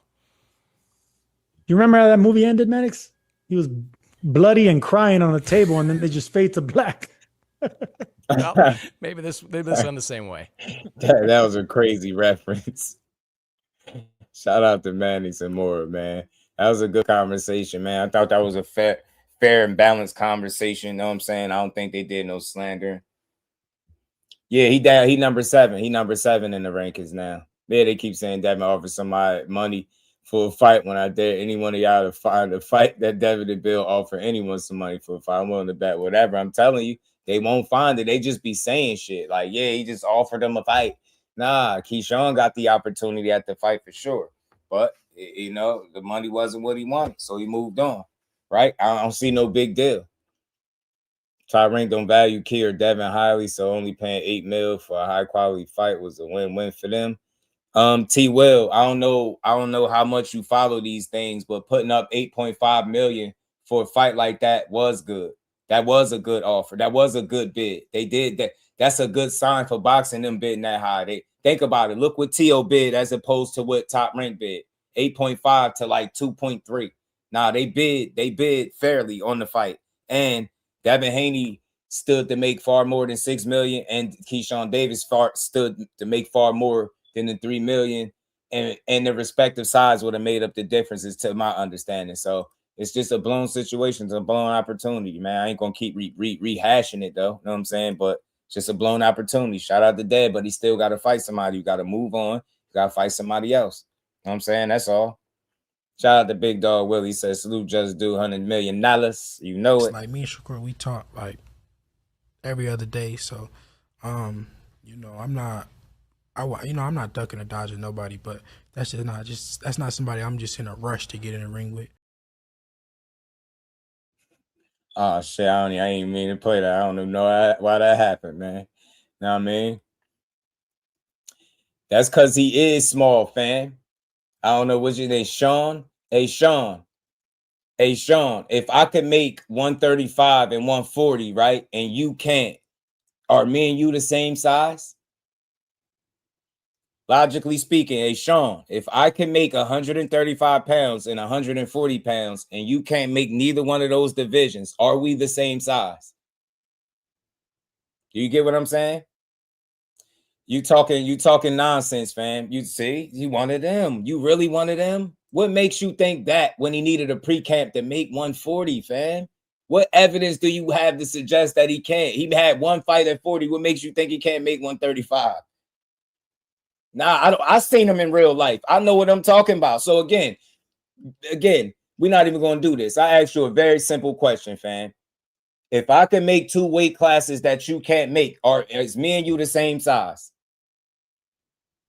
All right, bet. Yeah, back to what I was talking about, man. We done. Let's keep building. So good conversation between them two. My guy Key, he got some, you know what I mean? He got to get through the fire a little bit on this one, man. You know what I mean? Strap his boots on, put his seatbelt on, and buckle up, man. The bride gonna get a little bumpy, might get a little quiet, but he'll be back in the ring beating somebody's ass, and y'all gonna be right there hate watching. Y'all know y'all gonna be right there watching that businessman. You know what I mean?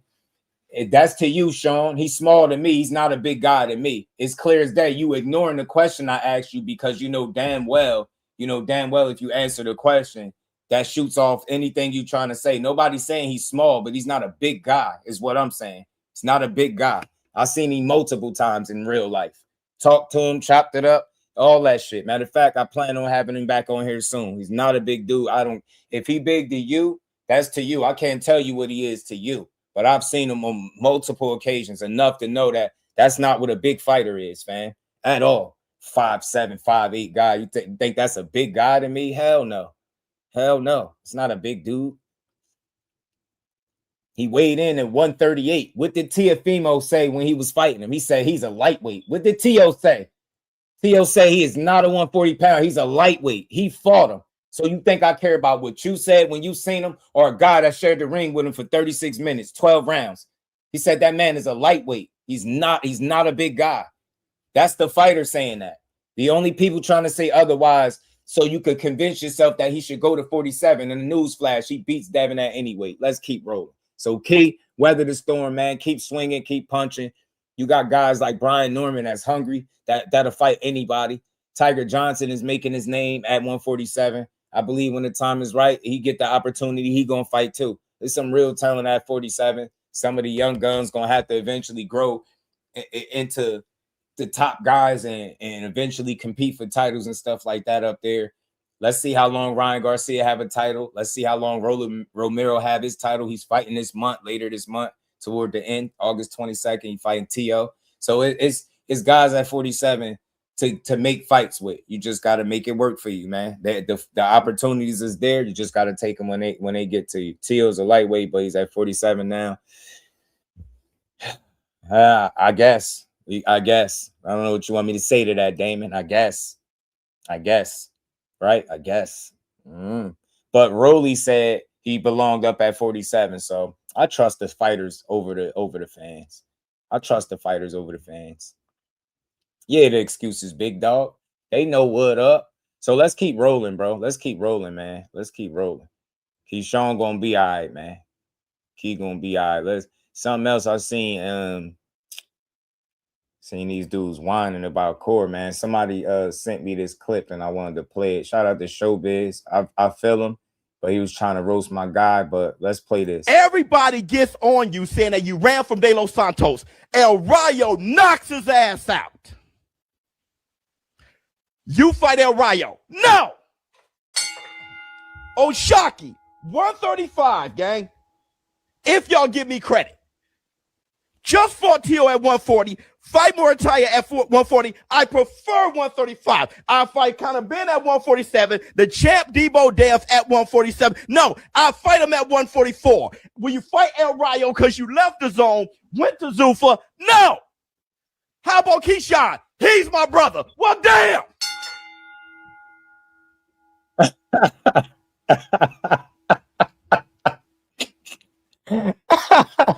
I'm not gonna lie here, fool. Shakur, I love you like a That is a fool. Me and you have gone back and forth forever. Honestly, you my dog. I got a lot of friends. Said, well, damn. I consider you a friend, brother. I thought But that was funny. as I'm a not gonna friend, lie. I got to tell you why people are looking at you this way. When you say you're the most hated, can you allow me to just communicate and express from the war room why you're getting this response? Shakur Stevenson, in my opinion, I love you like a play is card. at whatever weight class his op isn't best at.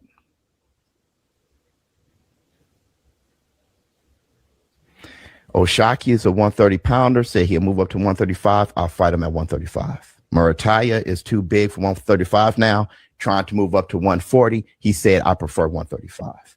Conor Ben shrinking down to 147. He was just fighting at 160. He wouldn't be as best at 147. I'll fight Conor at 147. Devin Haney has filled out at 147. Now that he's filled out at 147, I'll fight him at 144. Shakur knows he's extremely skillful. Shakur knows he's at the perfect size where he can kind of go up and down. So what weight class is Shakur in my opinion, whatever weight class is op isn't best at. That's how it comes off to me. All right. Shout out to Showbiz, though. And I salute anybody that do this, man. He just giving an honest take. I know how to listen to people have takes, and I don't see it the way he see it, but just listening to him lay it out, I could understand that train of thought because there's people that's gonna see it that way, right? Especially after he just said it. But let's go through that a little bit. Let's talk about it. Everybody hit the like button. Hold on. See, this is what you don't do when you come over here, Sean. I've been super respectful, but then you start saying stupid shit like dumbass, Shakur almost the same size as Bud. No, you the fucking you, and I'm trying to not go all the way left, but you're the dumbass They're nowhere near the same size, you fucking fool. Shakur ain't never fought at 168 pounds, dumbass. Can Bud Crawford make 135 and 140, you dummy? He can't even make 147, dumbass.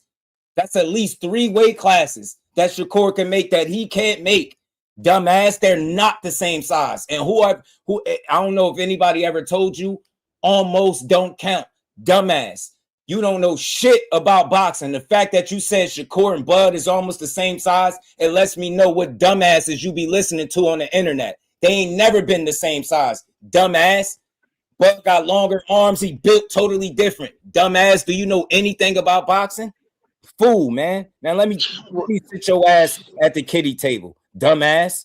Man, pack you up. Y'all say the dumbest shit. Bud and Shakur almost the same size. You idiot. You ain't never seen Shakur weigh no 168 pounds. Now imagine how much Bud weighed when he got in the fucking ring.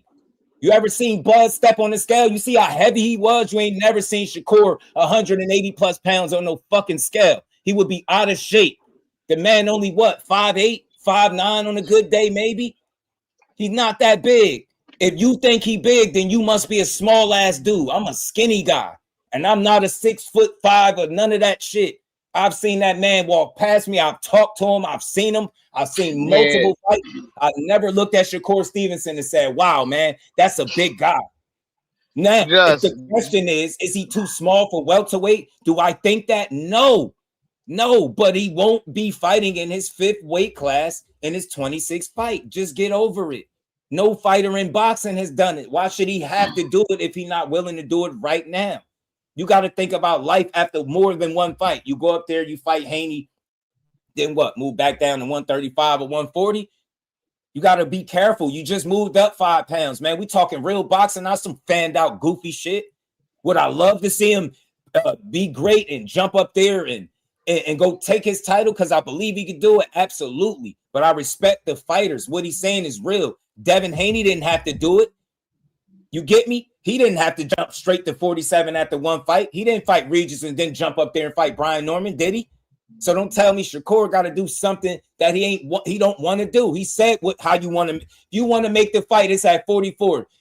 His ass ended up saying yes to it, and now they're saying something else. Shut the hell up and stand on what y'all said. They both got their deals in place. They both got the money behind them. And Shakur Stevenson, and you heard what Chris Mannix just said, even with Devin being over there at Zuffa, at the zone, Zuffa is still interested in trying to make the fight. But in his opinion, he don't think Devin is the one that want to fight. But he listed some reasons that was very fair. He thinks he want to follow out the plan that the zone got for him. And that's fighting dudes at 147 pounds, not fighting a guy at 144. He don't want to give shit up, and I understand it. That's a big dude. He put on a lot of weight after the weigh-in. I doubt if he ever want to make 144 again. And don't have shit to do with being scared, but he shouldn't have said it. The same way y'all can hold Shakur accountable to everything he said, y'all still bringing up fucking Conor Benn. And he already explained to you why he said that. Y'all, if you could leave all context out and just state what he said, you can make this shit sound like anything. You get what I'm saying? You can make that shit sound like anything. You get me? Yep. You can make it sound like anything. Context. Conor Benn is a lick. He thinking about a UK fight. That dude ain't that good. He said it to him. Hey, man, how long you been boxing when you was boxing? He said, what, 17? He said, you cooked. What do you think he told him? That's a fucking lick. He respect Devin Haney more than that. Devin Haney is more comparable to Shakur in talent and skill. So when you think about that, now you considering a dude having a 15, maybe 20 pound advantage. That shit is a difference. It will make a difference, because if you don't think that's a difference, then why the fuck was y'all crying about 3 pounds with Ryan Garcia? And he paid y'all for it. You got beat up, and before you found out about Osterine, y'all was whining, complaining. Y'all was up here like y'all was at somebody's funeral, fam. And some of y'all conveniently had to cut the grass and walk the dog and feed the fish and all kind of shit the next day.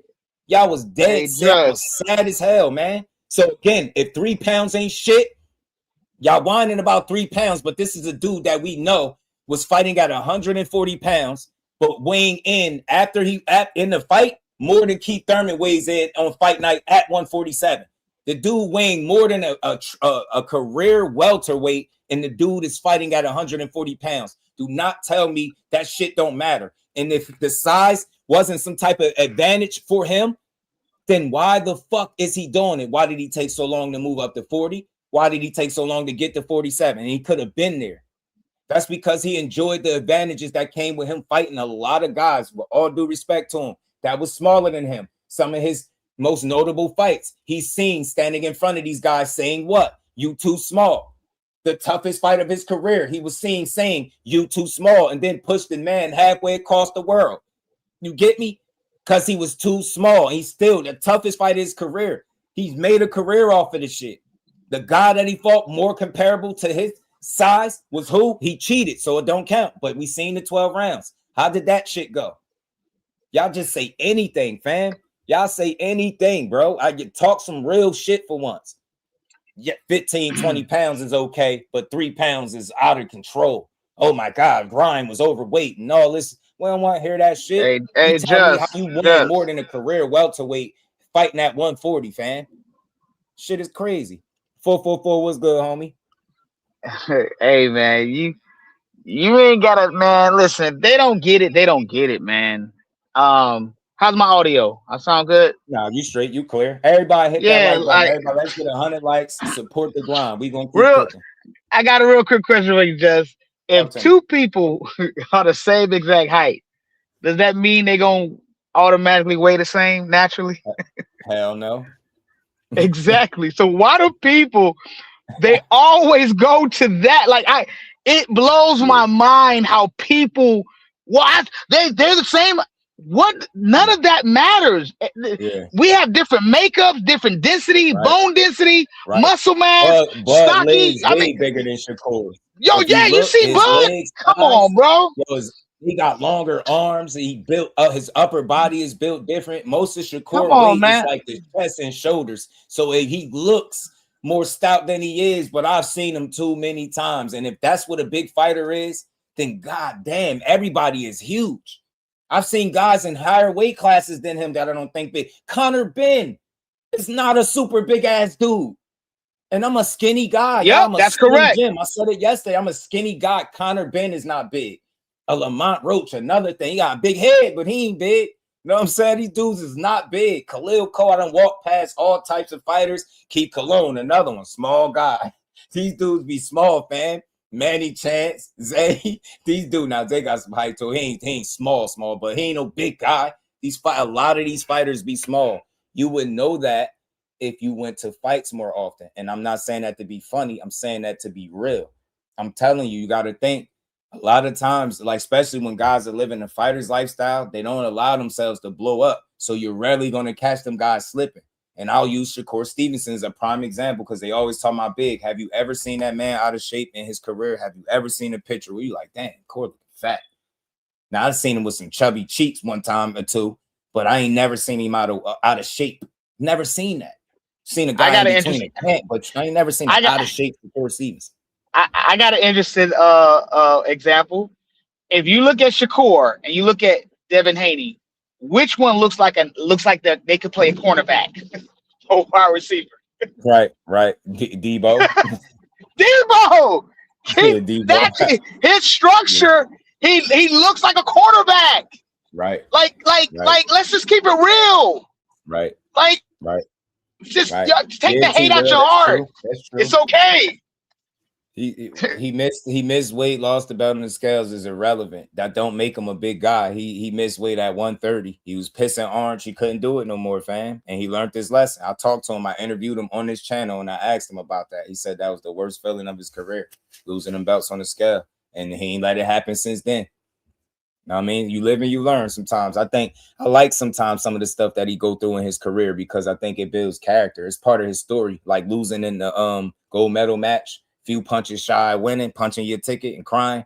I said, that's going to create a monster right there. It reminded me of when Floyd cried. And I'm not saying he Floyd, but it was like, that's going to motivate him is what I always thought. And he ain't let himself come close to that shit again. He been kicking ass ever since. So he's just not an overly big guy, man. Yeah, he missed weight at 130. I was at that fight, the fight that he missed weight.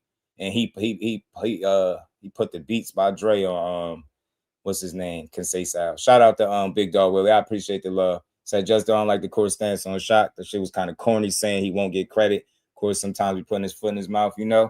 Nah, I agree. I understand what you're saying, but I always try to look at things on both sides. Like, see how I'm acknowledging what you're saying, and I understand exactly. I would agree exactly with what you're saying.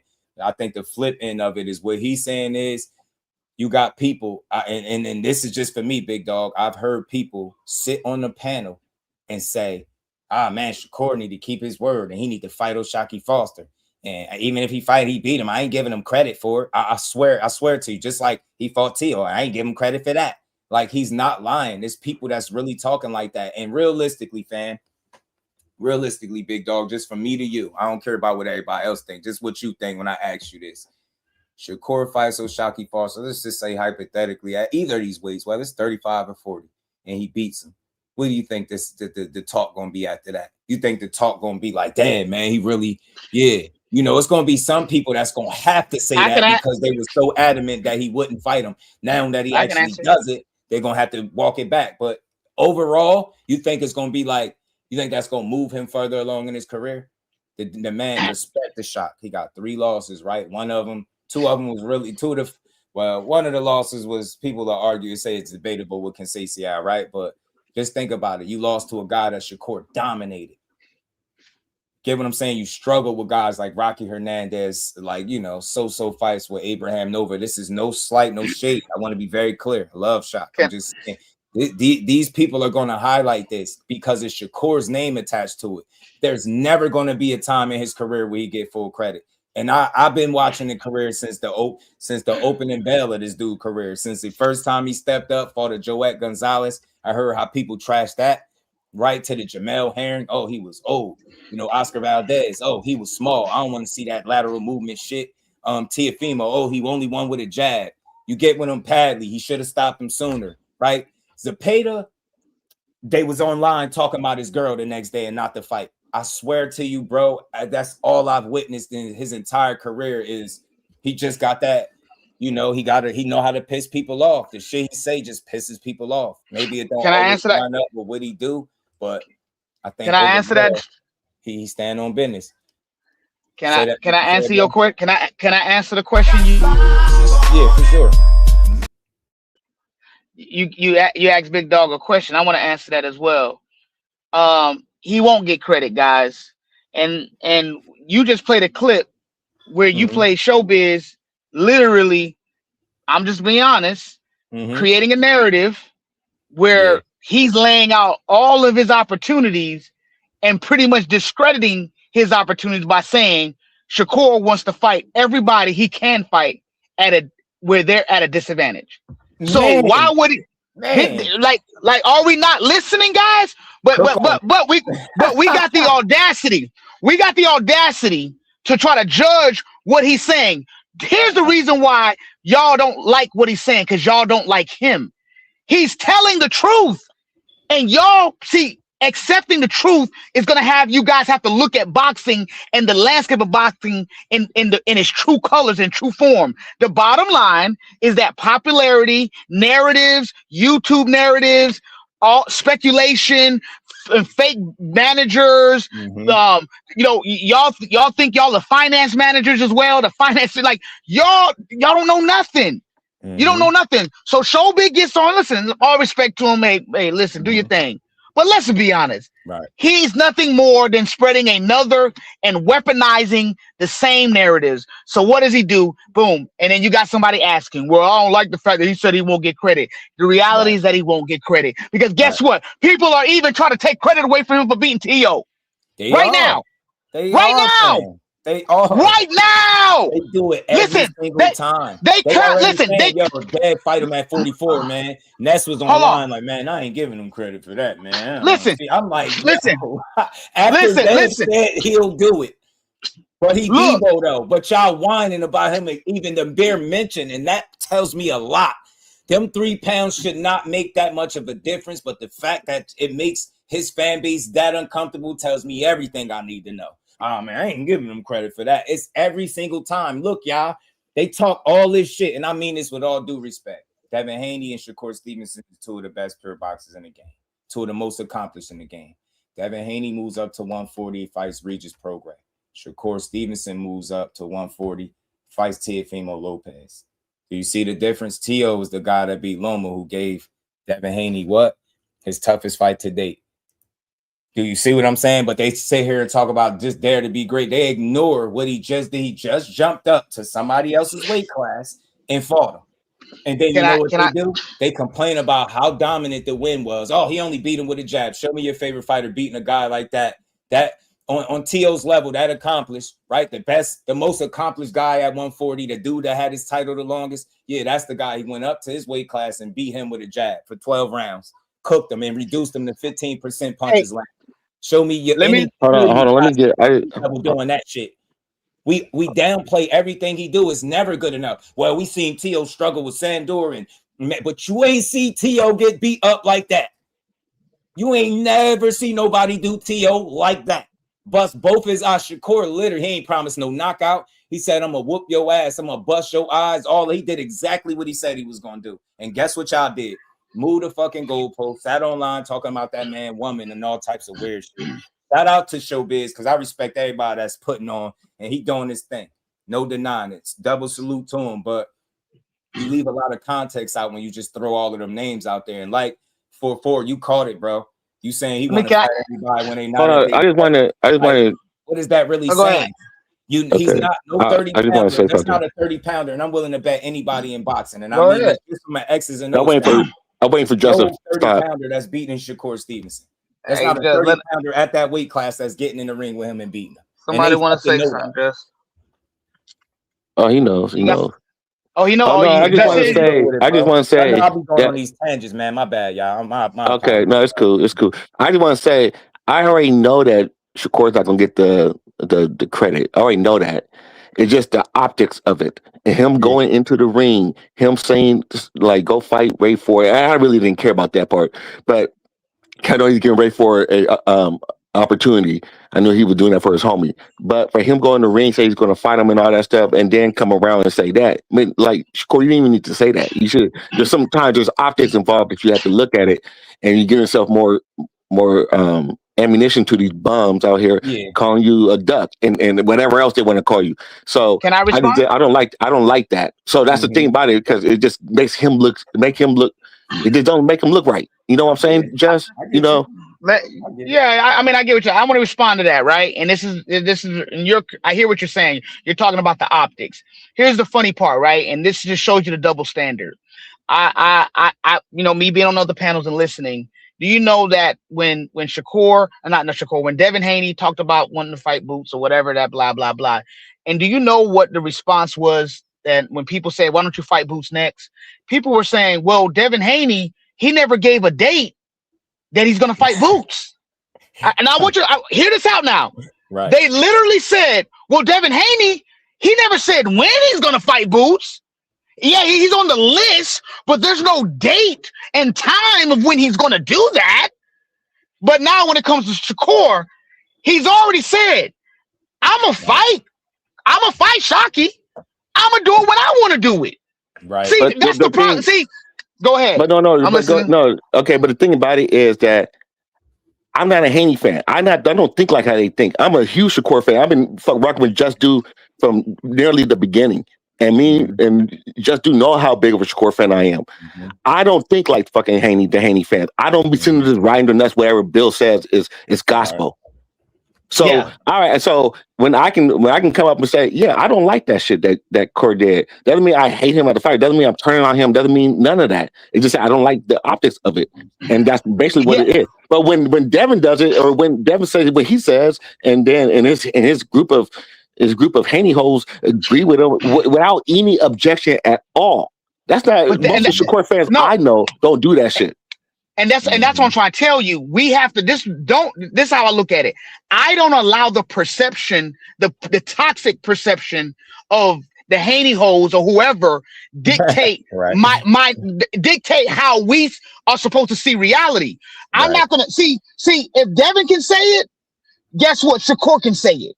I can't help it if the Haney holes demonize Shakur. I can't help it. They're always gonna do it, bro. Shakur shouldn't have to live life and watch what he say because of the politics or the perception that people have of him. They're gonna have that regardless, bro. The reality is that those that know. The reality is if you have logic and understanding like you do, brother, I don't care about how they want to view Shakur, because whatever Shakur does, they don't like it. Even when he's doing things the right way, bro, they don't like it. They do understand not what you're like saying. it. But I'm talking about myself. I said personally myself. I said personally myself. Yeah, I'm with you. I'm Especially with you. myself. Yeah, especially myself. I don't give a fuck what they think, because they're going to hate on him regardless. Them in the tank of many ass going to hate regardless. But I'm going to say, as myself personally, as a thing, I don't like it. And I used to opt this because I was just saying, because I don't, people hate on him, it's going to hate on him. So it doesn't matter. He could fight him tomorrow and they'll still hate on him. So it doesn't matter. That's right.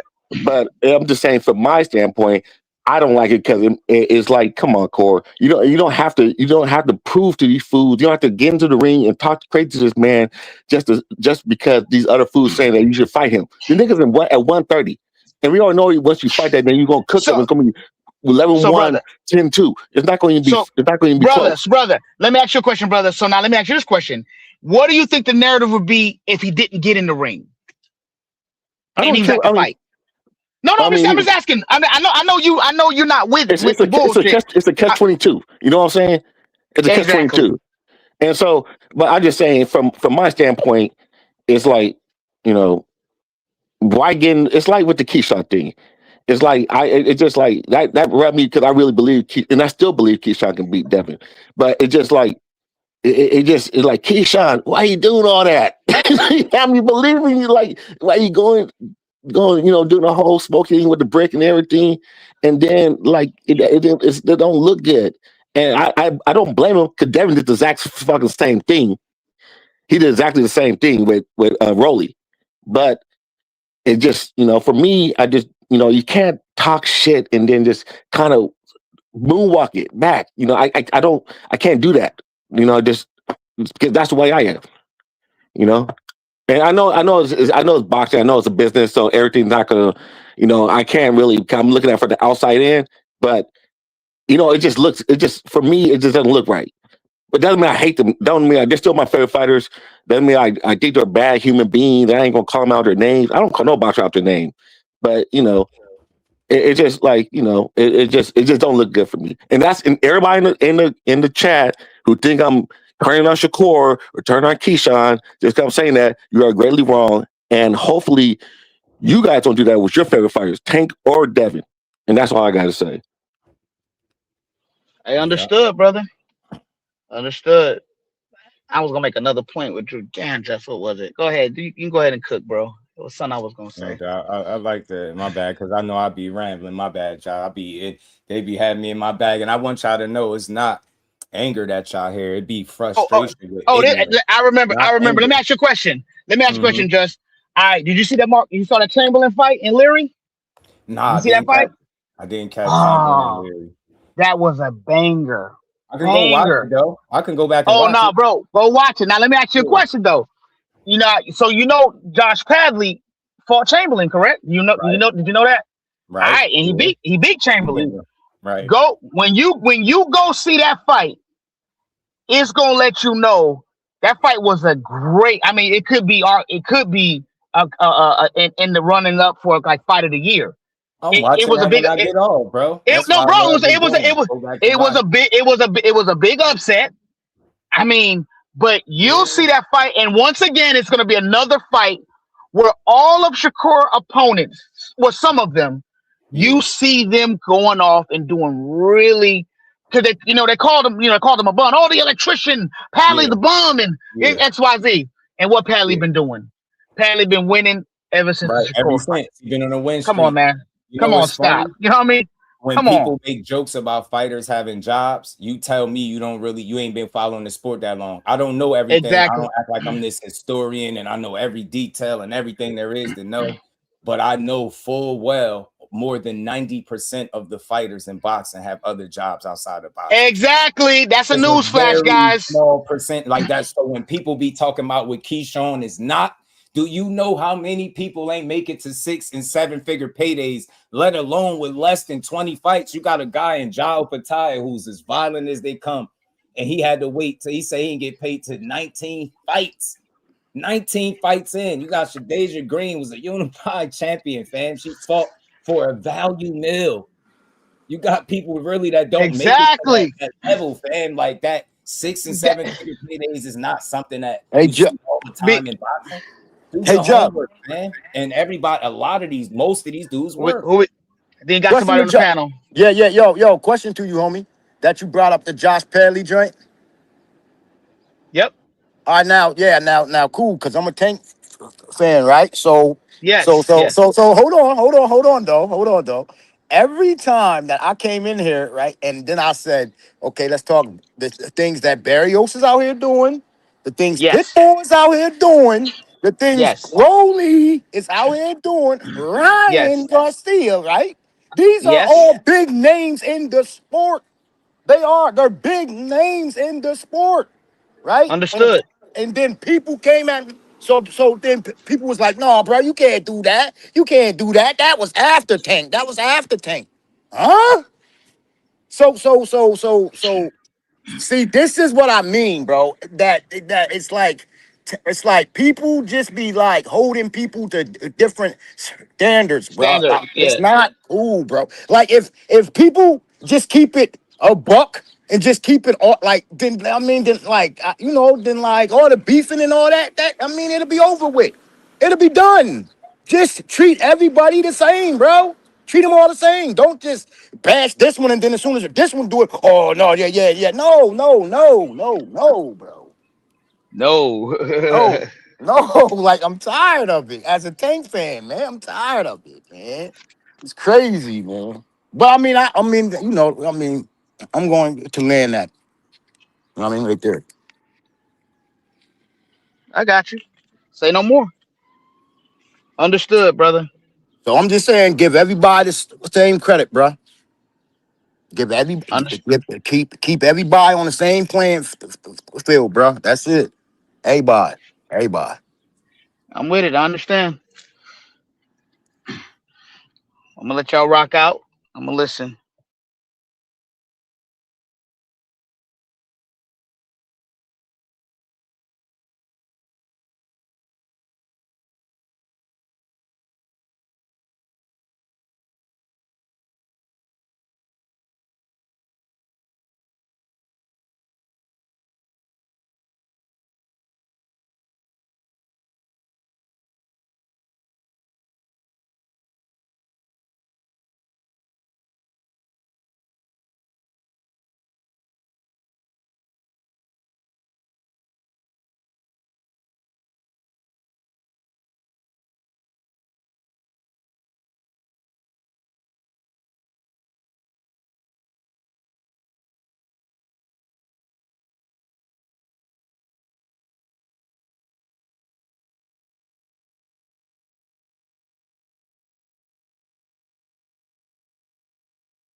My bad, y'all. I had an important phone call. My apologies, y'all. My bad. Yeah, I had a really important phone call. And then I had somebody at my door at the same time. My apologies. I'm back. Shout out to my dog, COE, man. I appreciate Big Dog and 444 coming up here to chop it up. He said, Justice, you how Bill hurried up and put the WBO situation out there before Gustavo did. He knew Najee was going to have him on. Put a new narrative. Yeah, and I love it because Najee shut it down so fast, man. He shut that shit down with good journalism and asking all the right questions. We appreciate Cigar Talk. I've been following him for a minute, longer than he knew who I was. This his clip, and we ain't never got a box again. Well. I already been getting these bets, but now it's time for you to get your just due. I've been meaning to ask Najee about that for a minute. He was slapping it. He was tapping the hell out of Najee arm when he was saying that shit about Floyd.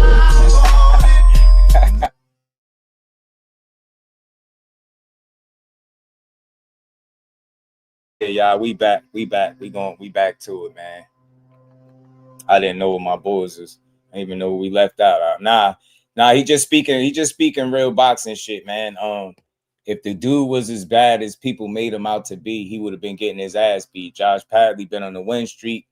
He retired. He don't got a job no more because the money he made from that fight, he been whooping on shit. So see, this is what we're conditioned because his name is not big. We don't give guys credit for going out there and winning fights and being impressive doing it. Like he ain't lost since Shakur. I think that's saying something. I ain't saying he no world beater. You get me? He's no world beater, but you know what I mean? He's a good fighter. He's a good fighter. That's all I'll say. He's a good fighter. I respect him. Shout out to Behind the Hands TV. My bad, man. My bad, y'all. The phone. You know, and then my girl got the nerve to call. I'm talking about keep cooking, Just. I see you calling me. All they do is tag me, man. Yo, them Haney fans, y'all down bad, man. Just move on, man. Move on, fam. Just move on. But like I said, yo, when it come to this man, no matter what he do, it's gonna be a problem. They gonna have a problem with it. It's always a new narrative.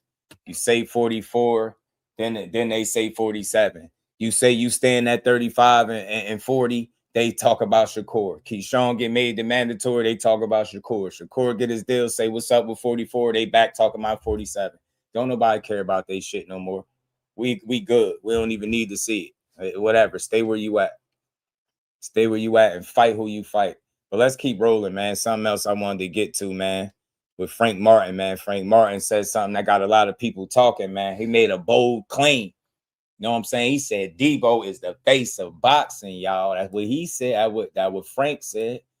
Frank said, man, I don't know what the hell. Somebody need to wake Frank up again and tell him he got knocked out by the face of boxing, respectfully. The guy they look at as the face of boxing and Tank Davis, that's the guy that knocked him out. He said Debo the face, man. Got everybody talking, they poking their chest out. You heard what Frank Martin said? Give a damn what Frank Martin said. And he said, if this is a fight, I agree, but Shakur's supposed to go up to his fifth weight division and fight Devin. My Devin is in his third. Yeah, it's just shit is comical, fam. They like, yeah, but he's scared. He's scared to be in his fifth division in 26 fights. He's a Marcus. He's scared to be in his third division in his third fight. His last three fights would have been at 35, 40, and then 47, fam. If that don't tell you something, then it never will, yo. You know what I'm saying? They some straight haters, fam. Let's get to this Brian Custer interview real quick. It's only like 26 minutes. We're going to listen to him. Core versus Dev, so big of a fight. They don't need the belts. Yeah, T-Will. I agree 1,000,000%. They don't need no belts. Of boxing right now, who is that guy you think right now? Oh, hold on. Face of I wanted to play the whole joint. My bad. That's the short version. I wanted to play the whole thing. Play the interview. Shout out to Frank Martin. I like Frank Martin, though, man. I do. I think Frank Martin is a good fight for Keyshawn. I wouldn't even mind the fight for Shakur, to be honest with you, because he's a good fighter, right? But that Albright shit kind of made it look a little different, right? The Albright fight might have put the damper on things. You know what I'm saying? Frank Gay, I need my money, so don't play. All right, let's get this back. My bad, y'all. My bad for the pause and the action.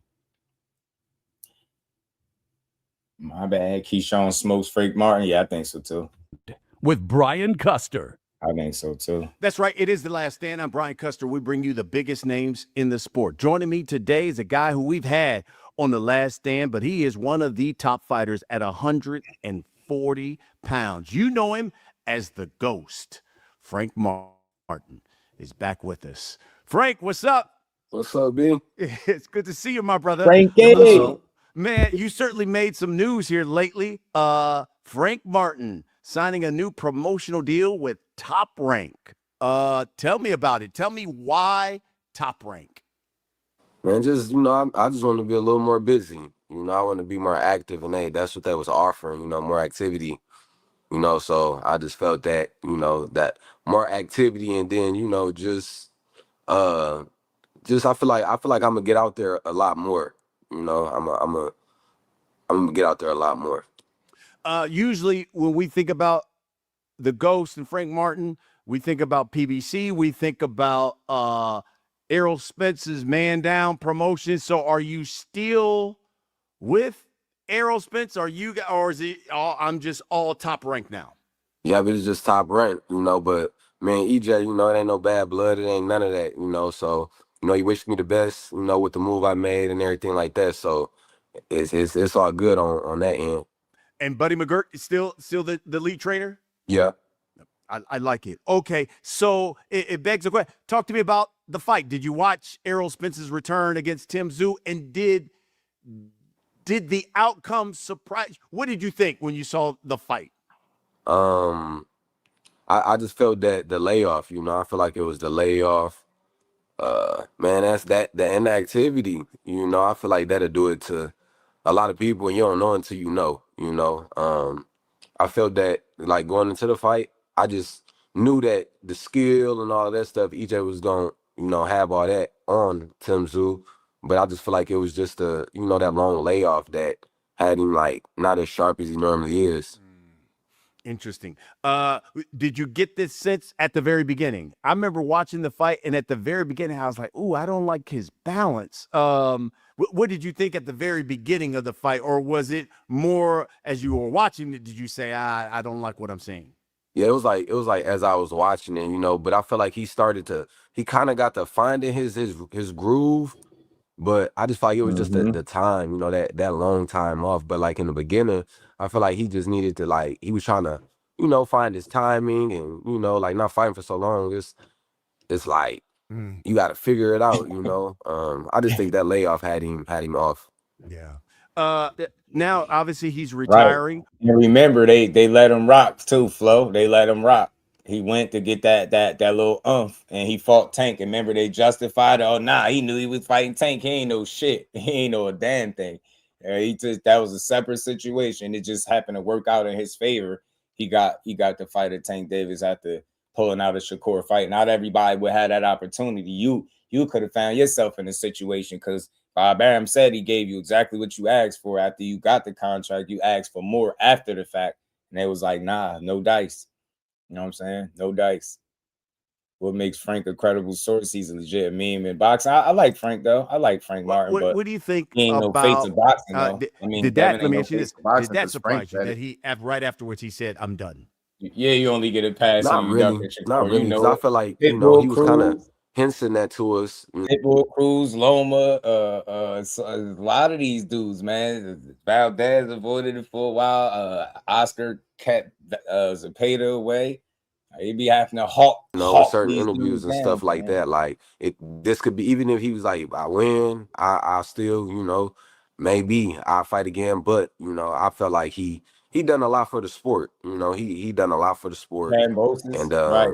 I feel like he deserved to, relax and chill with his family and, do all that. He did everything for the sport. And I feel like a lot of people still ain't appreciate it, so.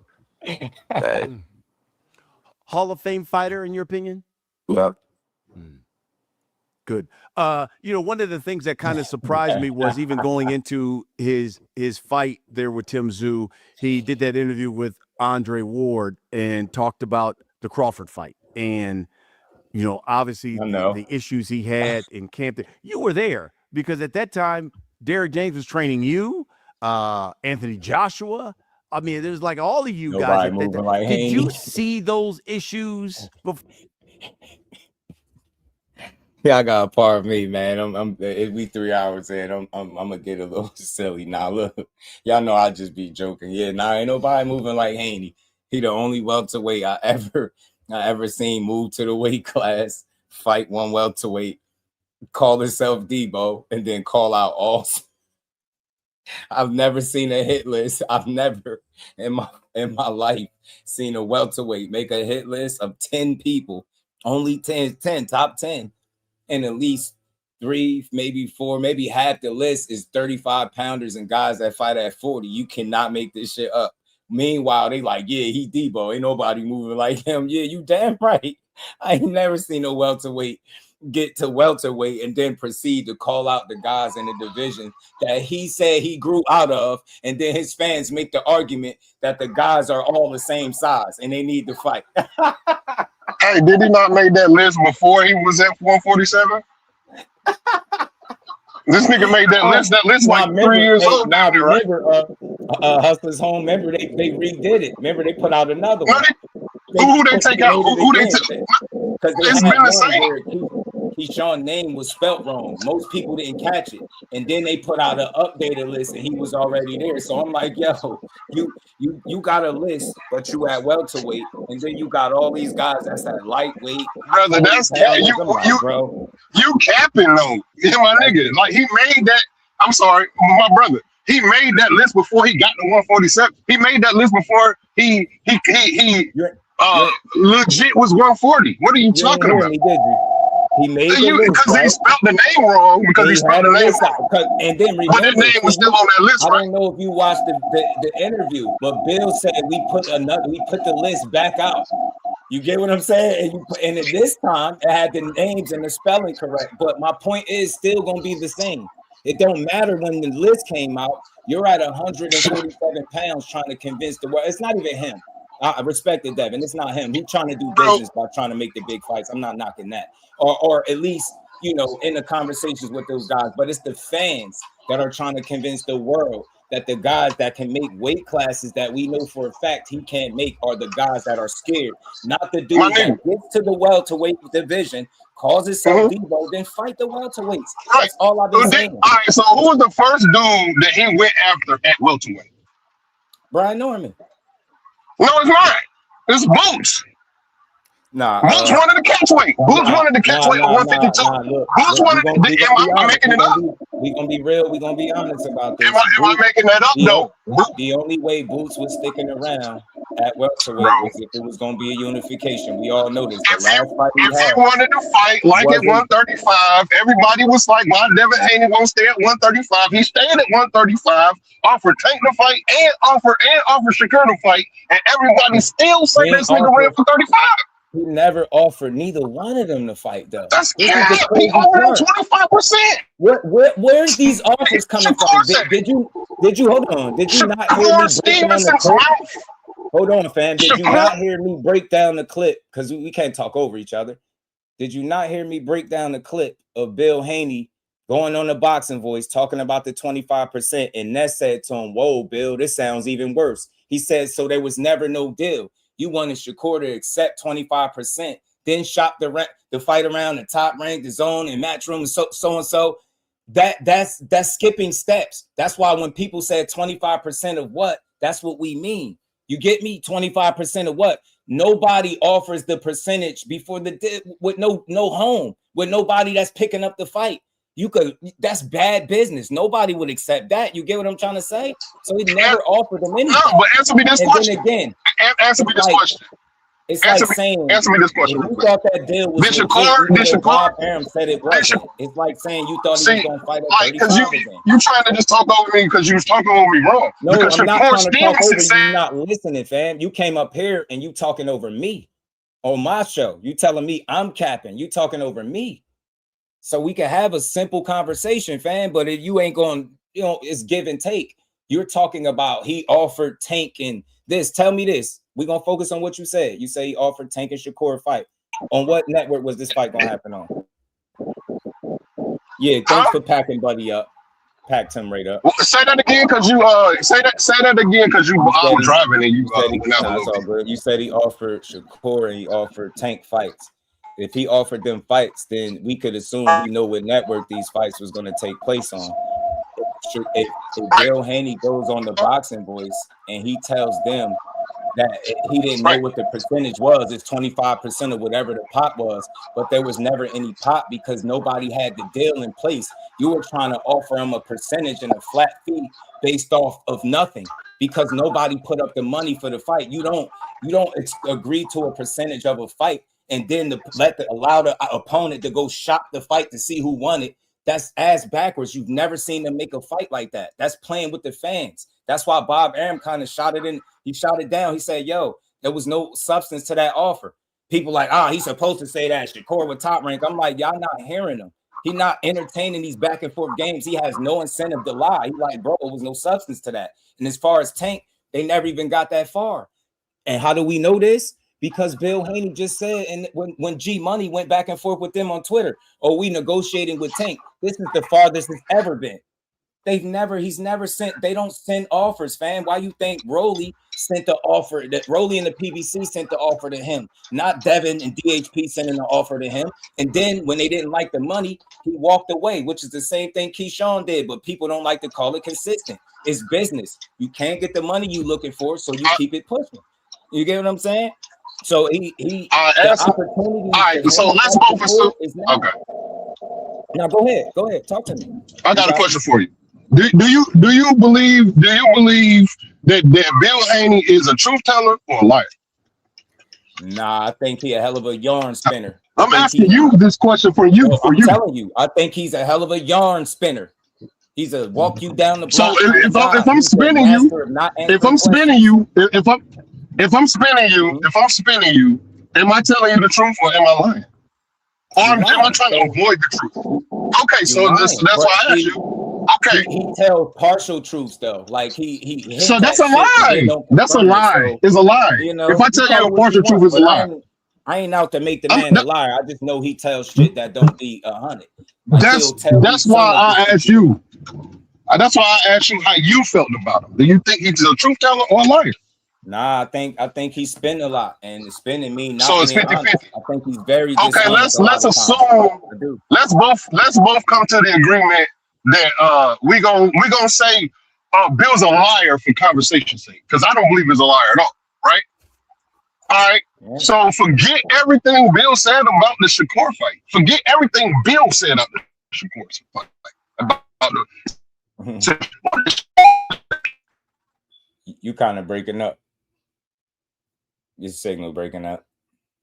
I think he said he was driving, y'all. Your signal breaking up.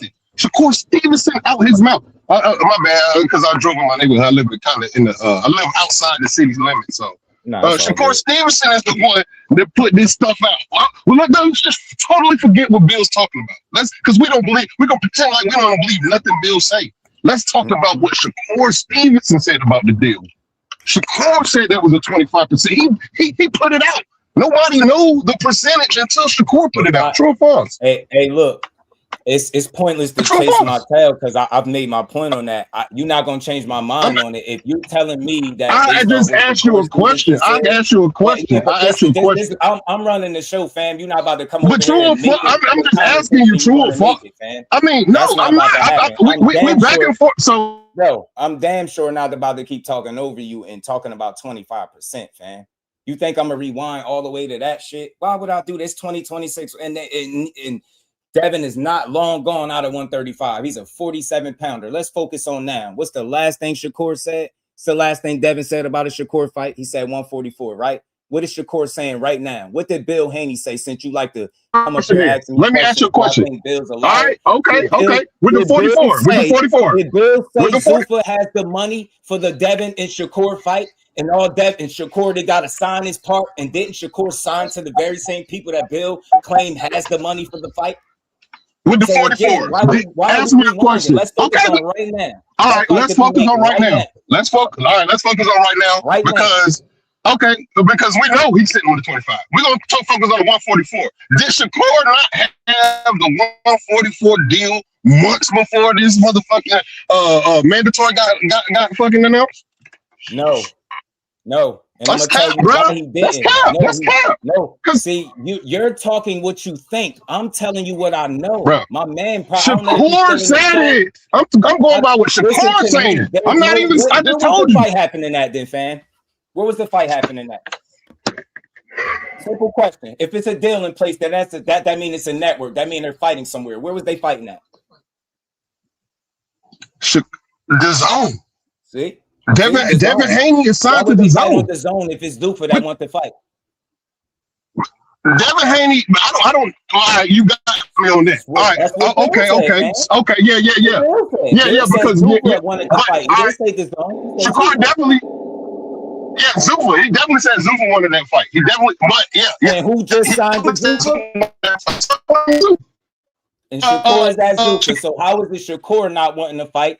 Devin said yes to 144, right, on Twitter. Shakur tagged him repeatedly since the deal has been done. And he said, what? Let's do it. He said, let's fight. What's up?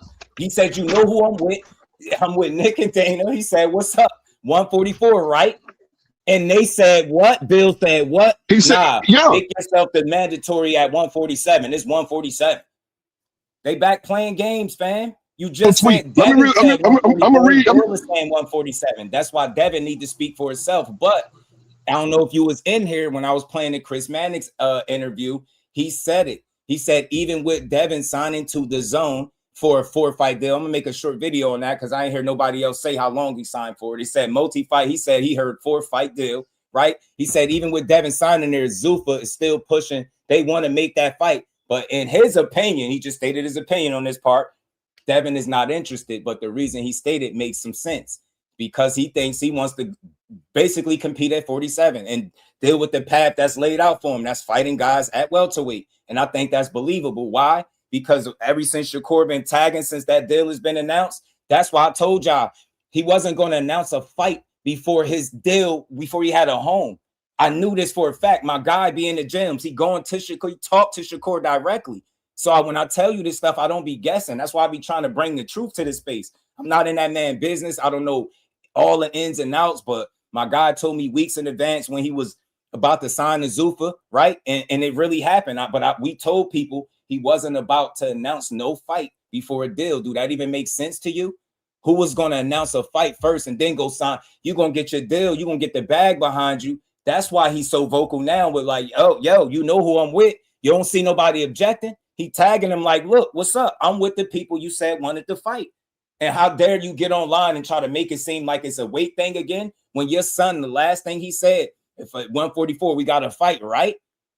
And then Corey agreed. So it's like, just make the fight. What I think Devin don't want to give up nothing. I don't think he's scared. I don't think he's ducking. I think he want to be a welterweight. He up there, and if it's any chance that fight can happen at welterweight, I think that's where he'll take it. I don't think he want to give shit up. I really don't. Just like Shakur don't want to give up everything, go to 47 right now. I'm fair as they come, but I'm a realist. Bill be spinning yarn, man. I watched this man go on Radio Raheem and Sean Zeitel's show, and they asked him very direct questions. They wasn't there for the dog and pony show. Very direct questions based off statements that he made. All they was looking for was confirmation, and he ducked off the interview. I'm like, bro, that's clear as day. Anybody watching this with common sense that's not fanned out is like, yo, he just got up out of he just ducked the interview, bro. All real questions. So I don't want to frame him as label him a liar per se, because everything he says is not a lie. When he started saying, yo, he ducked it, or he ain't take the fight, he was telling the truth. So I don't want to just label him a liar. That's why I say he's a hell of a yarn spinner. So sometimes he gonna walk you down the block. He gonna dance around questions. He's very good at not answering questions, and everybody knows that about him. Like that, Radio Raheem and Sean Zeitel had a whole conversation. This nigga keep talking. You gonna have a whole fucking He just came up here and did that. Go ahead. It was blown away. Like, bro, did he really just come up here? I got a question. If they both agree to 144 today, what network they fighting on? You say what network would they fight on? Yeah. If they both agree today, that would depend on who. It's the same answer. No, it's the same answer. It's the same answer before. It's the same answer. I would think it would be a ring card. See, the question is different. You can answer it different when guys have deals in place. It's exact same. I can respond. Working with the zone, right, and it being a ring card, just like. But don't Turkey. I'm gonna ask you. Before they both had deals, you can't tell me where either guy would be fighting at the zone. That's a fact. How would he be fighting on the zone before he got his deal? Let me respond, He was going to Zufa. You get what I'm saying? Let me respond. Reporters come up here and say, "Yo, he waiting for Keyshawn to sign so they could announce the deal on Zuffa. Man, that shit was set up, bro. Them niggas, Let me respond to the brother. Can I respond to him, Just? Go ahead. Yeah. So peace, brother. Let me ask you a question. How you gonna respond to my? How you gonna ask my question? How you gonna answer my question by asking me a question? Yeah, so my apologies. I want to ask you a question. Who had a deal first, Devin Haney or Shakur? I don't know. We don't know. We don't know. We don't know when Devin Haney signed. We don't. Do you know when Devin Haney signed to the zone? I don't know when Devin Haney signed to the zone. Okay. I know when the announcements. I know the announcement came. So let's talk about the announcement. Who deal was announced? Who deal has been announced, and who deal has not been announced officially? Shakur has, and Devin haven't. Exactly. It's all rumor, but we don't know when they signed a deal. So this question is kind of weird. Well, not really, because a lot of the questions you were asking, as far as network and well, maybe you got to answer to my question. If they both sign, say today, who they fighting? Now that Devin allegedly has a deal with the Zone, we don't know, because it's going to be obviously have to be worked out between Zuffa and the Zone. You know what I mean? It's going to be probably a co-promoted event. Who knows? I don't know. Because don't Turkey own some of Zuffa, and Turkey own some of the Zone? Yeah, if you go look at the percentage of the stake that he owns, he doesn't own over 50% of the Zone. Right, that makes him not a majority owner, but he is. He does own the sports section of the Zone, right? Yes. And is he not the owner of Ring? Correct. He is the owner. He is the owner of the Ring, but I don't know. Hold on. Let me land this plane, man. Let me land this plane. No all problem. Right. Wouldn't Shakur versus Devin Haney to Turkey be the left hand washing the right hand? That's one way to look at it. Yeah. So that's why I asked, because you know what I'm saying. But 2 weeks ago, no, 3 weeks ago, before Shakur announced his Zuffa deal, I get when people say, "Hey, what network they was gonna fight on at the 144?" Hey, I mean, I get those questions. You know what I'm saying? But at the end of the day, Turkey has been backing Devin Haney unsolicited for like 2 years. You know what I'm saying? So is it really a question of where Devin Haney gonna fight at? I think y'all grasping at straws.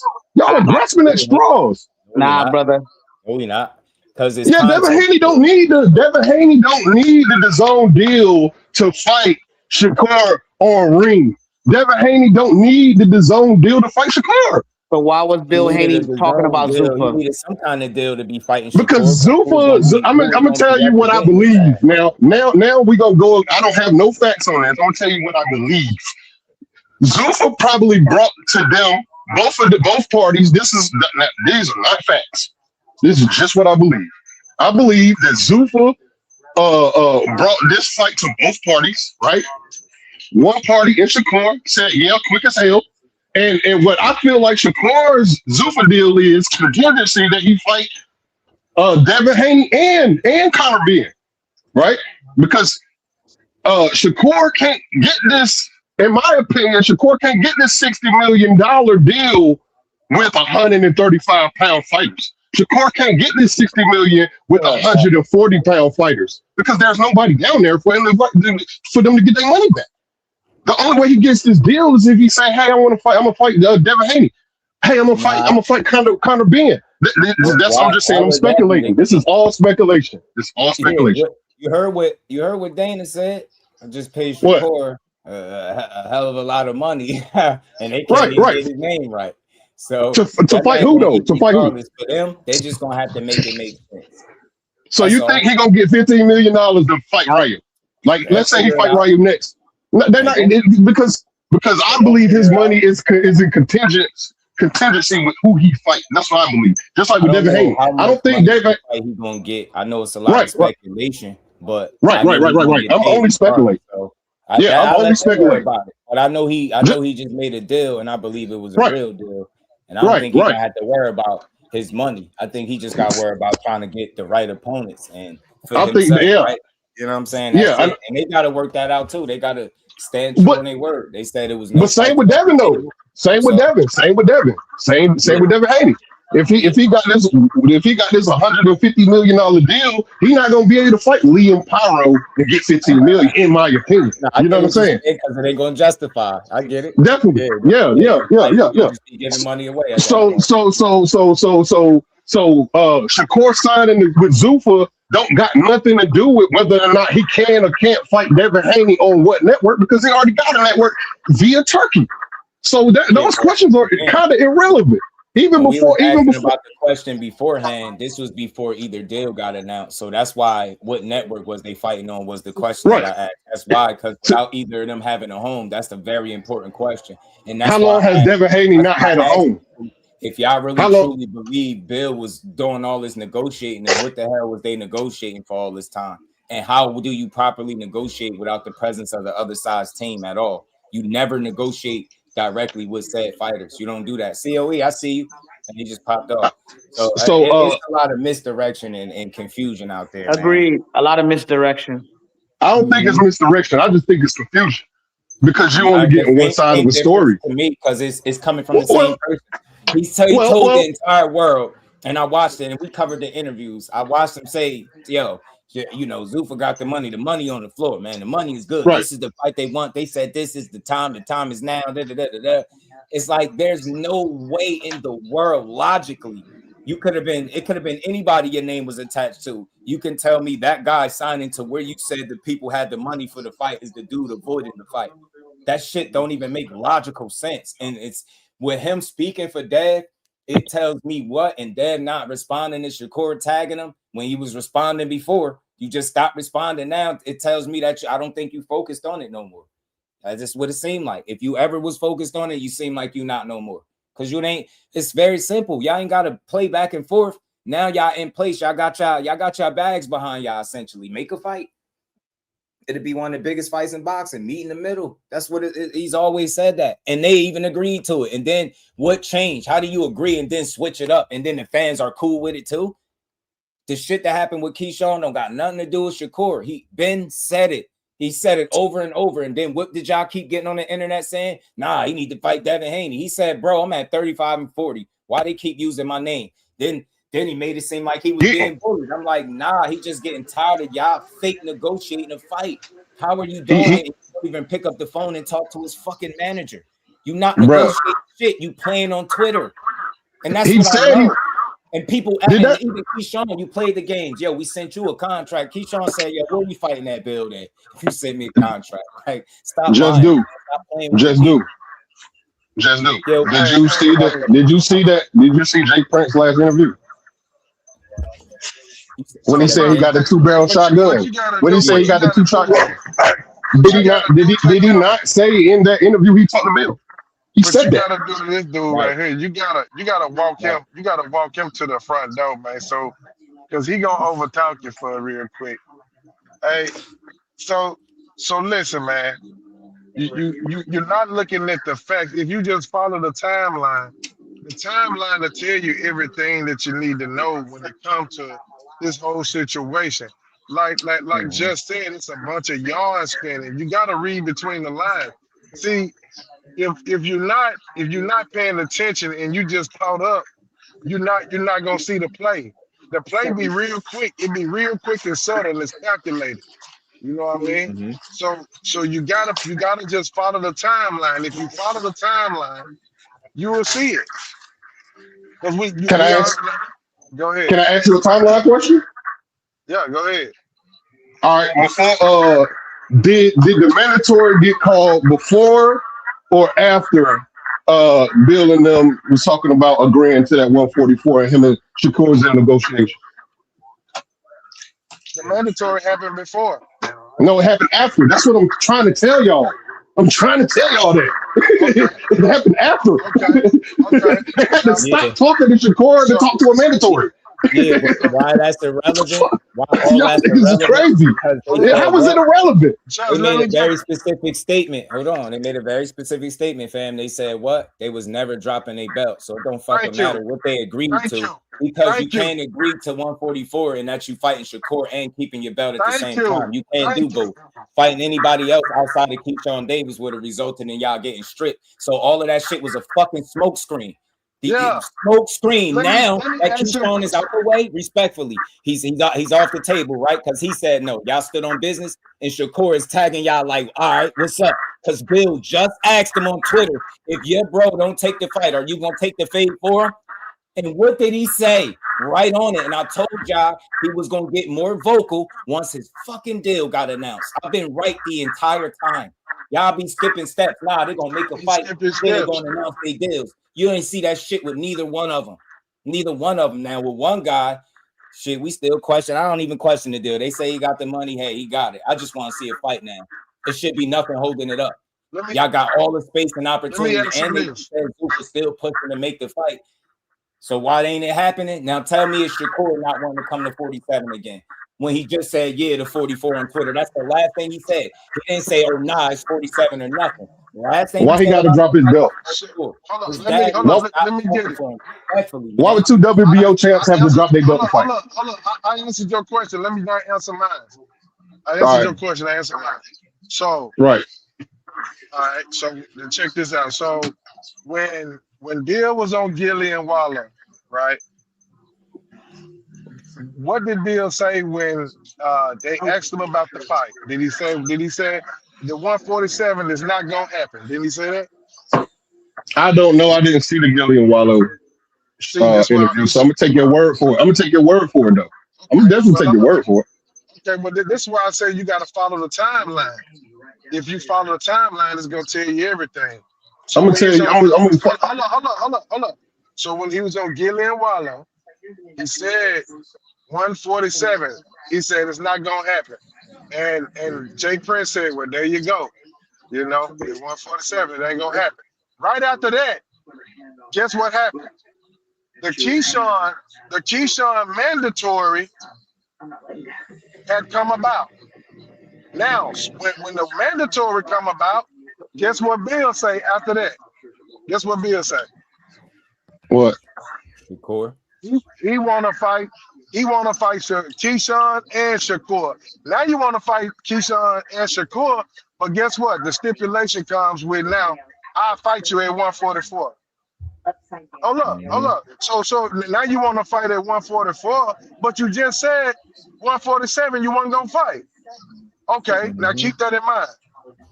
So now, remind you, he already said 147, he don't want to fight Shakur. It's over with. That's dead.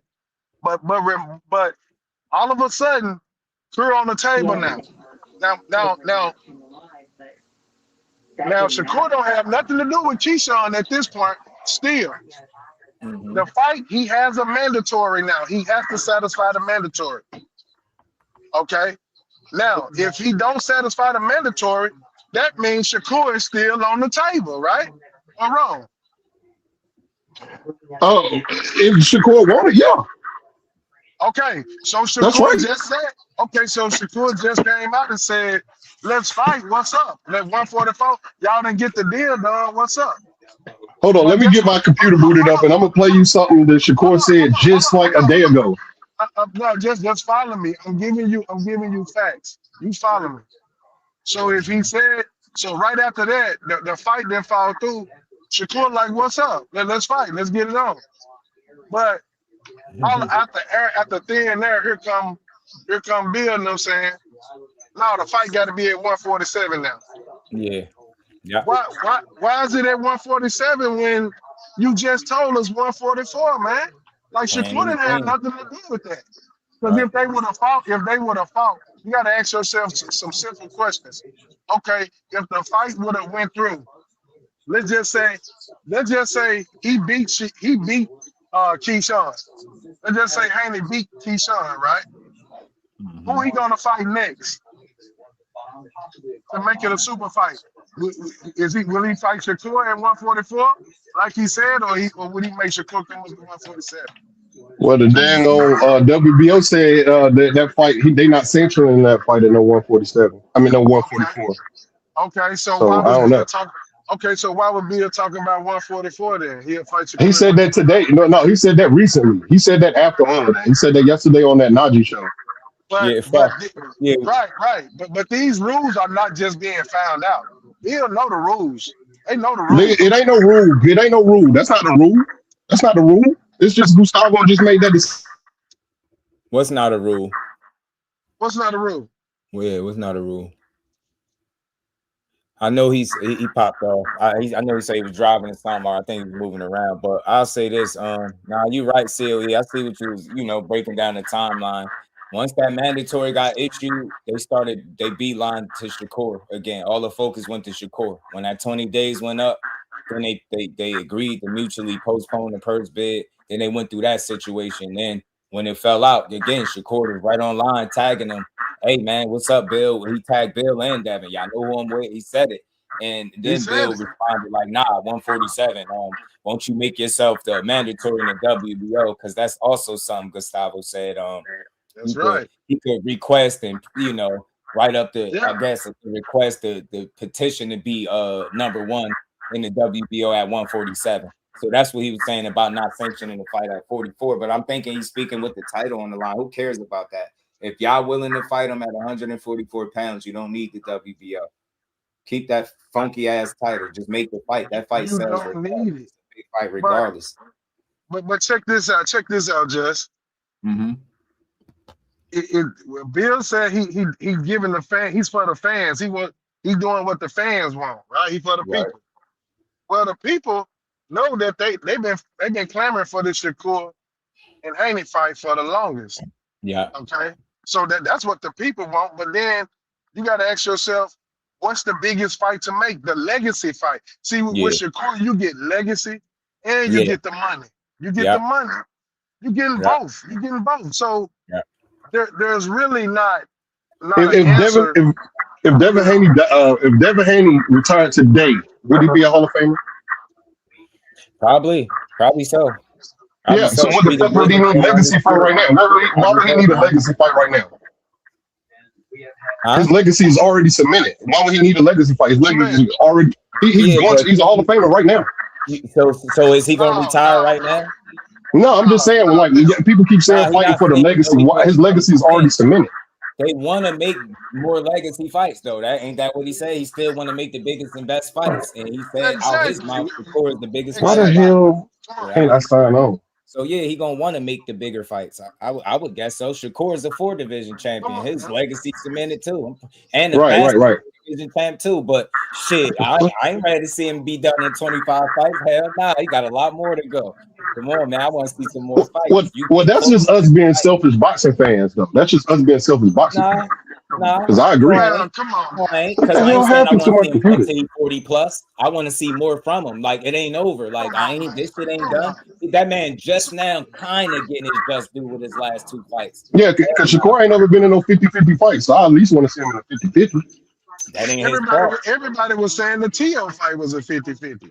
Right. Shit, who said that? You and me ain't say that. We both, all the 3 of us knew Teofimo was doomed. What was Teal? What was Teal and Lona? Was that a 50-50 fight? Teal and Lona? Yeah. 50-50 fight. To me, it was. I'm gonna be real. The thing is with Teal, after somebody see you lose, they can't see a fight being competitive no more. Like people don't know how to. I don't look for people's opinions on what a 50-50 fight is. Nigga, I see it. Teofimo was a guy that was the most accomplished 140 pounder. He had his title the longest. That's what I look at. He fought the guy, the reigning champion at 140, moving to his weight class, and he thoroughly outclassed him. I mean, whether it was 50-50 or not, it's tough, man. Shakur is a lot better. He'd be considerably better than these guys because he's a lot more consistent. So it's it's a handful of these fights that might truly play out to be 50-50s for real. Hey, let me say this. I ain't got somebody background mess up, but I ain't somebody background. Hey, what I was about to say to the homie talking, to be honest, nobody at 135, 140 will be 50-50 according to Vegas. That's my opinion. I don't think Vegas with Shakur. I think Shakur will have to move up to a weight class 47. 150. 47. I don't think Vegas will put none of his fights at 47, 50-50. Haney there. They not gonna put it. They still gonna have Shakur over him probably. Over on the betting odds. Why am I in safe mode? They still probably gonna have him over there. If that fight happened, I want to bet on that. That's what I want to do with you. I want to bet on that. I don't even think they're gonna have Shakur winning on the betting odds. They not gonna have it 50-50. Shakur, no, I don't think so. I think it's a 50. If Shakur would be the favorite, if it be the favorite, it could be 50-50 towards us. But I'm talking about betting odds. I'm willing to bet on that. No, I'm saying I'm willing to. I'm talking about like with the odds of Vegas. If there's a favorite, it's not gonna be significant favorite. You know what I'm saying? It's not gonna be like like a 1,500 favorite. It's gonna be a favorite. No, I never said that. I'm just saying. I'm just giving you an example. I didn't say you said that. I'm just giving you an example. You know what I'm saying? I don't got no one like. So when you say that though, it's not. It's a lot of shit ain't gonna be 50-50. Like, right? He can't help that he better than his competition. The people that he's, you know what I'm saying, that's in his weight class. He can't help that. Exactly. Man, he should have fought Haney at 35. That's what I stopped fucking with Shakur. I stopped fucking with him because he should have fought about this conversation, man. Let me ask the homie a question. You said that he should have left 35. I mean, he should have fought him at 35. But he doing the same thing. Shakur ain't basically doing the same thing that he doing now. He didn't leave up out the division. Haney left up out the division. Haney didn't leave up out the division. He sent him a deal. This nigga said 50-50 or nothing. Bro, he never said that. Shakur said 50-50 or nothing. He never said that. Oh my God. Oh my God. So y'all, I know for a fact he did say that. Man, listen to this, man. Because I hate the fact that y'all really be chasing y'all tails. Yeah. He got his lawyer write a letter to the sanctioning body. Fuck with Shakur. Shakur could have said, I want 80%. It's not up to him. Once that we not believing Shakur. Just listen. Before they could decide to split, Devin Haney vacated his titles and moved up. That's all. He didn't duck. He just vacated and moved up before they could make a decision on the split. My guess is because he was done at the weight class at 135. And I think low-key they felt like he would have got a better split. And I really think he would have. That letter was very convincing. They listed his numbers and all types of shit. Exactly. You start listing all the accolades, your silver medal, man. You add all that shit. What his numbers is, his viewership. I read it. I read the letter, the entire shit on this channel. That's what it was all about. So again, people try to rest the chat on. Shakur said it's 50-50 or nothing. Get that weak shit out of here. Did y'all read the letter? It don't matter what he said. That letter. Oh, so okay. So I just can't believe. All right, so I don't believe what Shakur say. I got you.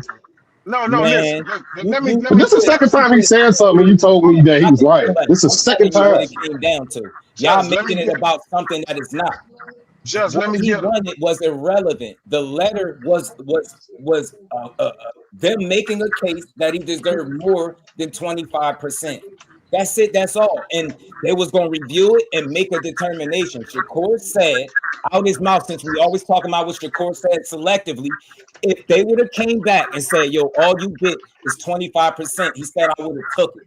That's but right. Before they could make any decision, the belt was vacated and he moved up and fought Regis. And how I know he had no intent on fighting Shakur at 135 pounds because he posted his fucking goals. The goal stated, fight Lomachenko, move up and become a champion at 140 pounds. Is that or is that not exactly what he did? It wasn't nowhere in that note. Was it like, okay, let me quit, stop and fight Shakur? Or to matter of fact, I know he did say out his mouth, the only guy he would stay at 35 for was with Tank. But he also said to Shakur, he'll be back to 130. Since we love talking about what just Shakur talking about, let's talk about how Devin said to Shakur, I'll be back to 135, gangster. And I'll pull the fucking tweet up. Did he ever come back to 135 and do anything? No. Like fighters say shit all the time, but at the end of the day, that paperwork is what mattered. Shakur could get online like, man, that shit should be 50-50. It does not matter because it's not. Can I read you a Bleacher Report? Can I? Stars in the moon if you want, but you ain't getting that shit. They wasn't gonna give him no 50-50, and I'm a. Can I read you? Man, y'all. Can I read you a Bleacher Report article? Burnt out, man. Can I read you a Bleacher Report article?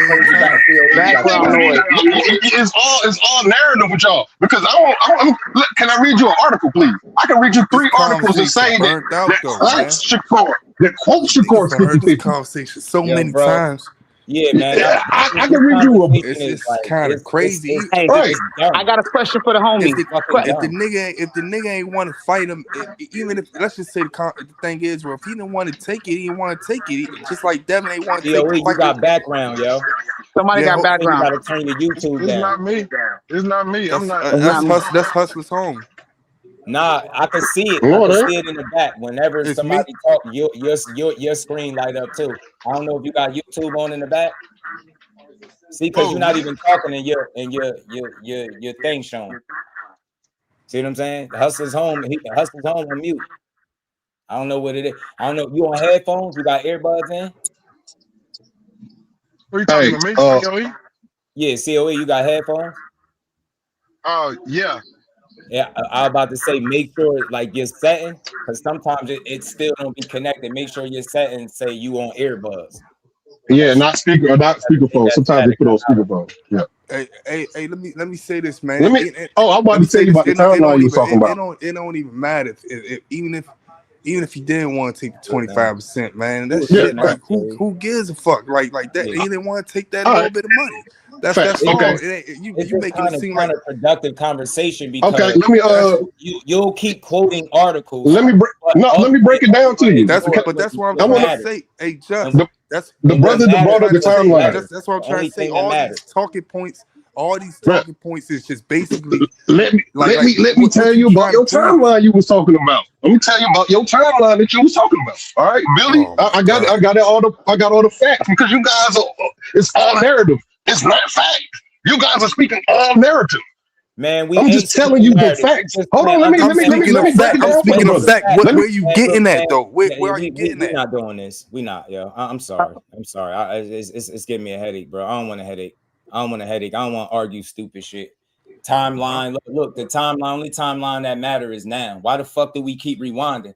I'm sorry. I can't subject the audience. I don't know where you getting at. Old conversation. Let's focus on now. I said that. The opportunity is now for both guys if they want to make a fight. There's nothing stopping them. They got deals allegedly in place. Well, one got whatever.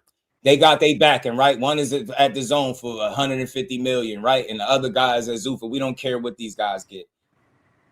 They want to fight, they can fight. Why we worried about a timeline? We really about to go back to 25%? We're not doing that. Nah, it ain't no timeline shit to expose you like chasing your tail with that, fam. Because you say all of that, and how does any of that affect what's going on now? You get me? Like, I just didn't want to chase our tail. You saying narratives, but we speaking facts. You keep talking about Shakur asking for 50%. I'm telling you, the fucking letter didn't even suggest that he deserves 50%. It suggested that he deserves a better split. But y'all keep pushing misinformation across the space and then say we pushing the narratives. I'm telling you a fact. How I know, I read the entire letter on this channel. So everything before that point, anything that Shakur may have wanted, it did not matter. The letter was that was it. That was their argument. The case, that split was going to be determined off of what was written in that letter. That's it. That's all. They could have very well came back and said, hey, you getting 25%, fam. We don't see no reason to give you more. And he even went as far as saying, I would have just had to take it. I would have took it. That's what he said. So ain't no need to keep going back to that. We can't change that. How does that affect now? When you got two dudes, Devin don't got an opponent, Shakur don't got an opponent right now. They both got new deals in place. All facts. There to make a fight if you want it. That's and all. I still want to know who the fuck was or who was backing Bill with that money, even if it was with all that shit. Man, they know how to get in front of things before it hit the light. Exactly. This is why we like to hear from the fighters, right? Because people are simple-minded like Pablo. So why would Devin Haney essentially agree to 144 if he's going to be drained? Y'all just make shit up. Was he drained against Ramirez when he made 144? Do you remember him saying in order for him to make 144 pounds, he had to eat burgers and steaks? See, y'all like to point out selectively, right? So what is that telling you? Y'all had to eat burgers and steaks to make 144. Now, if you do his couple fights later, he'll just be drained. The same dude that had to eat burgers and steaks to make that 3 pounds later, he's so drained, right? Why did he agree to it on Twitter? Y'all just be saying anything. You think Devin? So basically, you telling me Devin is agreeing to be drained against Shakur Stevenson? This is 135 all over again. Y'all really think he was going to compete at 135 pounds again after seeing how close that fight was with Loma? Y'all really think that when the man wrote his fucking goals down and he posted it on Twitter? I followed all of that shit. I'm like, it's crazy. He told us exactly what he was going to do, and I respect it because he did it.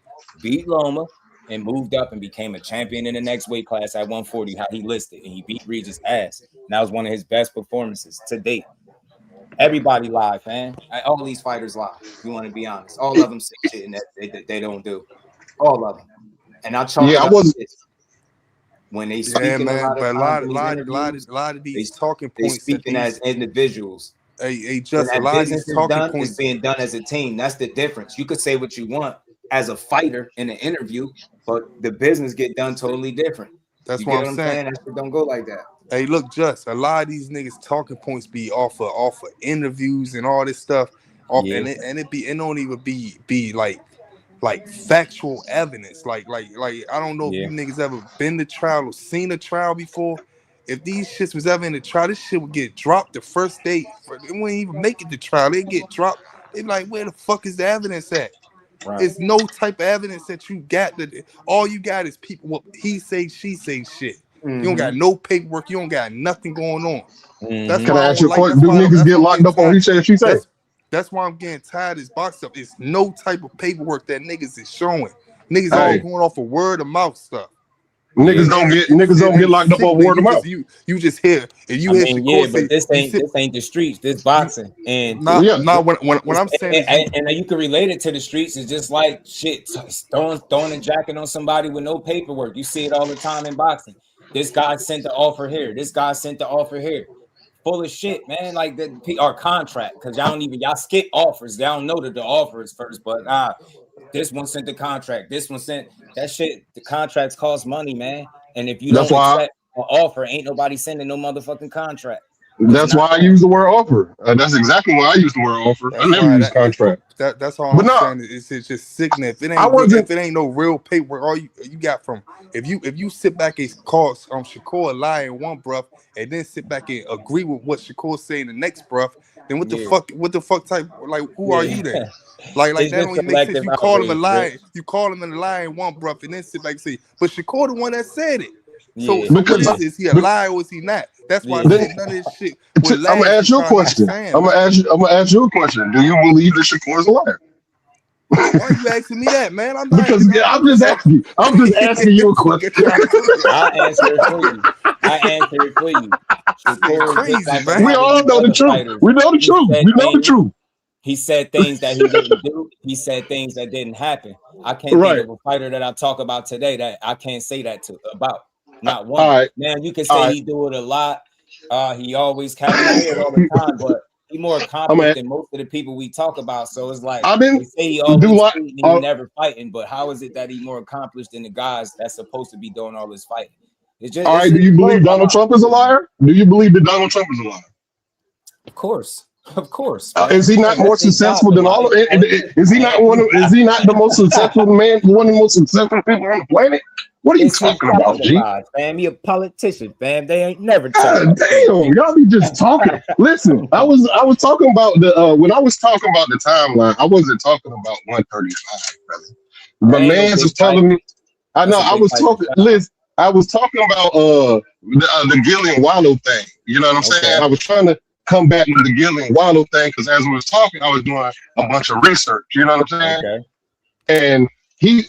And like I thought that he went on Gillian Wallow before the 144 thing even dropped off by a long shot. You get what I'm saying? Yeah, they wasn't talking that. They both agreed that they wasn't fighting. He said, my guy at 35 and 40, and Bill said Devin ain't going past 147. He ain't going lower than 147. And they got off the phone, left it alone. That's how you knew there wasn't no negotiations going on. So when Bill said he was negotiating for months, that conversation would have went a lot different if they had ongoing negotiations. That's why he exposed himself. That's why I say it's a lot of smoke and mirrors. All right, let me see what Shakur said about that. Shakur was drained in 2018 and 2019 when he fought at 126. Yeah, that shit was crazy. See, this is the dumb shit I be talking about. Dumb So dumb shit I'll be talking my about. God, he trying to come back, and he trying to see when Shakur said when they agreed to the 144. He agreed to 144 after Keyshawn became the mandatory. See, Right. that's when he tried to Right. pair the two. Yeah, You know, because that's when Devin, remember, he was like, so 144, we got to fight. Remember, they beeline. It was all about Shakur when the mandatory got made. No. Y'all remember? Hold on. They started talking about Shakur. But before they were talking about both of them, though. Before they were talking about both of them, they was talking about fighting both of them. Remember that when they were talking about he trying to put both of them on the same contract type shit? You know what I'm saying? Some shit that Yeah. You can't do that. What didn't Tank Davis do? Didn't Tank Davis do that? Tank Davis knew he was fighting Ryan Garcia before he fought Ryan Garcia. Bro, Tank Davis had already had. Tank Davis did it, and Tyson Fury did it. What are we talking about? Bro, what are we talking about? No two fighters is going on the same contract to fight one guy.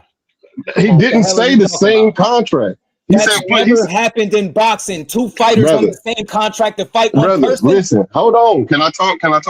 Please. If you saying that, like, you way off. That's not what I'm saying. Crazy, I never said that. I never said that. What are you saying then? I said that a fighter have had two different fights on the contract. That's he definitely different than what Bill suggested, fam. Bill said both of y'all on the same contract. He said that. That would be structured. He said that. Different. They got different venues. The money. They got the same team though. Be different. Why the fuck would they both? Yeah, he said it. And then his minions got on their channels. Some of them big channels talking about, oh, we want both of y'all 2-for-1 deal. And Pablo, I see you type that dumbass shit. I did hear this. I did hear that. WWE exists in boxing, huh? What's next? Table, ladders, and chairs match? The fuck is wrong with y'all? Two fighters will never go on the same contract to fight one guy. Understand what I'm saying? That's never gonna happen. But ask him this, Just. Ask him this real quick. So let's just say both of them on the contract, right? Right. Let's just say hypothetically that they on the boat, they're on the same contract. What if Keyshawn knocked? What if Keyshawn knocked Devin Haney out cold? Right. Then what? Hold up. Then what? Right. I don't know. Maybe I don't know. I feel like they would have that contingency. You know what I'm saying? It would be a contingency plan on the contract. But see, this is what I'm talking about. Just you got to ask them these type of questions. No, you making hella sense. I'm not fighting against you. I'm not arguing against this. I'm not arguing against it. But you talking. I asked you, did Bill say it? I asked you, did Bill say it? You said yeah, and I didn't say nothing else after that. I have to walk him down.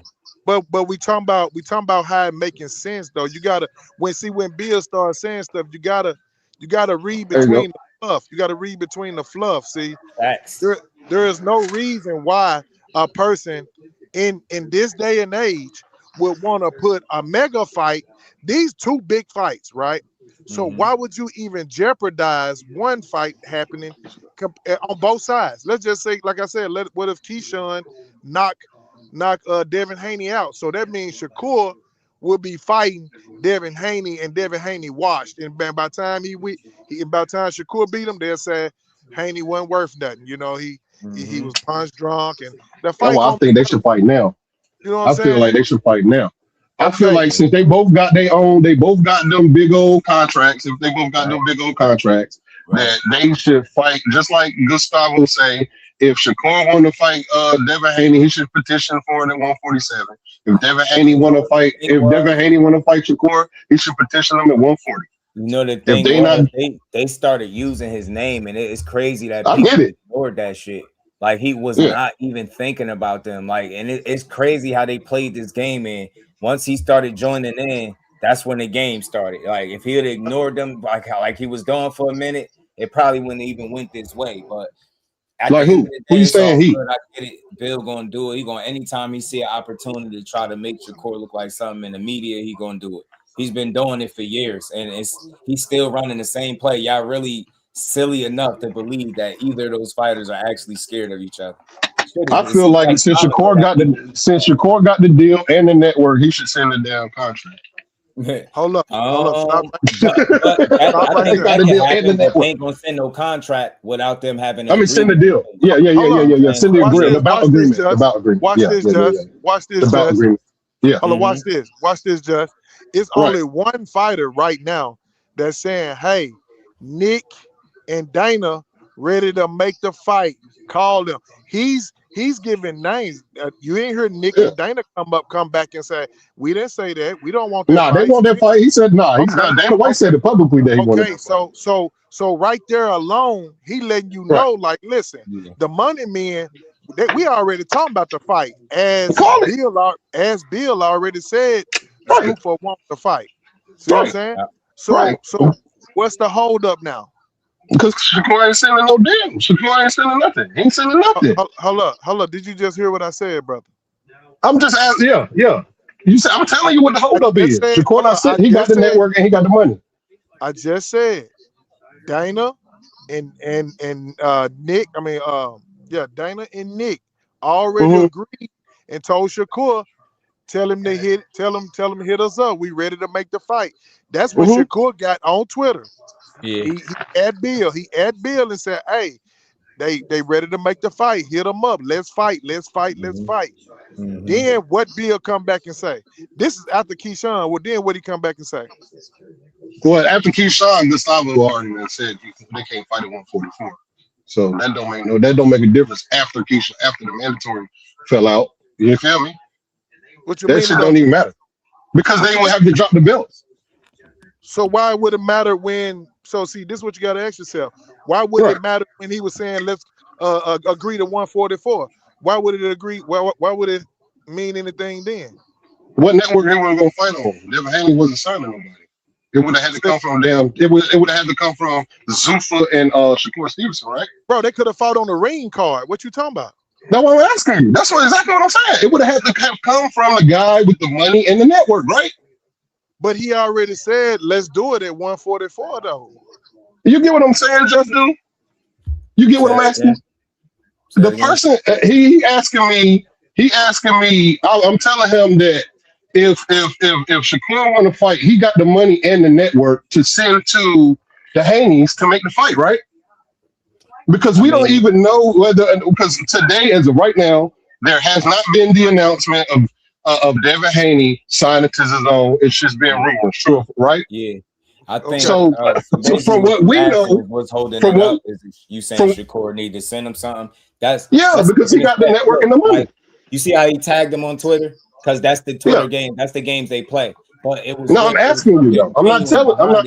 I'm just asking you. People. He mentioned the right people. He like, look, I'll take the fight at 44. At that point, if they accept it, then you can start talking about an offer being. You get what I'm saying? They got but it has to be a formal bout agreement. But you see how Bill is kind of muddying the waters because he's speaking for Devin again. Devin said 44 last time. Bill is saying 47. So to me, it's the same old discrepancy. It's like they just, bro. I got a question. I'm gonna ask you a question. Hold on. He just he walked me around the corner. He didn't answer it. He just walked me around the corner. Answer what? What didn't I answer? Dude,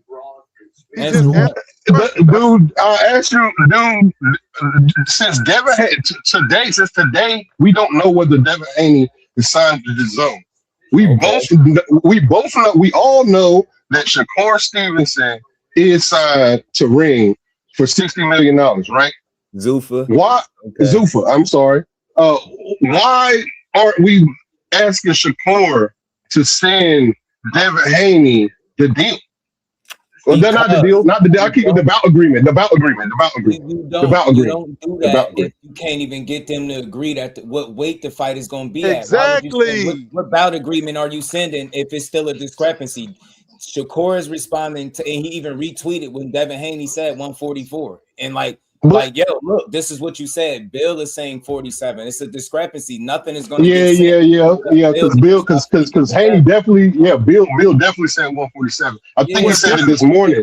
That's what needs to stop. I'm talking about this morning. Didn't he say 147 or nothing? Yeah, I think that the last time he said anything to Shakur, he said 147. He said, "Won't you petition the WBO and become the mandatory?" That's what he said. So that's telling me all right, you right back playing these same games again. But to me, y'all don't question yourselves. And I really think a lot of Haney fans lack logic because answer me this.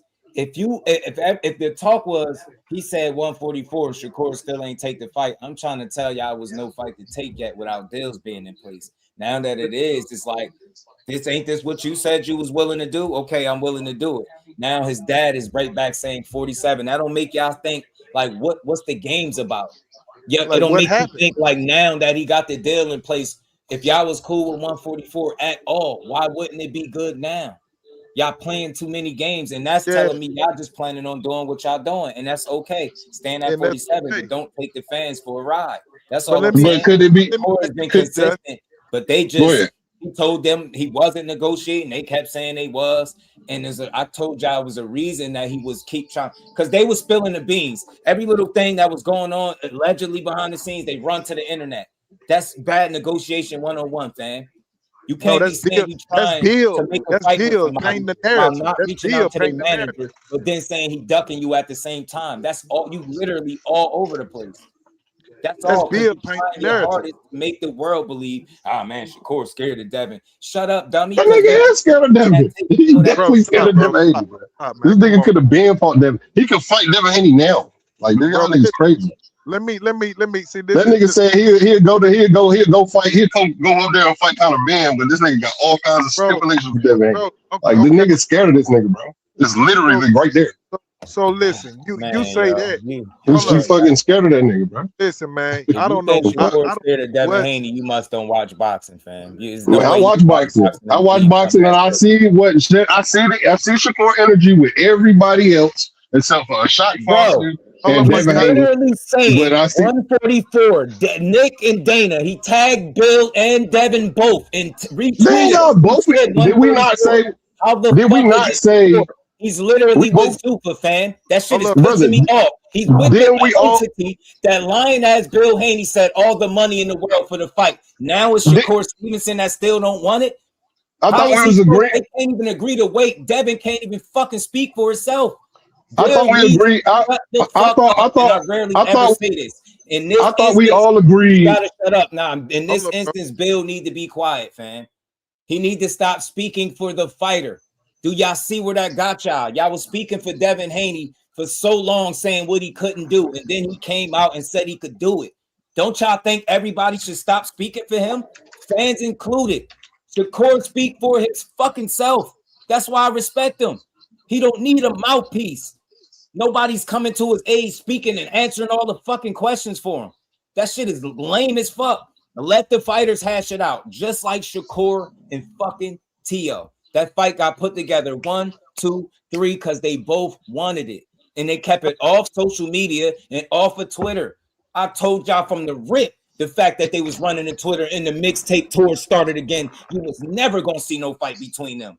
Because he was over promoting it. And then he shot himself in the foot because he suggested 2 fighters on the same contract. I said, see, he think everybody's stupid. Then he had to come back and clear it up. Nah, I mean, we want to fight him first and then him. All right, say that, fam, because you know damn well that's not what you said in the interview. 2 fighters on the same contract to fight Debo. Yeah, we want them 2 for 1. This ain't WWE, and stop playing with the fans. Now, look at this. 144 was cool. Y'all thought y'all was bullying Shakur, but y'all fucking dumb. And I try to tell the fans, some of the people that come through here and listen, Shakur is not going to announce a fight before his deal is done. I'm trying to tell y'all that. This is why when he was talking about negotiations, he was like, nah, ain't nothing.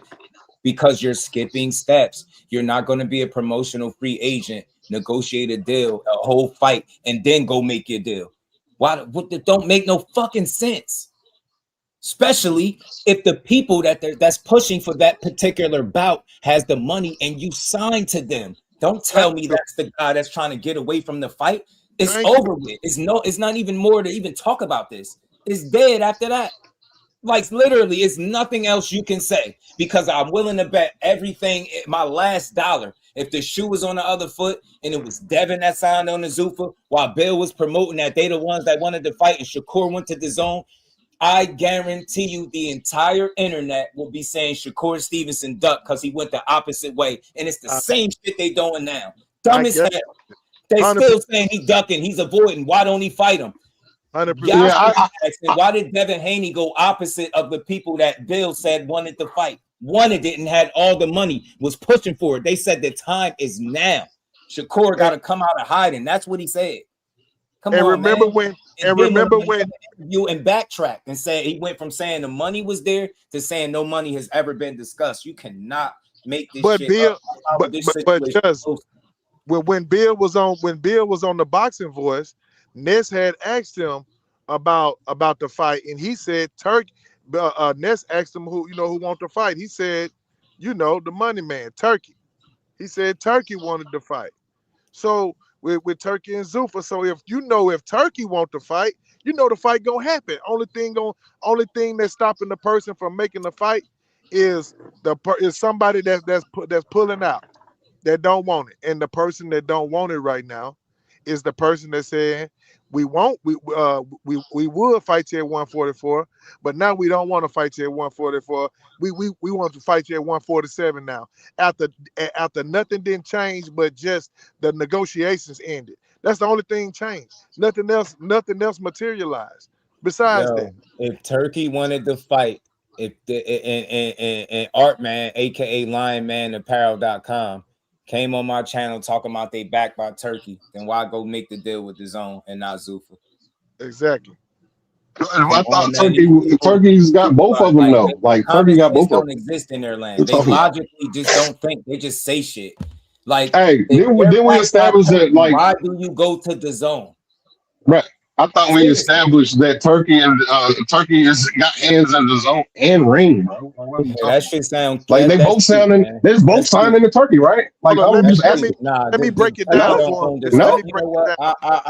I'll research it real quick. I doubt. Let me break it down for him. That's what I'm asking. That's what I'm asking. DOESN. So Turkey invested within the zone. Okay, I think it was the sports section, right? I mean not Turkey, but it's the government of Saudi. That's okay. Yeah. I think you're right. It's the government of Saudi that's invested with DOESN. Says no. DOESN is majority owned by billionaire Lynn Blacker something. No, not majority owner. Nobody said he was a majority owner. But the government, the DOESN to the broadcast, Riyadh season boxing events, Saudi Arabia, PIF holds a minority stake through sports investment. He does not own the platform though. So I know people keep saying that. So to me, you doing your deal directly with DOESN is what it is. You did it directly with DOESN. I don't feel like that's that deal. No. I'm asking. No. I'm asking. Don't he own the sports section of DOESN? That's what my understanding. You know what I'm saying? DOESN is more. What I just read, I doubt so. I think people just be guessing. Yeah. Because I'm not the only one that heard that, right? Because from my understanding, it was this: the government of Saudi paid DOESN $1 billion to show some of their events that's being thrown over there in Saudi Arabia, right? I.e. the boxing matches that anytime you see that's over there, you see the boxing matches playing on DOESN, and you also see like the soccer.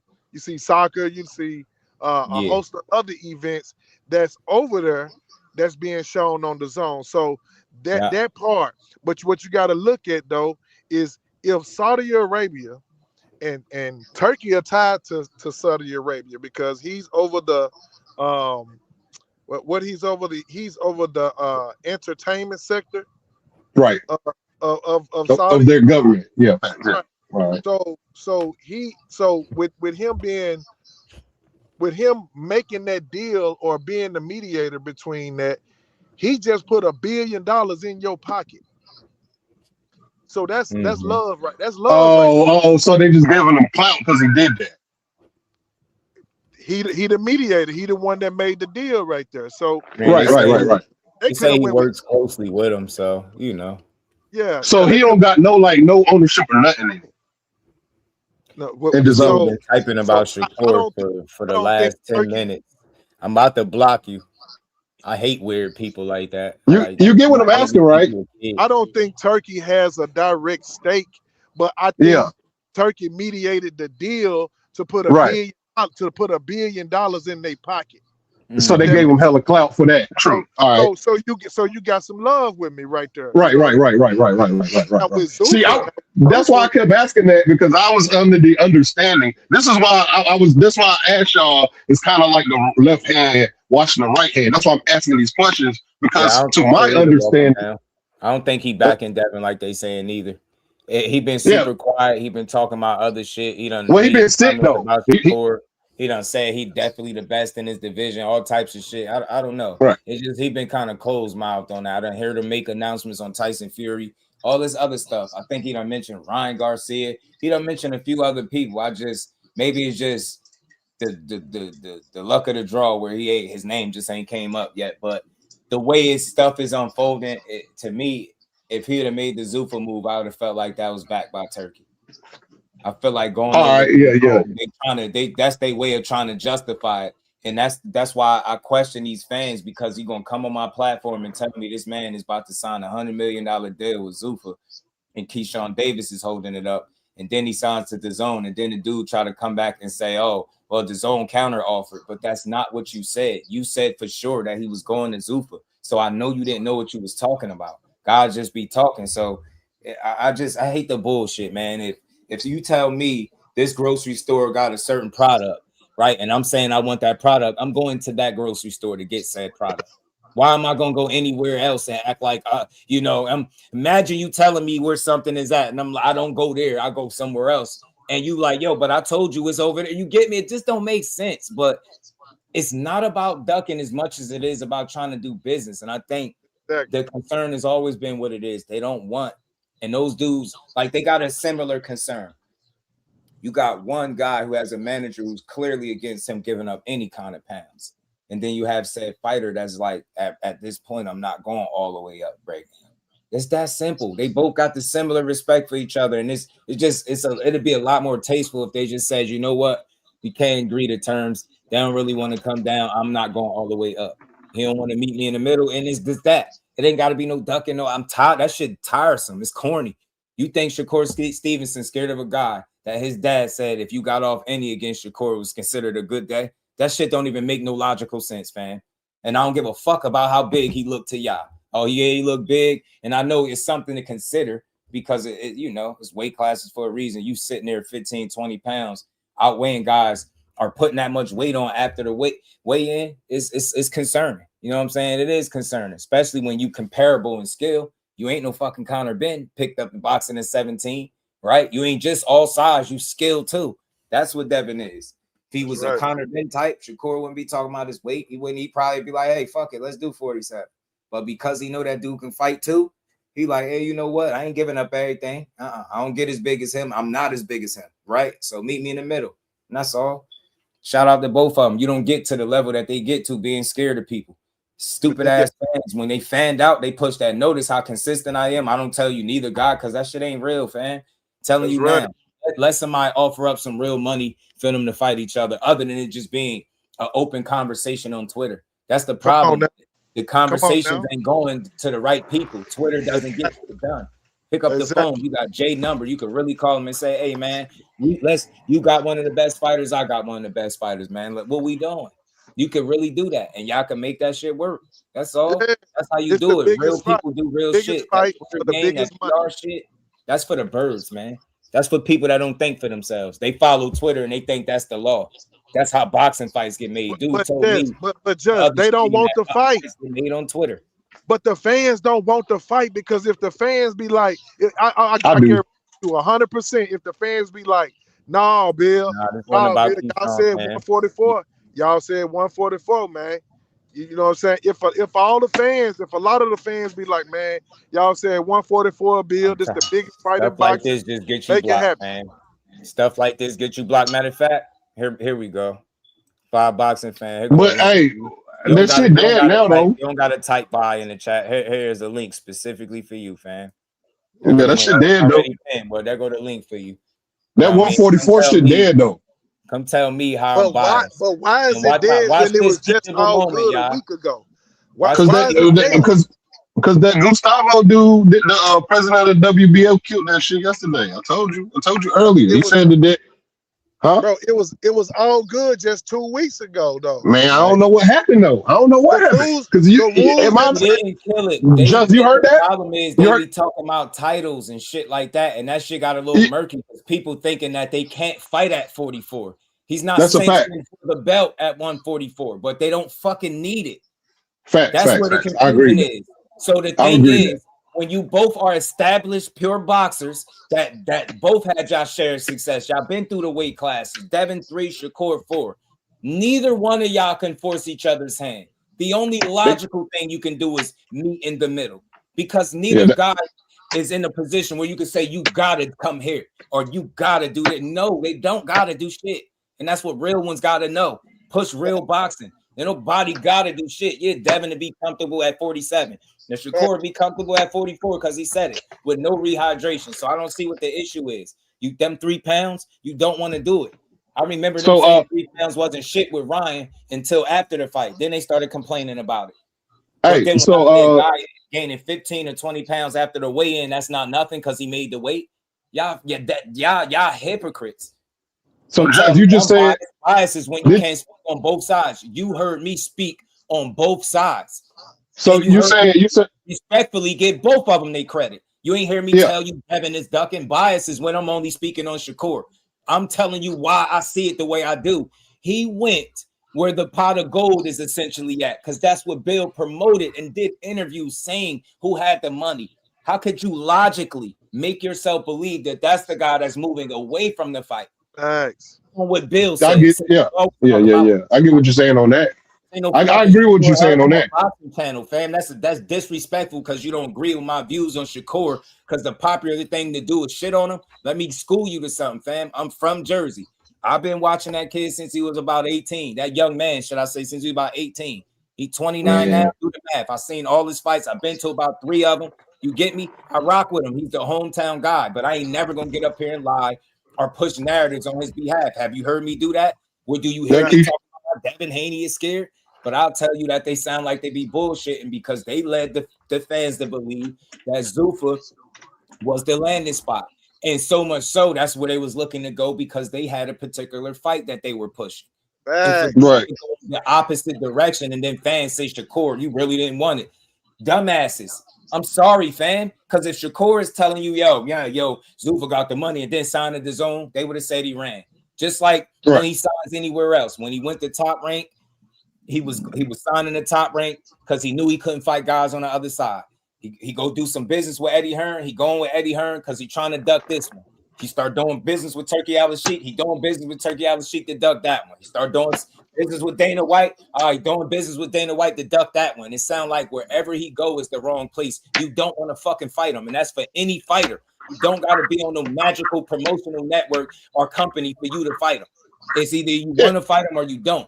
TO was a very teachable moment. People want to overlook it because you downplay what TO is as a talent, but he made that process very simple, and I appreciate him as a boxing fan that he did not drag this out, no diva shit, because I did not think he was going to take the fight because he clearly turned down the fight with Devin. I'm like, damn.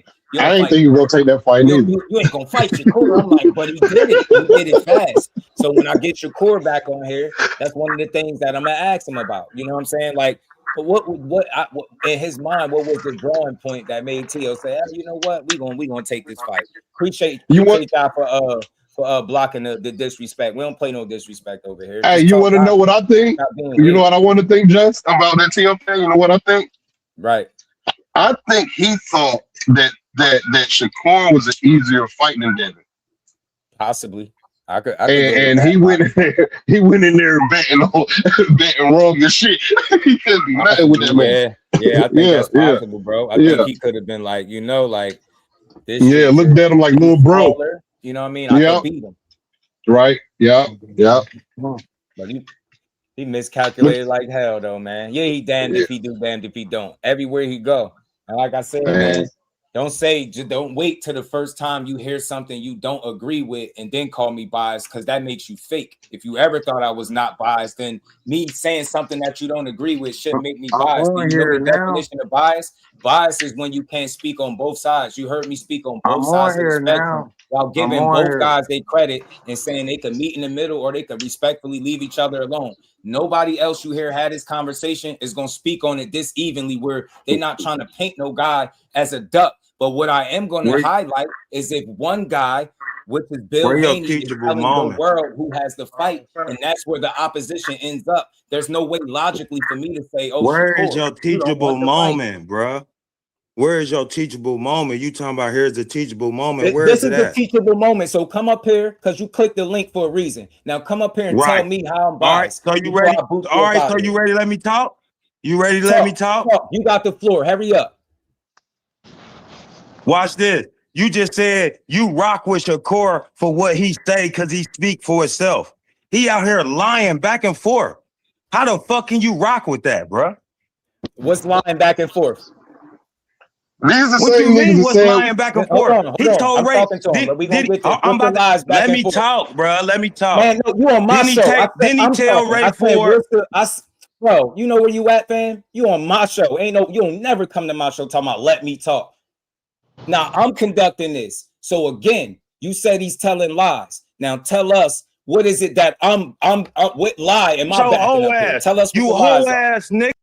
Man, that's it. Get your whole ass on, man. That's it. He didn't even hear you. He didn't even hear you tell. He didn't hear you when I asked you, do you believe that Shakur is a liar? He didn't hear your answer. He definitely didn't hear your answer. Yeah, he's a weirdo. These dudes be weird. They don't hear what they want to hear, so you start bitching. Stop bitching, bro. I talk real boxing. You hoe ass dudes, y'all listen to these suckers that be screaming and hollering all day because they hate boxing.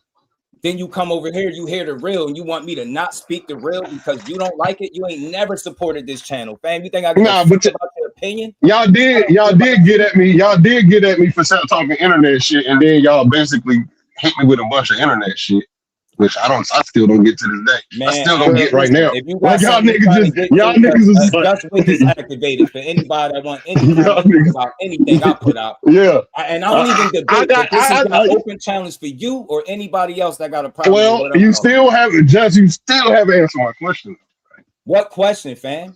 Why haven't Shakur said Haney nothing ever? See, you being like. All right. You ain't. Why just answer that? What do you believe the fucking question was? Like, what do you believe? You talk too much. You talking too much, bro. You talking too much. We just told him. We just told him, bro. Like, yeah, and he not listening. I'm gonna say this again for you slowly. Let me mute your mic because you can't hear while I'm talking. You can't talk to me at the same time. You keep saying like a fucking casual, respectfully, why Shakur didn't send him this, bro. They can't even agree on Twitter. 1 minute, Devin Haney saying 144 is good, is agreeing. And then the next dummy comes on and Bill talking about 147. Why would he send them something if they can't even agree to the weight that they're going to be participating at? Why? What do you mean? Send them what? Send them what? A thank you letter? What? Send him an offer and hope that he sign it? Damn, you can't even agree to the weight. That's why. So again, to your question, why Shakur ain't send him something? Because boxing don't work that way. You don't just send people something. You agree to terms and then you get sent something. Y'all dudes is weird, man. Y'all some real weirds, bro. Y'all some real weird dudes, fam.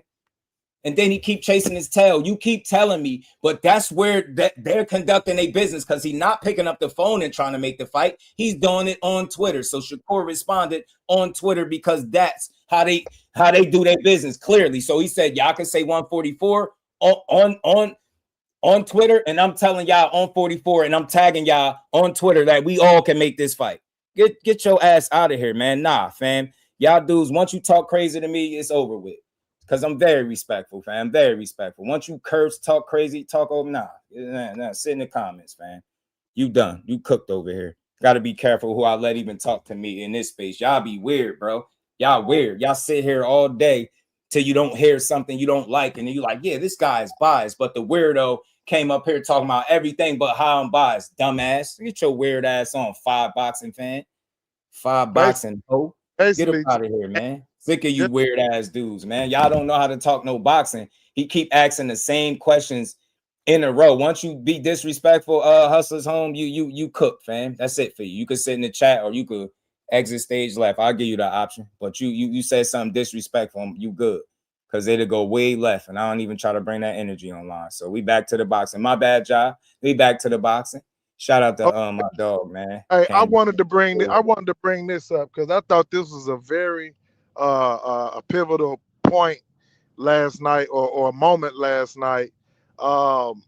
This is when Najee was talking to Bill and it was getting kind of close towards the ending of their conversation, and he was like, Najee was like, man, Bill, but y'all said 144, man. Like, why can't happen at 144? Right. Bill got frustrated, man. Even started cursing and stuff. Right. You know, and Najee was just like, man, he's like, man, I'm just a fan. I wanna see the fight. Right. You know, that's all it is to it. He was like, and he got to talking about Najee pushing propaganda. And I was like, what propaganda does he put? He didn't say nothing that hasn't already been said. Right. So what propaganda? Right. So I thought that was kind of strange. I mean, he was like, yeah, shut the fuck up. Bill was like, shut the fuck up. Yeah. I was like, I thought that was wild. I thought that was wild. Like, damn, I got this one, Jordan. I'm gonna pull it up too. Cause this is what he taught me. That's why I like Core. I'm gonna keep rocking with him. Y'all be mad because y'all think it's popular to shit on him. So you expect to hear that energy when you come here. But it's crazy because you see how fair I am to Devin. They can't tell you what the issue is. He's not talking bad enough about Shakur because he'll beat Devin ass at whatever weight. And that's what I believe as a boxing fan, fam. X's and O's. Devin Haney has never proven to me as a boxing fan that what he does in a boxing ring is better than what Shakur do. It's just that simple, fam. That simple. Look at the numbers. They're going to try to say competition. His best fight is Loma. TIL beat Loma. Kill that shit. They both got one real good win in their career. Man, Shakur got a few. They got more than one. They got a few. But the resume talk, that shit is comparable. It's not night and day. It's not like Devin fighting people that Shakur has never been in the ring with. They all enter around the same level of competition, fam. If we being 100. You know what I'm saying? I feel like the better boxer is the guy that I've been watching, the silver medalist. It's that simple, fam. I like Devin, but I don't talk no fake shit. Y'all think you gonna ever get on my channel and talk crazy? That's over with. Y'all got me fucked up. Y'all know and these be grown men that be in their feelings too. I thought this was a non-biased channel. Shut up. Shout out to Candy Son. Wasn't a good look when he wasn't quick to respond to Dev in 144 and said, leave me alone. That said, where's Dev now? And of course said, let's go at 144. I'll say this, and it'll make sense to whoever it makes sense to. The reason for him not entertaining this stuff, and I was very adamant about it, and it came directly from the source. He wasn't entertaining fights without a deal. I told everybody this. When his deal got announced, he came out, announced it. He did several interviews. He talked about it. And then you hear him be more vocal about a fight. Because he said, yo, you know who I'm with.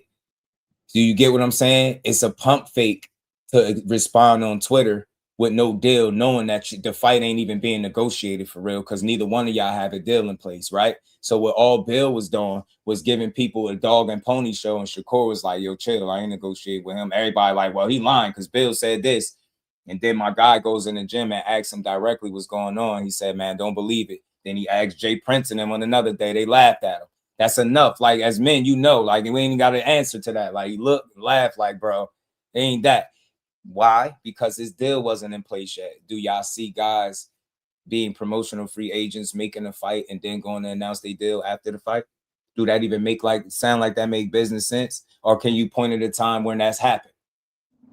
Can you point at a time when that's happened? Devin Haney has worked with a number of different people. At any time where he was in between his next situation, did you hear him ever announce a fight out of 33 fights or any of the notable fights you've seen? Have you ever, at any point when he was working with somebody else, have you ever seen him announce the fight first and then where he's signing? That's all I've been saying. I deal with logic, fam. And yeah, I get hyped up because I get passionate about it because people be dumb and they be talking crazy and I be trying to keep it boxing. Just talk boxing, fam. Look, this platform is for whoever thinks differently. But you don't got to be fake tough to have a different opinion. That's where y'all go wrong. You're not a man to me when you talk like that. When you get tough over your opinion for no reason, just the link is here for you to click it and tell me, nah, I hear you, just, but this is what I think. But trying to talk crazy, that's not gonna fly over here. So if that makes sense to you, Candy Slim, just tell me.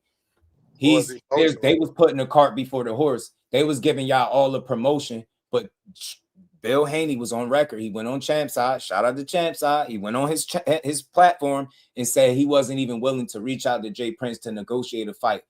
Why would Shakur have to respond to him on Twitter? Facts. You get what I'm saying? And then look, he responded when he responded. If 144 was cool, he responded once his deal was in place. Wouldn't that make more sense? Because you heard how he was talking. Core was kind of talking like, y'all know what's up with me now. Like, you get me? You know who I'm with. That's how he was talking. Like, bro, you know who I'm with now. And that was for a reason. So these dude was trying to promote a fight. It's similar to what they did at 35. Offer Shakur a fight with no deal in place. They was trying to promote a fight and fake negotiate and like they was having a fight signed with no deal, when just like the world should have known when Keyshawn asked Bill, hey, Bill, if you sent me a contract, what network we fighting on? And I asked that question to bro while he was up here because it made logical sense. He's like, y'all don't have no logic because he didn't even understand why I was asking. I'm like, fam, that matters. Like, if you don't have a home, where the fuck is either y'all negotiating a fight at? Where are you going to have a fight at? Right. Oh, DOESN. Says who? With neither one of them having dealings with DOESN. And the Haneys was talking about how Eddie Hearn was a snake. Come on, man. The Haney hoes was just complaining about Eddie Hearn being a snake. Now, I'm not saying they did the deal with Eddie, but shit, he over there with DOESN. He on that side. I'm pretty sure if he knew about Shakur Zuffa deal, and that's supposed to be his competitor, if somebody's doing a big deal with DOESN, I'm pretty sure he gonna know about it. And notice, y'all, Eddie Hearn ain't said shit. Notice he had everything to say about Conor Ben, his money, Shakur, his money, who they gonna pay him, he can't fight nobody. Now this dude's supposed to make this big ass deal and he ain't got shit to say about it. Now he quiet, no interviews.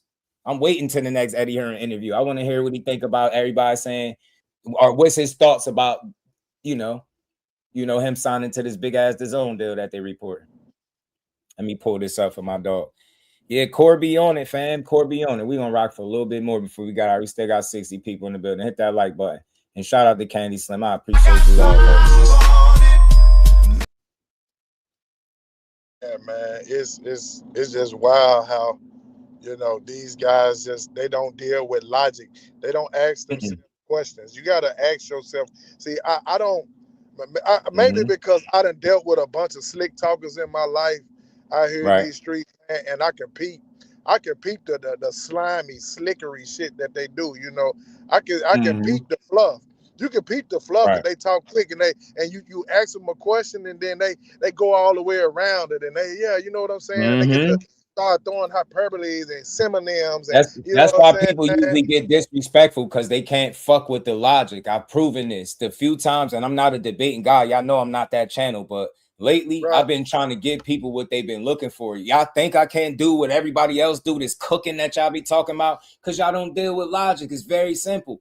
And when you ask somebody, look how bro asked us the same question. How many times did he ask us that question and we answered that shit? He said, I still didn't answer. Y'all really like something ain't clicking in y'all minds. That's y'all ain't gonna stress me out. Hell no. The Haney fans by far is still the worst fan base in boxing, fan.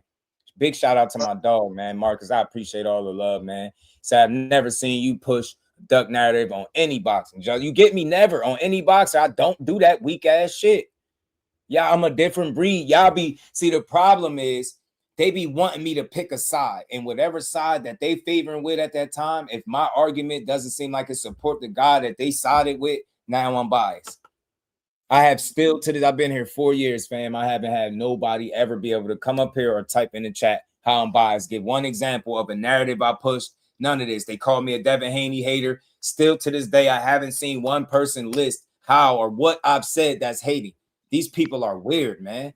Suckers, man. I really love boxing. Devin Haney fight, I'm gonna be right there watching it. And if it's the right kind of fight, I'm gonna be probably calling this shit. You get me? I don't have no hate for these dudes, but if I think a guy can't beat another fighter, I'm going to say it, and I ain't going to straddle no fucking fence. Shakur Stevenson is a more efficient, better, sound defensively, smarter boxer than Devin Haney. Point blank, period. If you don't believe me, he was that as an amateur. At no point did he ever prove that he was a better boxer than him. This what I feel, fam. Shout out to Radio, my dog. What's good with it, man? So the fight got canceled for Devin versus Keyshawn. Yeah, man. Key, my guy, Key pulled out. And, you know, he let me down as a boxing fan, you know. But they claim, you know, they say he got something bigger planned. So, you know, that's the consensus. So we'll see. I use the Brian Norman Jr. situation as an example. Is people think you would, that's me justifying it. That's because you slow. Your comprehension is bad. It's just an example. Brian Norman Jr. went through the same thing when several offers were sent his way. He didn't take them, right? Against Boots. He was all types of ducks. They was laughing. He fighting on a female undercard. He ain't gonna make no money. And then the fight after that, he was in the biggest fight of his career against Devin Haney. So maybe Keyshawn Davis will play the long game and see something good to come from it. But right now, it just looked like it's all bad because you didn't take the fight that you said you wanted. So people gonna call you a duck. And as a man, you just gotta eat you guys gotta eat the criticism for a little bit. But I ain't about to slander him to push my point. Nah, I'm gonna call it what it is. And anybody that pushed the duck thing, I'm gonna say I get it. I know why you saying it. He had the fight in this and right there in the palm of his hand. He didn't pull the trigger. But I'd be damned if I start saying how he the worst thing for boxing, him and Shakur ruining boxing, the fake brothers, this. Won't y'all beat their asses instead of faking on the internet? So y'all got this. This is the one up y'all got with the Keyshawn situation. Now go beeline to Shakur, like y'all said. You couldn't get him, so beeline to Shakur and see what happened. That's why they don't want to entertain the conversation, I believe, because they know that fight will get made. Shout out to my dog. He said he too real for this fake shit. I allow these same dudes who played bitch games with me for years go amp me up and get me hyped for a fight that's not even going to happen. This is my last time letting these dudes clout chase my name when at heart I just wanted to fight on the terms that was agreed on. I won't be entertaining the circus no more. Sorry, boxing and boxing fans, but you will never get that fight. Door is closed. Them punk ass ninjas could mention my name, but no more response from me ever again. Hashtag him. Straight like that, fam. It is what it is. See? And this coming because all y'all do is play. And I'm glad, you know what? I'm glad he's saying this. He closing the book on that dumbass chapter. All y'all did was play with his name, drag him in the media, make him as a fighter that would be less than. But if he fought Devin Haney tonight, it would be Devin Haney's best win if he beat him. And that's saying something. You ain't fight no silver. You ain't beat no silver medal, no 4 division champions, fam. Yeah, you beat Loma, barely. That should be a different fight. And he know that. Shout out to Core. I appreciate him saying this. I know he got tired of them dudes. And notice, I want to point this out. And I don't give a damn who feels some type of way. CJ, what up? I followed this situation. I got my own train of thought. It was always clout with them. Why? Because why would you entertain any offers at a weight class that we just seen the last 3 fights you were cooked on the scale? Why? You said you was going up. You said you was going to beat Loma at 135 and move up to 140 and be champion. That's what you did. You was never going to fight him down there again. You wasn't going to fight him drained. Think about that. 3 fights in a row, both Cambosis fights and the Loma fight, all of them you were cooked on the scale. All of them. The Regis fight, I think you needed 2 attempts when you went up there. It was still hard for you. You get what I'm saying? But my point is, you made that bullshit offer with nothing behind it. You didn't even shop. Nobody was aware of this. He literally just said 75-25. If you accept it, we're going to give you a flat fee. Well, he don't even know what the flat fee was. If y'all telling me that's how business get done, then y'all clearly not following boxing correctly. That's all. Make it do what you. I ain't got to form your opinion, but in that particular situation, that's a clout chasing move. You was never going to fight at 35 again after Loma, and you know it. And now you fast forward to today, and you've seen it play out. Shakur is literally with the people that he said wanted to fight, and now today is Shakur still not wanting to fight. Now it's y'all dumbasses playing with his name, and it was strategic. Devin waited right till he sold out MSG with TIL and everybody on that card, and then he said, "Oh, me and Shakur, the biggest fight in boxing," and that's where all this shit started. Tell me if I'm wrong, COE. Is that where it started? Is that the very next time he mentioned Shakur name after he sold out MSG? Now it's the biggest fight in boxing. And then y'all start fucking clout chasing. And then you turned up the heat when the mandatory was issued. And it was Keyshawn. Then y'all beeline to Shakur and everything was about Shakur. Meanwhile, telling them you not dropping your belt, but you trying to fight Shakur at the same time. They playing in y'all face. You can't do both. It's either drop the belt and fight Shakur. If he'd have said that, yeah, we dropping his belt because we trying to fight Shakur. We ain't got no choice, right? But he was like, nah, we ain't dropping nothing, but we fighting Shakur. bullshit. Then when them 20 days was out, he had to stop clout chasing Shakur for a minute, postpone the purse bid mutually. They both sides did it. You heard what Gustavo said, right? Both sides did it. They couldn't get an agreement. The purse bid was what it was. Keyshawn pulls out, then boom. He asked Shakur, if your little bro don't take the fade, you gonna take it? And Shakur said 144, right? Or however, whatever he tweeted him. And he tweeted him and Devin, and then it went right back to 47. I'm done with this. I'm glad Shakur done with it too. I'm good on this. I don't want to fight that, man.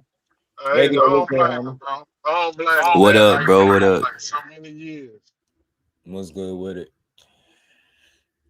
Man, smoke and mirrors once again. And I know for him to write that long ass like tweet, yo, he knew it. Like I'm gonna hit him again. We gotta get a date locked in ASAP because he already, you know what I mean. We gotta get a date locked in. I want to ask about that. I know you hate it, but I want to ask. Do you ever think they had any intent on fighting you? And now that it's over, I want to ask some real questions. Like, bro, when they was doing all this negotiating shit, how much of that was really them trying to make this fight versus them just entertaining the internet? Telling you, bro, that's all. I don't dislike that team, but when it comes to the biggest challenges, it's a lot of internet games. It's been that way with Tank for years. Like they literally convinced some of their fans that they had an opportunity to fight Tank coming off a draw, inactivity, the long ass layoff. Right now, he's gonna jump up to where, let's just argue for conversation purposes, 144, and y'all gonna fight Tank Davis. So y'all didn't make the fight at no other point, but you gonna make it when you're legit 2 weight classes away from him coming off a draw, not even his best performance. Come on, fam. And that's what they was willing to get online and tell people. Oh, yeah, we negotiating with Tank, man. This is the farthest it's ever been. I said bullshit from the rip. I guarantee you won't see no fight with them. And I told y'all what? Well, I'm going to see no fight with him and Shakur neither. Told y'all. Now go ahead and say the reason that we ain't get it because he didn't respond on Twitter fast enough. Think about what people be saying. The reason the fight is not happening because one side is not doing business in good faith. They doing it on the internet, trying to directly speak to the fighters to get more sound bites for the internet so they can keep their name in a propaganda wheel for the next weeks. Come on, man. We tired of them games. That's all it was, man. It's a bunch of fluff, man. It's just, and I know that man got Shakur annoyed as hell, man. I know it because I gotta hit him. I'm gonna hit him after the show, y'all. I'm gonna see what we could lock a date in because he already reached out like Saturday and he was like, "Yeah, let's do it." So I'm gonna get him back on. I want to ask, I'm gonna say for you to tweet that. I know you was annoyed, fam. Like, and I know people ain't gonna like this one because then you gonna call me biased. I'm calling it what it is. I really think y'all know the respect that would come with beating a guy that good. You know how the sport of boxing, not the fans, the participators, the trainers, all the coaches, these managers, the matchmakers, right? The boxers, they all know the ones that's active, the ones that yesteryear, they all say the same thing. The Wards, the Bradleys, when he keeping it a buck, right? The Mayweathers, the Crawfords, they all say the same shit. And they know the respect that will come from beating that man. And instead of just ever saying that, they try to promote that this guy has always been less than. But then that tape came out and it was very telling when Bill Haney was not even forced, but in an honest setting, sometimes a lying ass dude is forced to tell the truth. That's what I heard on that tape. Y'all spent the better part of y'all career since Shakur got anywhere near 35. He's not this, he's not that, he's scary, he's a duck, he quitting sparring. But then you hear the tape and his dad is saying if he got off any against Core was considered a good day. You wondering why they leaking 3-second clips or saying he tired. All y'all been doing is fooling the media by trying to destroy that man's image. Y'all's weak as hell for that. I don't respect none of y'all, from content creator to Haney Ho and the president of Haney Land, artmanlionman.com, fam. Y'all all weird, man. Tearing down this man, knowing that this would be the best win on your resume. Now tell me, when did Shakur Stevenson, or tell me the Shakur Stevenson channels that's tearing down Devin Haney, because I definitely tell me where. Y'all weird, fam. Y'all be weird as hell the whole time. Like, at some point, you got to be real. This guy is scary. He's not that good. In another interview, he is good when you on the phone with Jay at Motor Scooter. But then you do another interview with him on track. Like, bro, cut the shit. You know he a bad man because you said it on that tape. You said it. You know how good you talked about the gap. Like, it's a lot that he said there. He said the gap was always like this. The gap done got closer. Like, what gap? Because at no point as an amateur was Devin ever better than Shakur. Ever. This ain't no opinion. This is a fucking fact. He was never a better amateur. So it's like when he started talking about that gap, who do you think he was talking about was on the upside of that gap? I'm tired of all the smoke and mirrors. Y'all exposed yourselves, man. Y'all never gave the dude a fair shot. It was always he was scared of us. Get the fuck out of here. Brian Norman fought you. Jojo Diaz fought you. Cambosis fought you. So many. You got these guys over there in Mexico. You got dudes getting in the ring with 25, 23 losses fighting you. None of them dudes is scared. But one of the best boxers in all of boxing is somehow scared of you. Notice, Shakur ain't saying that. He like, yo, Devin, a hell of a fighter, man. He just can't beat me. I don't think he could beat me. Yeah, that's very true. That's very Come on, true. fam. He give credit where it's due. He said every time. He even give Bill credit for the shit he do, but he don't like when they play them games with his name. You seen it. And shout out to my dog Jordan, because we was talking about this earlier before I came on live. When they all went live on H Money channel, and you had Devin, Bill, and Shakur up there. Look how dumb he was looking up there. Y'all just be talking, man. No fucking substance. You know damn well he ain't scared to fight that man. Y'all got viral sparring, fam, for free. Free. This dude doing training camps with one of the hardest punchers in boxing in Tank Davis, but somehow he's scared to make money with Devin.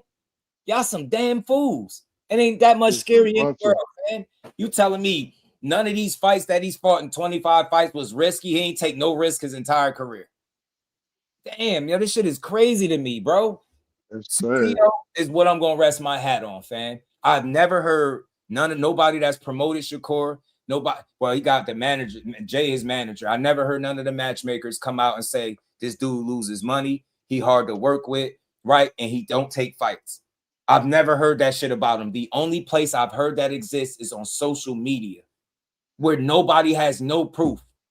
They'll tell you, oh, he turned down this one and that one. Somebody told me a guy from the Haney whole fan base did a live stream talking about how he ducked 25 people.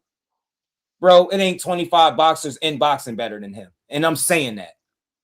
The hell we be talking? People just get up and say anything. Josh Warrington, Gary Russell, Albert Bell, Raymond Muratalla. Yeah, it's starting to get a little out of hand. It's starting to get a little out of hand. Nowhere. Nobody on neither side trying to make these fights. But somehow it's always him. I hate people be pushing that weak ass narrative for years, fam.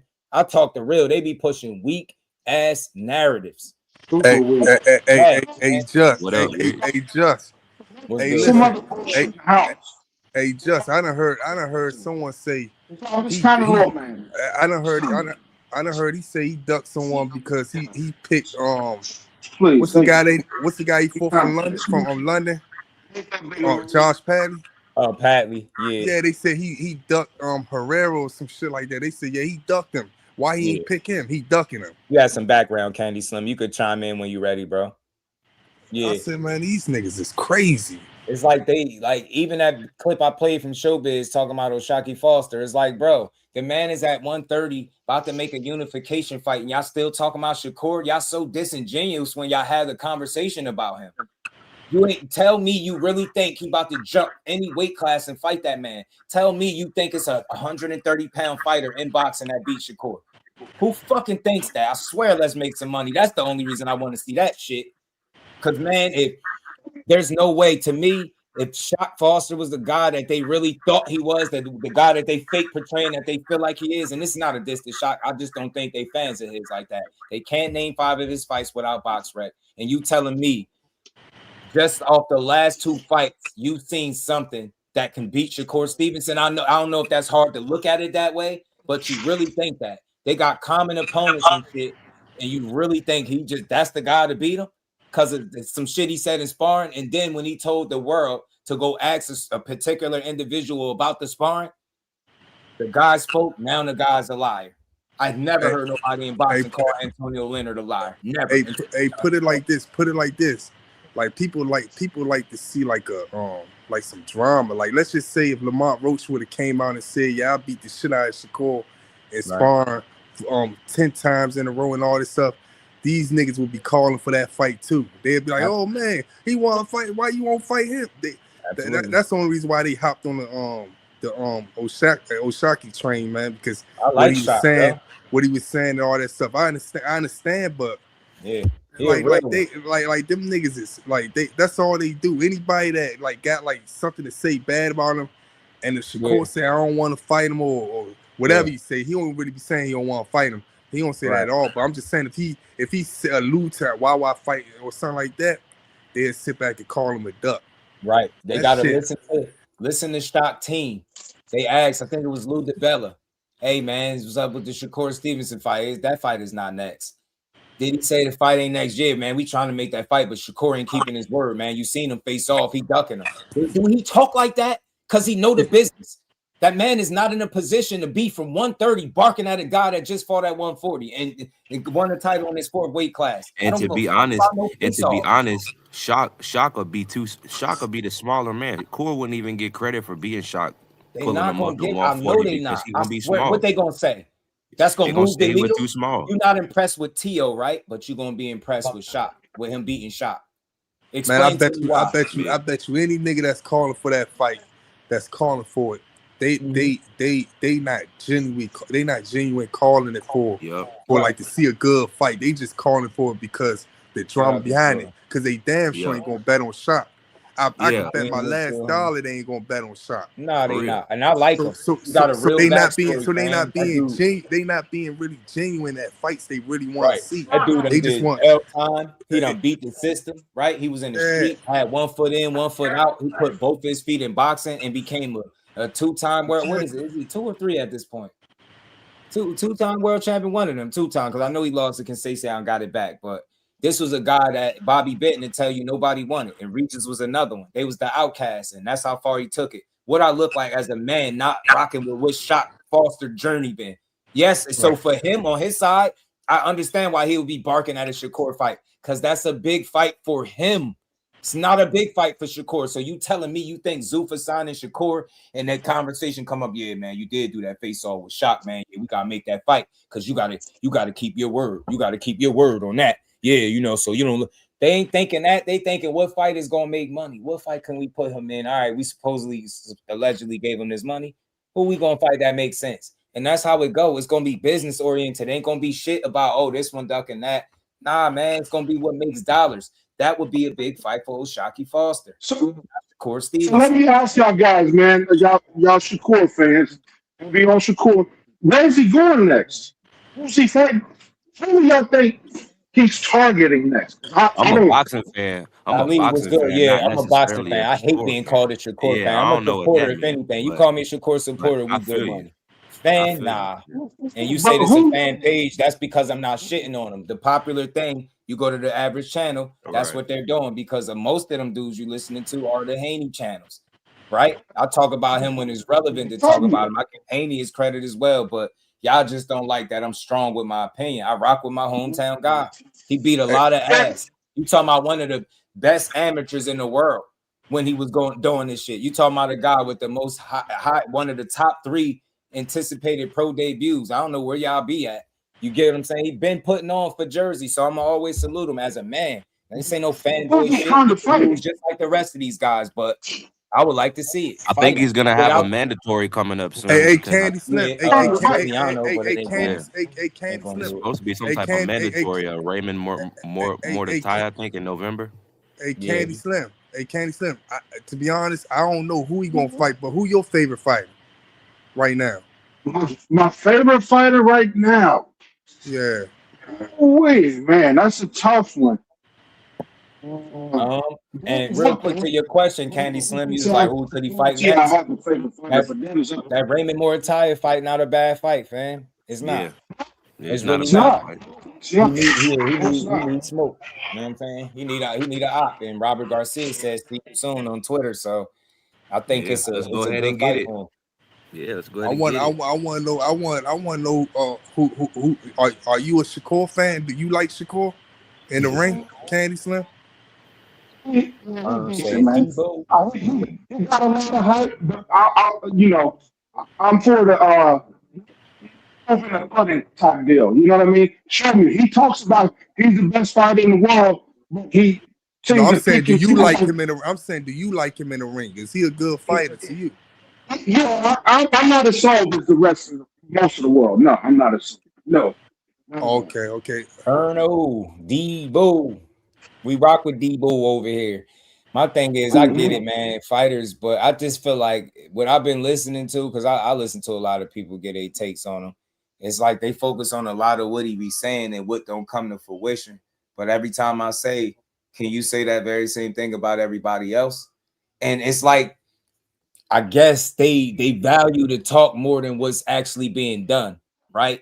And it's like, oh well, he talks way more than he fights. So how is he the fastest 4 division champion in the history of the sport? Like, say, I try to understand how people think. If he's not doing anything, how did he get that? How did he get there? You get me? And they currently asking him to be in his 5th division in 26 fights at 29 years old that no fighter in the history of the sport has done.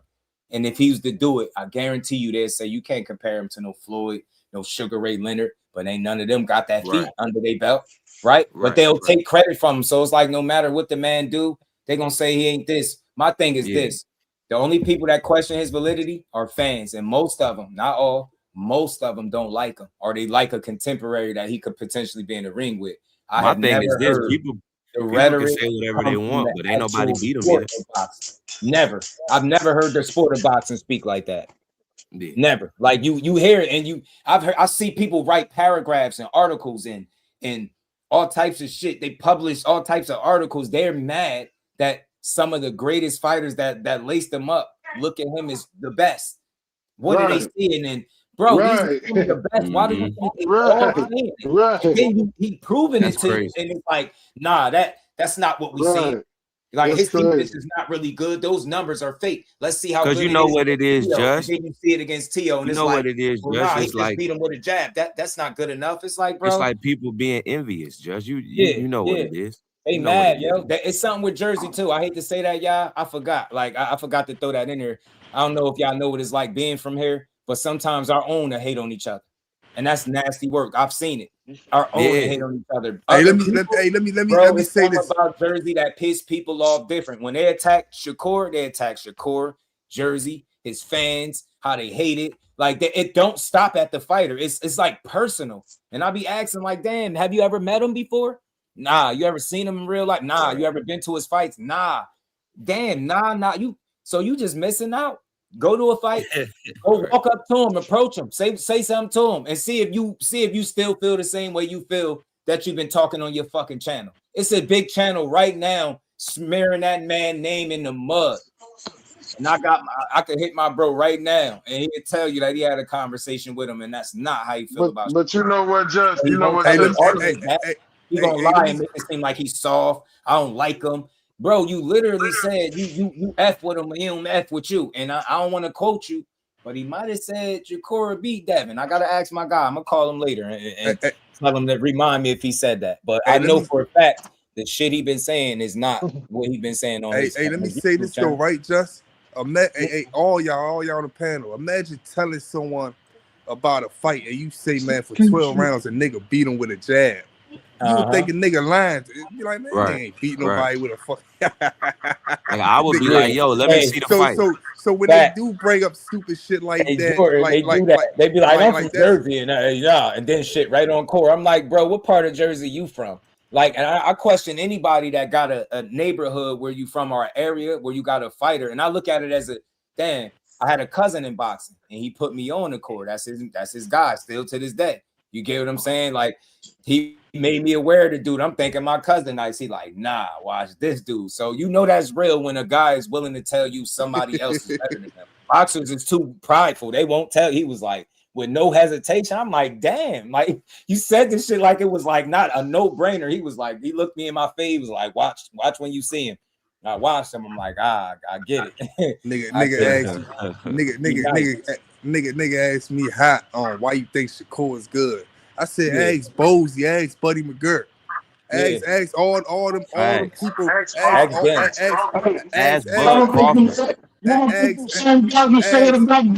ask Floyd, ask Winky Wright, ask all them niggas that speak good on this man. Hey, Candy Slim, you gotta fix your mic, fam. And then the first thing them niggas think them niggas is is they paid off or some shit like that. Niggas ain't paid off to tell you that a nigga is good.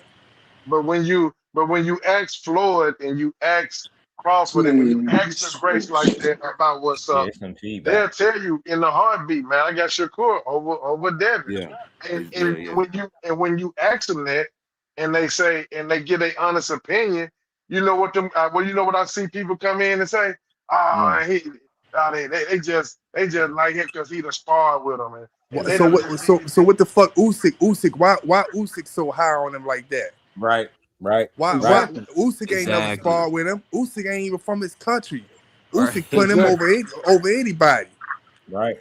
Usyk told Devin. Usyk told Devin Haney in his face that Shakur gonna be the last man standing on the ring in front of Max Kellerman. That Usyk said that. Just when Ryan Garcia put that beating on Devin Haney and it come back that Ryan Garcia, which was in that was caught with that art string. I was like, man, no, that ain't cool. You know what I'm saying? Me too. I'm taking up for him. I'm That's what I'm saying. That's what I'm saying. So it's crazy, bro. Like it's never fair. It's never fair the other way around. It's never fair the other way around. Like we will be the person that keep it real on everybody else, including the fighters like Boots, Shakur, Abdullah. We'll be the ones keep it 100. But a lot of the Haney channels, they're confrontational and they want like their narrative don't work unless they make it seem like everybody hate Devin. I said this shit before. That's why they keep pushing that shit. Like they don't want people to be like kumbaya and we all cool. Yeah, you can say I fuck with Devin a million times, but they gonna push you away. They gonna push you away. But you know what? But you know what? They want to hear side picking. Yeah, but you know what I'm most disappointed in, man. A lot of these channels that I really was looking to get kind of some boxing news and kind of get a take to where they didn't show no type. Where I thought they didn't show no type of bias. You know, it was kind of refreshing. But then it's like when with the Haney situation, I'm like, damn, I didn't even know. But then I started looking at who they talk to, and a lot of them they talk to Bill. You know, they get Bill got a direct number to him, and I'm like, oh, well, they caught it in the fluff. You know what I mean? It makes sense. Yeah, they compromise. Exactly, just they compromise. You know, they caught in it's the fluff, crazy man. that you could tell who a lot of these people listen to by how they come in your chat talking. Like whatever boxer you talking about, if you ain't shitting on them, then you automatically that channel, that boxer's channel. So in this case, it's Shakur. I'm a Shakur channel. Before somebody said Devin Haney, before somebody said Tank. Like I've been through a number of different. Them been the only three. I've heard them all. I've heard the Tank shit, and then I heard people switch back. I heard Devin before, then I heard people switch back. Shakur shit, no switch back because they know what it is. It's Jersey, but I like boxing. Tell me when I don't give everybody else the fair shake. I'm not about to do what y'all do all day. These are multi-millionaires, a lot of these dudes, man. They're more successful in their crafts than we are at ours if we keeping it a buck. We don't make seven-figure paydays for beating ass. So I respect them doing some shit that I can't do. So I cover the sport that way. When we call these fights, y'all was here, so y'all was there. We was I be enjoying this shit. I be having fun, fam. Like this shit be fun. And calling boxing, talking boxing, but it got too toxic. Like they want you to pick a side, not the winner. And I said it earlier to some geek on Twitter before I blocked him. I don't pick sides. I pick the winner, fam.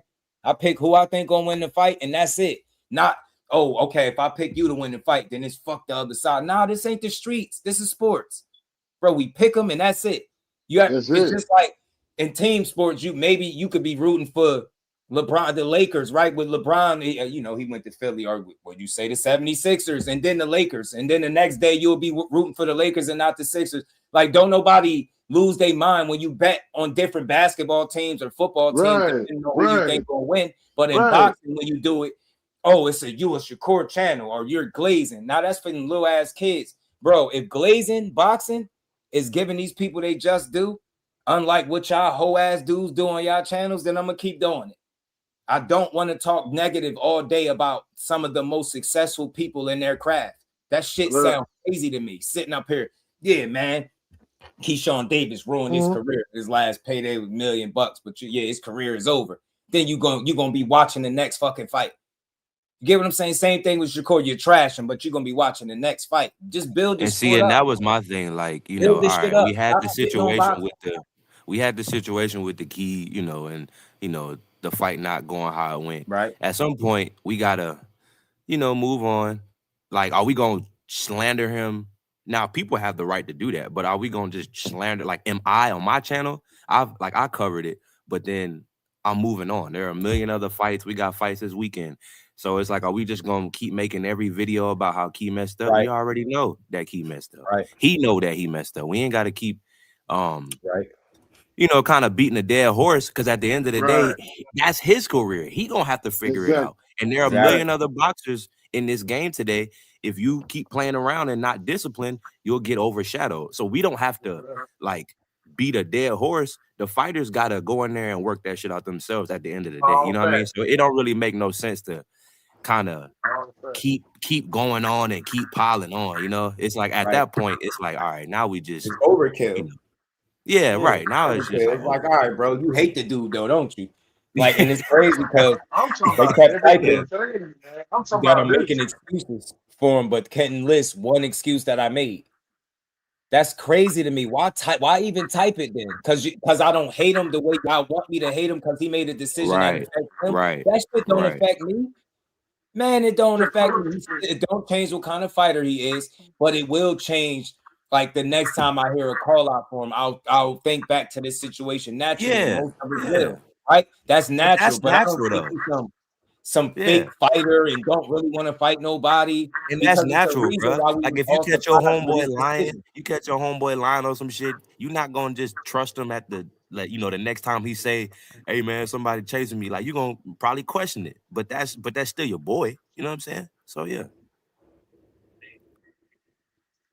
Norman versus It's like the Davis, same that's the thing. Like same level. we still fuck with If Key. you He think just so, gotta get his shit together. If you think they the same level, The thing about the Keyshawn situation is that, this is not and nothing that's new. It's not nothing that's new up under the sun. This has happened before. You know what I'm saying? But yeah, when he do it, it's more amplified because who he's tied to and who he's in negotiation with. That's the only reason why it's amplified. right. You know what I'm saying? Like, I mean, you can recall on several situations, where if a fighter feel like the negotiation wasn't in their best interest, man, hell, pull out.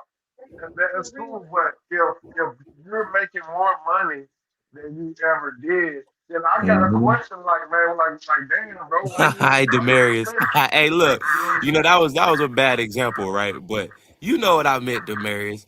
You know what I'm saying? Nigga capping all the time. You like, bro, I ain't finna get this. Like every time he called me, you know what I'm saying? You strap up, you get in the car, you go see about your brother. Like, man, don't be putting me in no mess every time you got some shit going on with your crazy baby mama, nigga. You know what I'm saying? Haney signed, Corey gave it to Lil Bro. Yo, it's crazy how much of y'all be so misinformed, man. Y'all really think business go like that?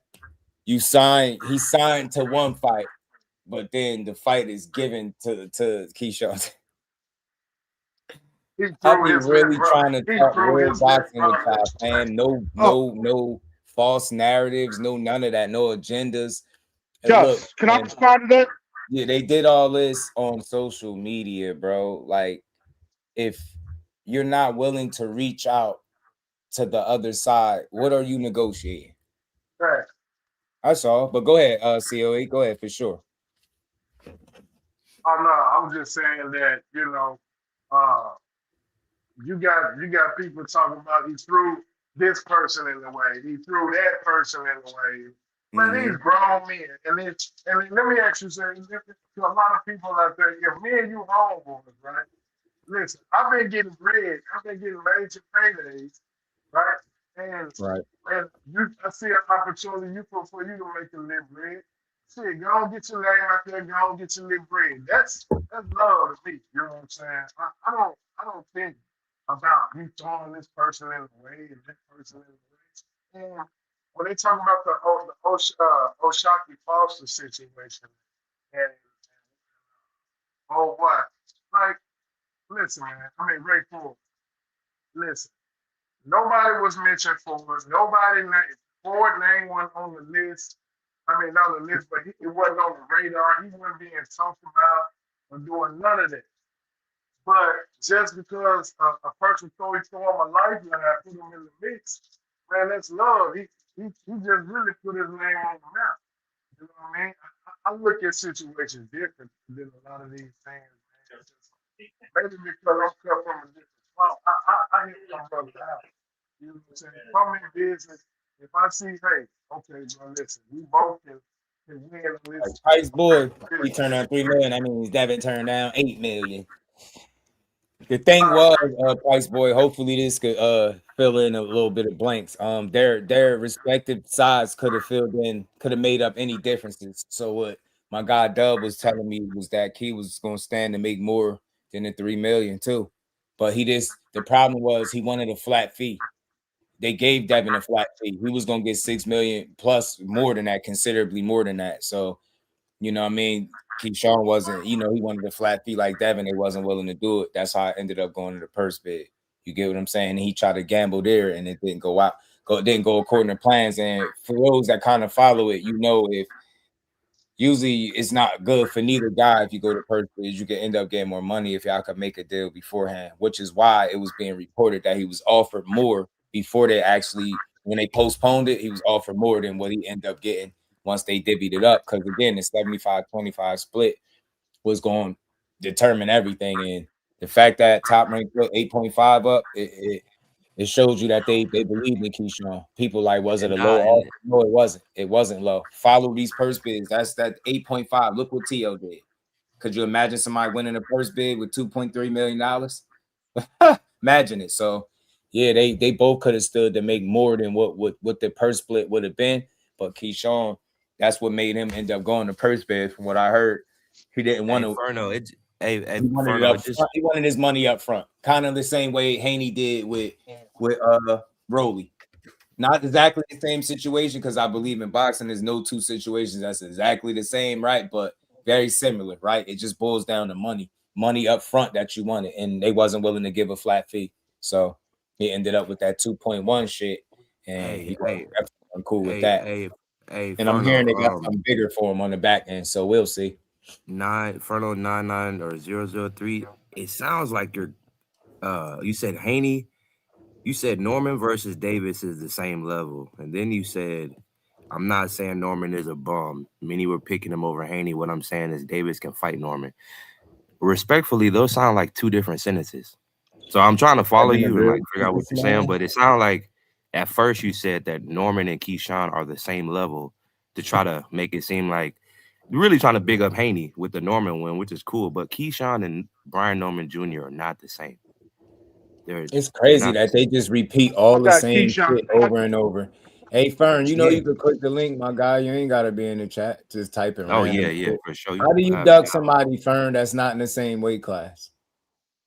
Like, how do you do that? So hold on, because this is amazing to me. So not only in today's boxing can you duck somebody that's not in the same weight class, you could duck multiple people all at the same time. Damn. So you only could fight one person at a time, correct? But you can duck multiple people at once in all different weight classes. Only fighter in boxing right now asking for his last 3 fights to be in 3 different divisions. Go ahead and tell me I'm lying. 35, 40, and Devin would be 47. Only fighter they asked to do that shit. Name any other one. I can't think of one right now. I really can't. So their last 3 fights would have been at 3 different divisions. Then the Willamont Roach did. He bounced around a little bit, didn't he? He did bounce around, but I'm just imagine that shit. You go from Williams and Payton to TIL to Shakur. And then guess what they'd be saying online? He still ain't that good. He only beat him because right. Like I'm telling you, it'll be some other shit. You can't duck somebody that's not in your weight class, fam. That shit don't make no logical sense. And again, sometimes y'all gotta pay attention to the fighters. Before some of that shit happened, Shakur Foster already met up with Navarrete. I ain't saying they linked up on purpose, but they ran into each other and agreed and shook hands to make a fight later this year. Get what I'm saying? So they do the face off with Shakur after beating Ray Ford. I get it. Shakur said, man, you beat Ray Savage, I'll fight you. So I'm not against the fight, but you can't duck a guy that don't have the leverage, bro. He's not a big name in this sport. He's not, dog. How business go. And I ain't I saying don't understand. he was like, but Padley's was a big fight. Nah, Padley was a substitute fight. Get what I'm saying? Right. As a filler, Hey, pugilism. I feel the same way. Pugilism. I'm like, bro, Haney can at this point do whatever the hell you want, bro. Hey, Judge, tell me this, man. Tell me this. How in the hell can a fighter like Inouye make fight 3 to 4 times a year, and you got these guys around here, man, only fighting like once, maybe once a year? Why is it? Just tell me what you think. I think some of it is him being a smaller dude fighting at the lighter divisions. He's still fighting the top guys and beating up the right names down there, but the talent level, and it's no fault of his own, the talent level is just not as vast as it is in them bigger weight classes. That's why a lot of people, I don't want to speak for everybody, there's a considerable percentage of people that don't pay attention to the smaller weight classes because they feel like that, the skilled guys are not the small ones, but Inouye is a generational talent. He got a good team too. He got a good thing going, and he's really good. So it's not a lot of small guys that's better than him, and they able to just continue to keep it going. You get what I'm saying? Like, he can stay active. He's a smaller guy. Like I said, good team. He the man where he at. He like King Kong. You get what I'm saying? Where he from? So he just certain guys got good situations, man. Our American fighters, like, they got different reasons why, right? Like, you hear Shakur talk about his hands, so fighting 2 times a year is cool to him, right? And then I think some of these guys are American fighters as well. They make so much money that you're gonna see them less than you would like to because of the money that guys get made. That's why guys make. That's why you see PBC in the past. You've seen a lot of their biggest names go inactive. And now they join the party with the zone under the umbrella. So now I'm hearing that they got more of a budget, which will allow them more financial freedom to be able to make bigger fights. And that'll allow them to kind of get the ball rolling more consistently where we can see more shows being put on. So that's what be happening. Our big stars get paid a lot. You know what I'm saying? This money over here be different than what he getting over there anyway. But he is fighting in them stadiums and shit. So he a big deal. Like, he's how can I say it, man? He the man. Like, he really the man where he at, and they don't play no games with him. They gonna, you know what I'm saying? He ain't got that many fights left. He like, what, 33? You say he giving Bam a certain amount of time before he go, but that's what it is. Good situation. I think he lived a lifestyle too, right? And it's shit just working for him. We got a good team behind him. Got to. They pushing him the right way. So I don't know, man. Cut was good. The hate for Shakur gonna make me a lot of cheese. Yeah, man. Yeah, man. I don't. It don't be that deep to me. I don't see none of these young men that I hate because he said something in a fucking interview and it didn't happen. Y'all really want me to be up here screaming to the top of my lungs? The fuck I look like? I already be worked up enough trying to, you know what I mean, get people they just do, because I get tired of people getting shitted on. I'm not about to be mad at grown men making decisions that suit them, that directly affect them. Fuck I look like being mad? Yeah, man, I'm disappointed in him, man. I'm never watching him again.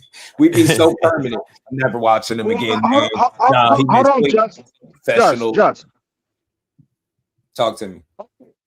Like you said, why write somebody off because they said something and maybe contradicted themselves? And I'm looking at Shakur, that last tweet, that long tweet, when he said that fight is off the table forever or some shit. Why is the fight off the table forever? Like, bro, you might be frustrated now, but you know that's a fight for the culture. So for the boxing community at large. So off the table, because I couldn't figure it out right now.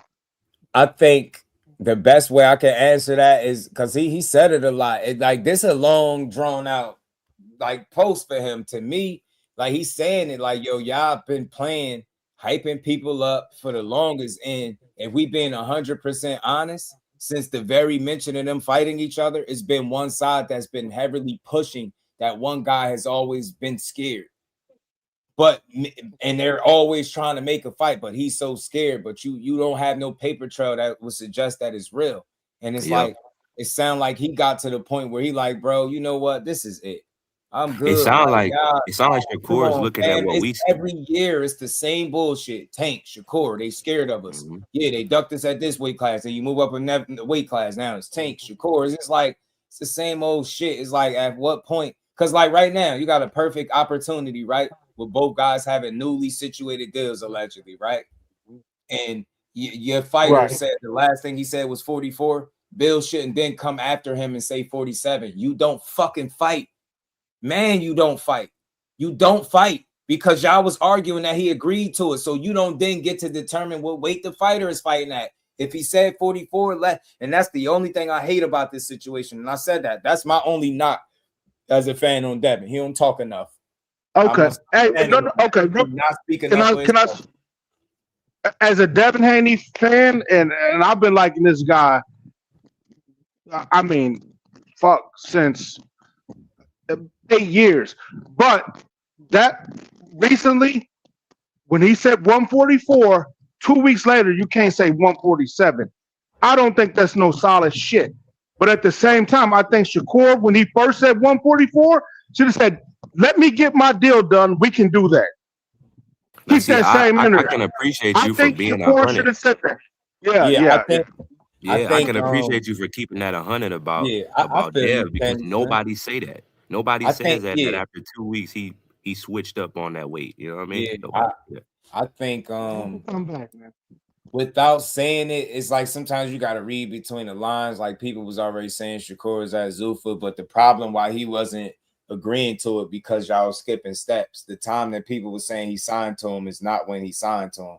So when I felt like when he was telling them like, yo, I'm not negotiating, it was for obvious reasons because he was behind the scenes getting it done. He ain't supposed to keep running to the internet. Oh man, I'm about to sign this big ass deal. He don't do shit like that. It's just when it was time to announce it, I told people he would be the one to announce it. And you seen him sitting right there with Dana White. Then he did the interviews. So I think that's why he didn't entertain. He gave him a little more though, bro. He gave a little more. He could have gave a little more. He let that Devin tweet said 144 and still no fight. Damn, Shakur? Question mark. He could have been innocent. You know where I'm at. Now look, this is what I'll say to you, right? That shit is just some people are moved and impressed by the way Twitter moved. That shit don't impress me because I know the whole time it's coming out of Bill's mouth that he say he's not reaching out to Jay Prince to negotiate a fight with Keyshawn. So if you're not doing it with Keyshawn, but you keeping your belt and you fighting Shakur, but you're not speaking to Jay Prince, are you serious? You get me? He letting it be known like, yo, now that I'm situated, what's up? Y'all know who I'm with. Like, that's the reason. He not gonna come tell you, all right, when I get my deal done, we going like Radio said, nobody's going to do that. But he was trying to tell y'all so much by not reading between the lines. Like he said to my guy, don't believe that shit. And I told y'all, my guy came right up here, took a picture with Cord, talked about it. We shot down the 175 narrative, right? And he told me how that shit just wasn't true. And my guess is why he wasn't making no confirmation on either the no negotiations or no deal because it wasn't done, right? And that's how I think about it. When has he ever moved like that?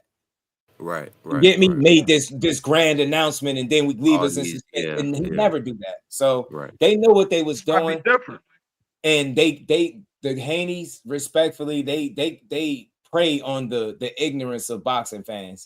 It sounds like to me, Shakur just got hip to what was going on with it. Like I think for a long time he stayed off of the internet because he's been so locked in with his career. But I think last year, these recent months, he's been plugged in, which is why he had jumped on Champ's side. Like he been kind of like everywhere, like in the YouTube streets now. And I think he's aware of what people are. He's like more aware now of what people are saying about him versus before. Remember, he never really cared. So I think him tweeting that is like he's seeing what we're seeing. How it's like, bro, y'all just really piling on him for every little thing. Y'all piling on him for everything. Think about it, Candy Slim. To a degree, pardon me, Radio. This is like an icing in the dagger in the nail in the coffin. You told the world that a particular entity had the fight in the money, and that's what they was pushing. We just heard from Chris Mannix in the video, the live stream that he just did yesterday, right? Where he said, even with the Devin signing to the zone essentially for a 4-fight deal, he said Zuffa is still pushing for that fight. But then he switched over to say, like, but in my opinion, it's Devin Haney that's not interested in the fight, but not because he's scared of ducking or, you know what I mean? On some, you know, he just said, yo, he looked like he gonna follow the plan that the zone got laid out for him. That's fighting the guys like the Keyshawns, the Ryan Garcias. He started naming some names, and I'm like, that sounds real plausible to me. When Shakur is tweeting at Bill and Devin is responding to Andre Durrell, but not Shakur. I don't think he's scared. He's been arguing, went back and forth. He's been in the ring with Shakur. Why the fuck would he be scared to tweet him? But I think he's not feeding in because his focus is not entertaining a fight at less than 47. That's what I think. That's why I think he gave him the code. Like, he stopped responding. That's just my opinion. I can't tell. I don't think he's scared though. I just think he like, man, you know what? This Keyshawn fight ain't happen. You know, think about it in your mind. If that's happening, that's at 47. Now you got a beeline to think about giving up pounds. Now I ain't saying he shouldn't still be able to do it, but I could most certainly understand if he like, you know what? Fuck it. I'm just gonna stay where I'm at. You know what I mean? And I can respect it, but their problem, I'm gonna keep it consistent. They make it seem like this guy, see, the fight didn't happen because he's scared. But how is he scared when he with the people that you said wanted to fight? That shit don't make sense. It don't make sense. Right. And it's like he's saying all this shit, call my bluff. 144, no rehydration calls. He's saying everything. He literally at this point, like, okay, now that my deal is done, he walking a little bit different. Chest poked out a little different because he know the back. I'm gonna give you that to be made, and it feels like Bill knows it, and he know. But see, the issue is a real fight with Shakur Stevenson at 44. I'm willing to bet money, my bottom dollar, that we get a fight between them. The reason we're not gonna get it because they're not about to entertain. Bill showed us. He said 47, and I'm just leaving it there. You know what I'm saying? Shout out to Devin Goins. Bill says the issue is it's only one-sided reporting. I'm saying it's just hard negotiations on the Haney part. It's only one side reporting. It's only one side reporting. We only have see with this whole situation with the Shakur and everything from months back till now, even with Keyshawn not taking the fight. There were maneuvers from Coor and Devin there was maneuvers with the Coor and Devin situation that nobody called out. When they were doing the 144 thing, when Bill got on the phone with Jay Prince and said, we're not giving up 3 pounds, and then they conceded and they went to 144, and then they had that whole back and forth. Nobody, the major difference is nobody reports on when like Devin and the Haney team back out of an agreement, but they'll report and pile on when Keyshawn and Shakur do it. That's what's not fair. Yeah, because both of these fighters have kind of had some, you know, they're Devin and Shakur are both A-side fighters, so they can do whatever the fuck they want, really. Like they can pick the venues, they can do whatever they want. They're both the A-side, so it's cool to pick and choose. But the problem is, people are not reporting it fairly. They're only reporting it like it's Shakur doing it, and then when the key thing happened, which is a big deal, they piling in on that, of course. But they didn't report on when Devin was and Bill was backtracking with the 143 thing. Like they didn't keep it 100 on that, and that's what's not fair about a lot of shit. Yeah, it's just stop playing. Like, look at it like this, Candy Slim. Them two of the best pure boxers in the world, and tell me when I'm saying something that ain't true. Two of the best pure boxers in the world. I don't care which one you think better. It's cool. They both accomplished. You got 3 division champ, a 4 division champ. Both guys have been labeled boring. Both guys have been labeled pillow fisted. Cheney ain't got no pin, scary, too safe. Look where the fuck they both at right now, fam. Look where they both at. They at the top of this shit. That's what the dummies don't want to tell you because they want you to pick one or the other. I rock with both. And that's more of the reason to make the fight because Devin Haney was supposed to be dead after the Ryan fight, right? Career over. Remember all of that shit? Now look, right back in his position. Shakur just had the best fight of his career against TIL, sold out MSG. It's the opportunity is there. Them dudes earned the right to fight each other without the slander and the bullshit. The fans deserve better than that. That's why you shouldn't be online siding with one more than the other. Oh, it's Devin Haney moving right. Moving right is speaking for your fucking self too and not allowing other people to speak. That's been the entire problem. The fans argued ever since he got out the ring with Ramirez. Gotta give you that. I gotta give you that. And then he goes online and says opposite. That's what I mean. And then after he says that, Bill doubles back down. Nah, it's 47. You're not the fighter, fam. That's the only problem. If Devin spoke more for himself, I think we could avoid some of these situations. You let master manipulator Bill, he know how to promote, man. It's not all in bad taste. I think he's great for boxing. I really do. Overall, I think Bill is great for boxing. I think him and Devin is a great team in boxing. I do. Bill's one of the only top tier managers, promoters, whatever you want to call him. He's one of the only ones that come and connect with the platform and with the people. Like I'm always giving credit for that. Yeah, I respect him for that. I think that's dope. I think that's dope that he does that, and he gonna always connect with that way. Just can I say one thing real quick about Bill and this whole negotiation thing? Now, I always say, can't nobody hear everything and read everything. I got a 9 to 5, man, so I'm at work usually listening to all these channels through podcasts and work. But what I will say is what I heard Bill say. Now, everybody don't agree with Bill or don't believe Bill, but what I heard him say initially and how I viewed everything was he said the people with the money, and he's talking from what I understand, the way I interpreted it, was Turkey, Zuffa.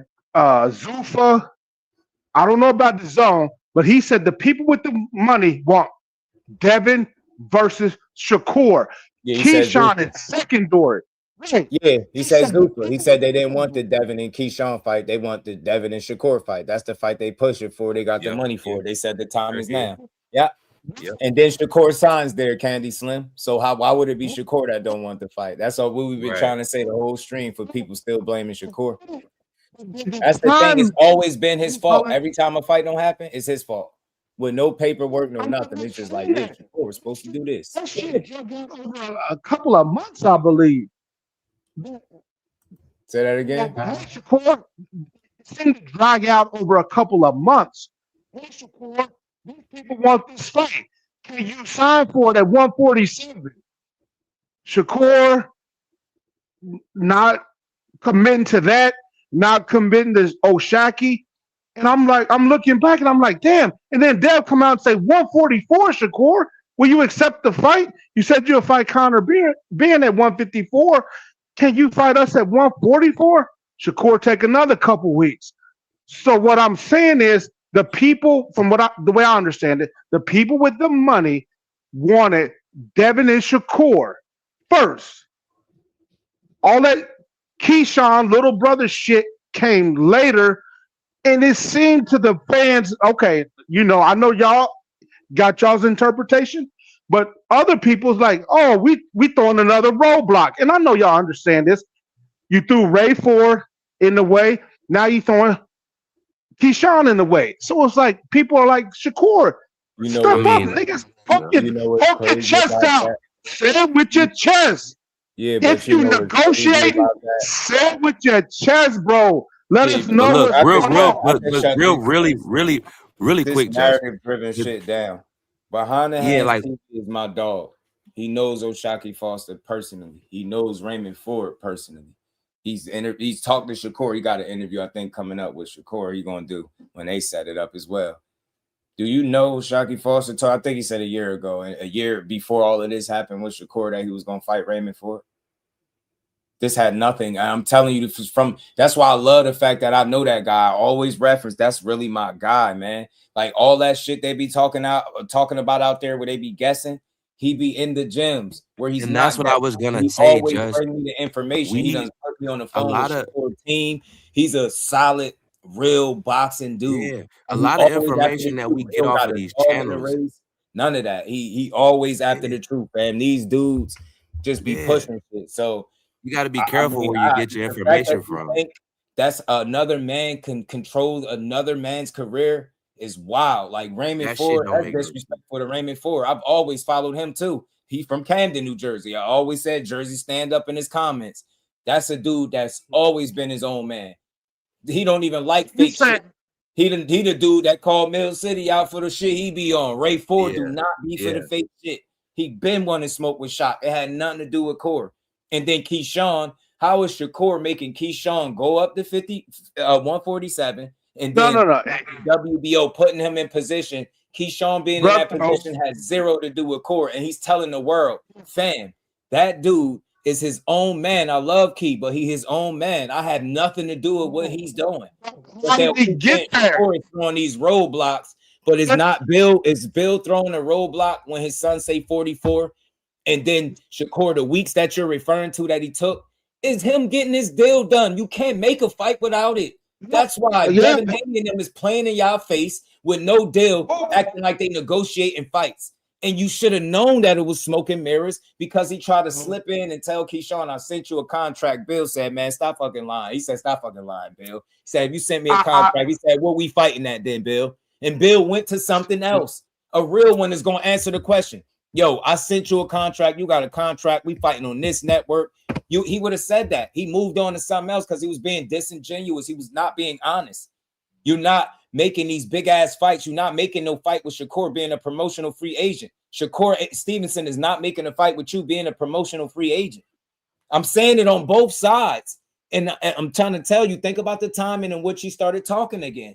It's after the shit was done. Now we can talk about fights. 144, what's up? What changed? What does it matter? What changed from 2 weeks? 2 weeks Man, ago? I'm with you, bro. I can't deny that. I can't deny that, but I also can't deny that Keyshawn, and it's on video, that brother said, hey, man, I woke up. I didn't know I was going to 147, but here I am. This is brother. Go ahead, bro. This is the major problem. We don't know. Like, think about this, bro. We don't know what he did when he ended the video. You know what I'm saying? All we know is what he's putting out on the video. Bro, we got to be smarter than this. We can't just be going off of a 30-second video that he made, and then Keyshawn has the whole 24 hours to go through the day and make decisions. We have to be smarter than this. Is it not impossible to think that people could just be playing WWE shit? Why is it that we just jump to believe like a 5 or 10-second clip or something like that, but we don't know any of the business? We don't know any of the business. We really don't know anything but what they're telling us. So how could we be 100% like hell bent on defending or attacking somebody when we really don't know what the fuck they did after they even ended the video? Right. We don't know what's going on. He was kind of just talking with that, and that's why I can't tell you what to think. It's just talking, what's not. But it's kind of like it's sarcasm to him saying that. Like, people are taking it like he really don't know what's going on, and you hear from the WBO president that he knows full well what's going on. Facts. Man, he's be talking shit sometimes. Like he's like, man, I ain't even know. I just woke up. And let me tell you, Candy. Involved in that. It's not really meaning like I don't have no idea how I'm here. And that's people like Art Man was taking it like that. Like he really didn't know. He just said he just woke up and he was the mandatory. Fam, stop. And let me tell you something, Candy. Look, I fuck with Key, right? I fuck with Key, right? But a lot of these situations, and they did it. A lot of these situations that I was waiting on, Candy, like I fuck with Key and Shakur, right? But a lot of these situations that we was waiting on, as Just Do Boxing, I was waiting on the WBO president to confirm this shit. Like me personally, I wasn't going off of what them niggas was saying. I was waiting on like confirmation, and I think he was too. Like we'll hear what they say, but like people say shit all the time. Like for a lot of shit, I was waiting on the WBO president to make official announcements with a lot of this stuff. I wasn't even going off of what he was saying. You know, you got to take this stuff with a grain of salt, just like with Bill. Like he'll tell the truth sometimes, and then certain things it's just you can call it promotion.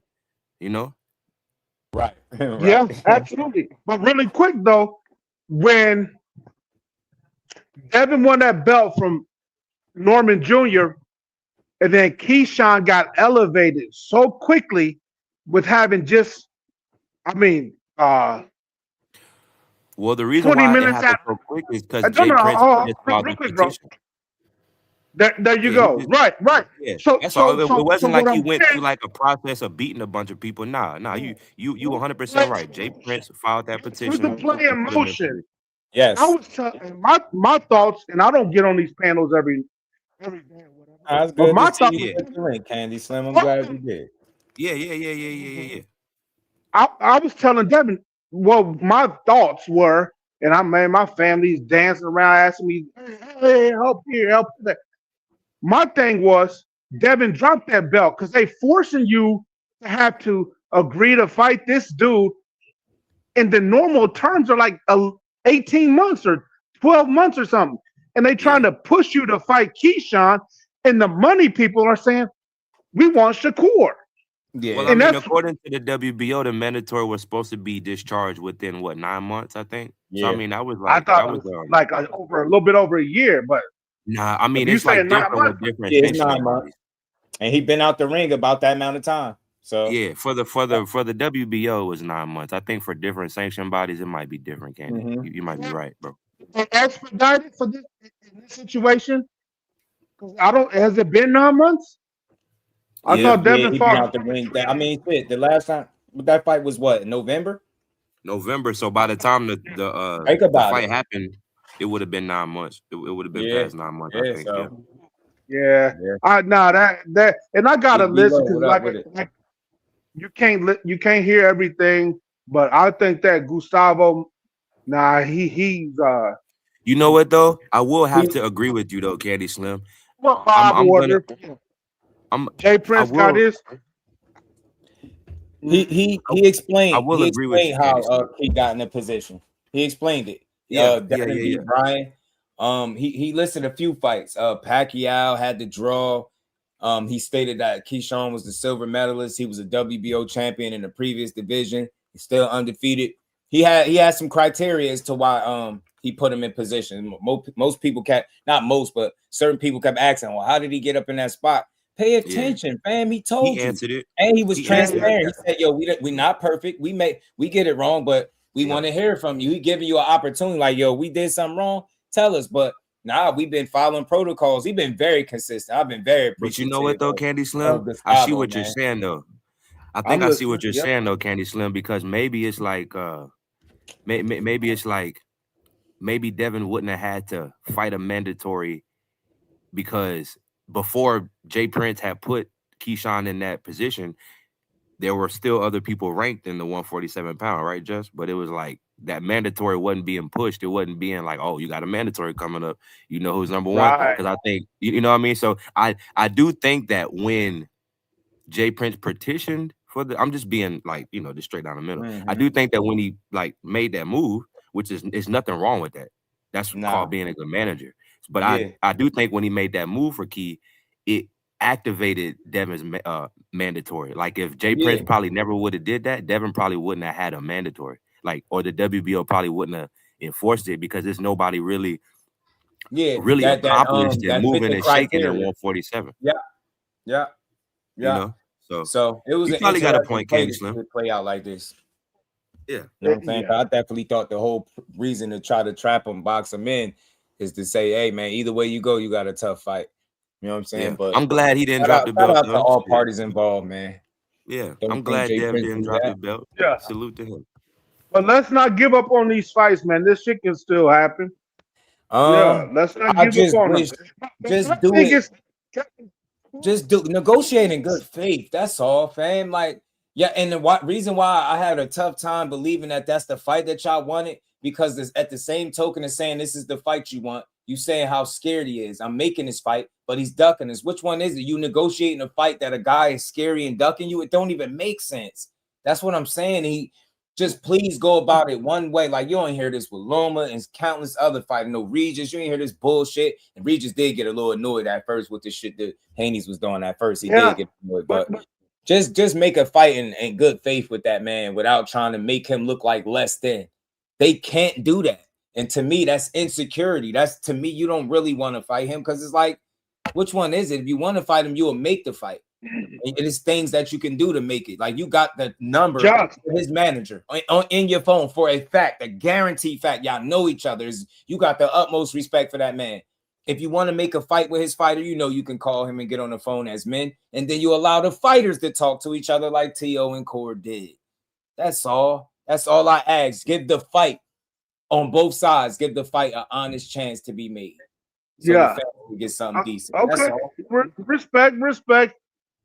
But my thing was grown man begging for a catch weight. Did they complain when Cotto, who was that? Cotto and Pacquiao fought at a catch weight, and they fought at a catch weight at 145, so he could, basically, make it a little better for Pacquiao being a smaller guy? Huh? Was he not a grown man? Did you watch that fight, or did you not watch it because you don't really watch boxing? Did you watch Pacquiao and Cotto? Because I did. Do you think anybody watched that fight talking about the catch weight and complaining? Because y'all new ass boxing fans. That's what I can tell. Glad my guy sent that to me and reminded me of that. The fight was at a catch weight. It wasn't for Cotto. It was for the smaller Pacquiao. Guy that started from sperm weight, 108. Yeah. Grown man still begging for catch weight. And how I was begging for a catch weight when a guy said, okay, 144, we got to fight. And he said, yeah, now he's begging. Come on, fam. You sound crazy and you expose yourself. How do you beg for something that the guy on the other side wants? I hate when somebody says begging for a fight. How you begging for something that you're supposed to want? You want to fight him, but he's begging to fight you. Make it make sense. The whole time, y'all using his name after he sold out the garden. Not the other way around. They went on a fucking smear campaign. Keyshawn. With a fight that wasn't being negotiated. Nasty work. Meanwhile, lying to all of y'all fans, telling you, yeah, we're not dropping our belt and we fighting Shakur. You can't do both. You can't do both. Well, Just, I love you turning up, bro. I love to hear it, man. Turn up. There you go. Turn up. Always gotta be. It's always disrespect with these weird ass internet people. Guys is higher than Cotto or Pacquiao. They're not. They're not. You know what I'm saying? That shit was a catch weight. Is anybody complaining about that? Like, oh my God, it was a catch weight. I'm not watching it. Nah, we was in that joint watching it, fam. We don't give a damn.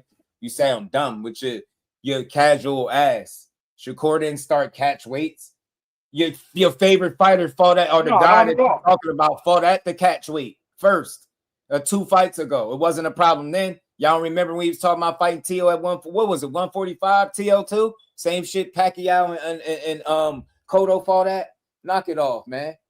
Yeah, call his ass an Uber quick. Soon as he be with the disrespect, I'm doing that to everybody from now on. I'm packing you up. I'm done being nice. I mean, I'll be real reasonable. I'll talk to you, chop it up, acknowledge what you're saying, and then kind of get you some straightening. And then y'all don't like that straightening, so you say something crazy. Get that Uber, man. Or was it a Lyft today? Huh? Was it an Uber or a Lyft today? Like I said before, it want to look like the A-side in the media told Norman Jr. too to do as you're told after begging for 16 weeks of drug testing and after telling a certain guy that I got his phone number personally to tell him to call Brian Norman Sr. and tell him they didn't want to fight. And that's on everything I love. That's on everything I love. Did they take the fight and win the fight? Absolutely they did. But he said he didn't want to fight him. He said they just was talking crazy. Said they supposed to be out here beating ass and getting money together, something to that effect. He did not want to fight. And the guy that he told to make the call to tell Senior he didn't want to fight, he told him, hell no, you call him and tell him you don't want to fight. You know what I'm saying? Y'all, it's just, I've never brought a lie to this space. It's like, yo, you do. I feel like you do what you do the right way. You're gonna run into some people that's solid, and that's exactly what I've been able to do. And so y'all believe? Y'all believe Devin tried to claim the Norman Jr. And Devin situation. It was on Devin why that fight didn't happen. People don't want to acknowledge it, but it's not about ducking his business. He couldn't get the money, and they wasn't putting up no money for him because DHP is not structured to put on events. Then he had to just move on. Get what I'm saying? So. It is what it is, man. You know, it is what it is. Sent that weirdo through a wormhole to the other side of, yeah, man, because don't come in here talking that dumb stuff. A grown man begging for catch weight. Was Cotto and Pacquiao grown men? And was anybody complaining when Pacquiao suggested the catch weight because it was to favor him, not Cotto? Because he was the smaller guy, not Cotto. So it's just, that's some casual new fan shit. That's the dude that just started watching boxing in like 2018 and shit like that. It's never going to be what it used to be back in the day, and I think people got to get used to that. The days of convincing guys to fight just for legacy and teaching guys and trying to convince guys that legacy matter more than they bottom dollar.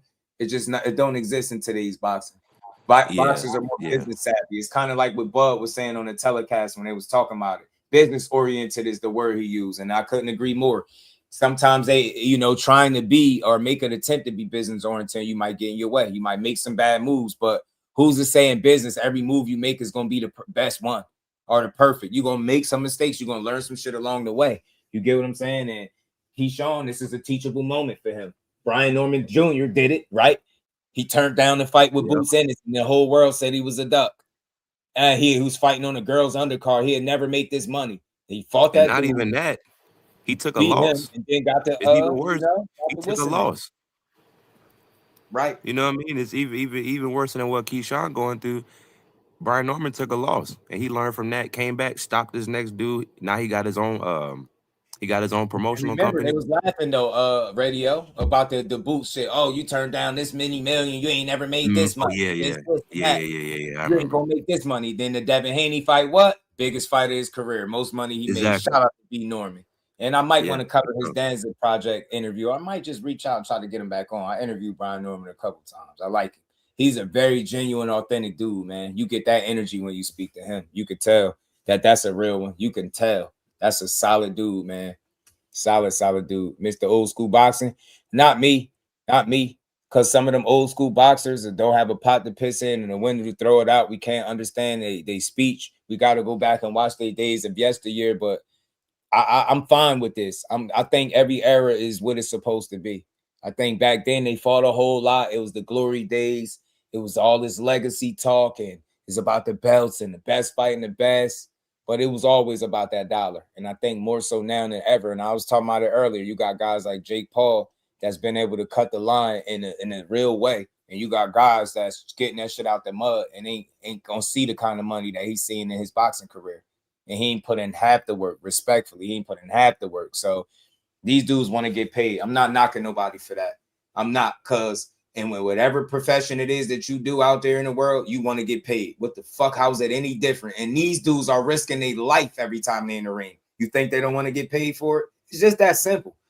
And we say it all the time, just on a different level, right? You feel like you doing something that you risking your ass, or you risking your life, you want to get paid to do it. If it's danger that comes with it, you want to get paid for that danger, right? Same shit with the boxing. They know it's a lot of money in this sport, and guys want to get paid. Do they always make the best decisions? Nah, they're going to do some shit that's going to have us like, man, why the hell you do that? Like with Keyshawn, we sitting over here like, man, you ain't take the $3 million, man. Why not? Right. But I ain't about to tell him what he should take, because he might have a real good reason why he ain't take it.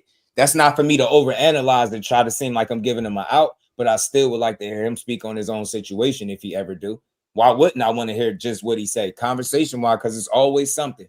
You know what I mean? I would like to know how he was thinking. It's a teachable moment, man. Did you overplay your hand? Did you really feel like you ended up making a mistake? That's a real conversation somebody can have with him. I love to interview the dude, man. I told his coach, man, we got to get Keyshawn over here. Oh, yeah, that would be lit. You know what I'm saying? Got to. I've been rocking with him since his pro debut. And I really started being an advocate when people was going crazy on him at like 4-0. He ain't fought nobody. I'm like, bro, the man been pro for a year and some change. Who is he supposed to fight? Seriously. And I'm like, yo, do you see who he fought? He ain't fought an opponent yet, still to this day with a losing record. Never. Same thing with Core. Both of them won titles in 13 fights. I'm like, man, Top Rank did them dudes right. They moved them dudes according to their talent, and I think they're in position to make some of the best fights out there. Hopefully they do. So every sport, yesterday's price, not today's price, still the best fight, so we know who's really the best. Yeah, took a legacy fight, made the most money of his career. Yeah, but they was joking. They was clowning him for not taking the Boots fight. You know what I'm saying? And that money, because he felt like it wasn't right. But the money with Devin was right, and he took it. You see what I'm saying? That's the point I'm making. Nobody's scared. They was trying to say he was scared of Boots. He knew it was going to happen. His dad was trying to get a retirement check. But then he fought Devin. And I don't want to hear, Devin can't fight. And they just thought they was going to win. I'm pretty sure he thought he was going to win the Boots fight too. You know what I'm saying? I don't think Brian Norman doubted himself. But that's not a guy that's scared to get in the ring with nobody. All you got to do is listen to him speak.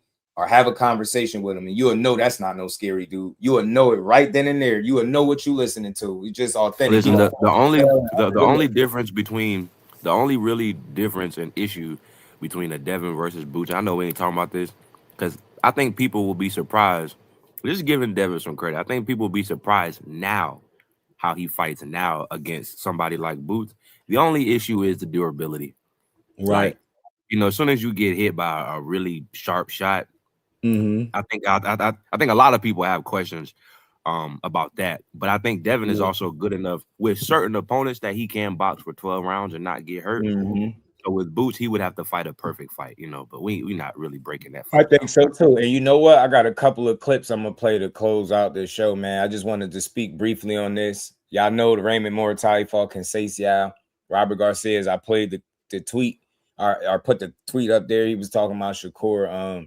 They're getting on that now. And they said see you soon. So I'm assuming that's a fight that he really could make. And I don't think it's a bad fight. Is it a Devin Haney? No, but it's a good fight.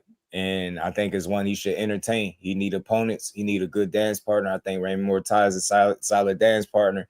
And this was the little clip from Robert Garcia. Super's getting a lot of criticism from all the other promoters, but it's all because they're doing something that they're not doing. They're giving fighters opportunities. I've always said it. The more promoters, the more competition, the better for the fighters, the better for my fighters. If Super starts giving my, you think Shakur's gonna go back down to 35 and fight that? Because as a fan, that's a fight that I would love to see. Shakur came to my gym a few months ago when Bam was training for his last fight. Yeah, he brought in a kid that sparred Bam, and I had a good talk with Shakur, and he did tell me that he wants to fight Raymond, and that's the what he told me that's the fight he's actually pushed for. So there's nothing.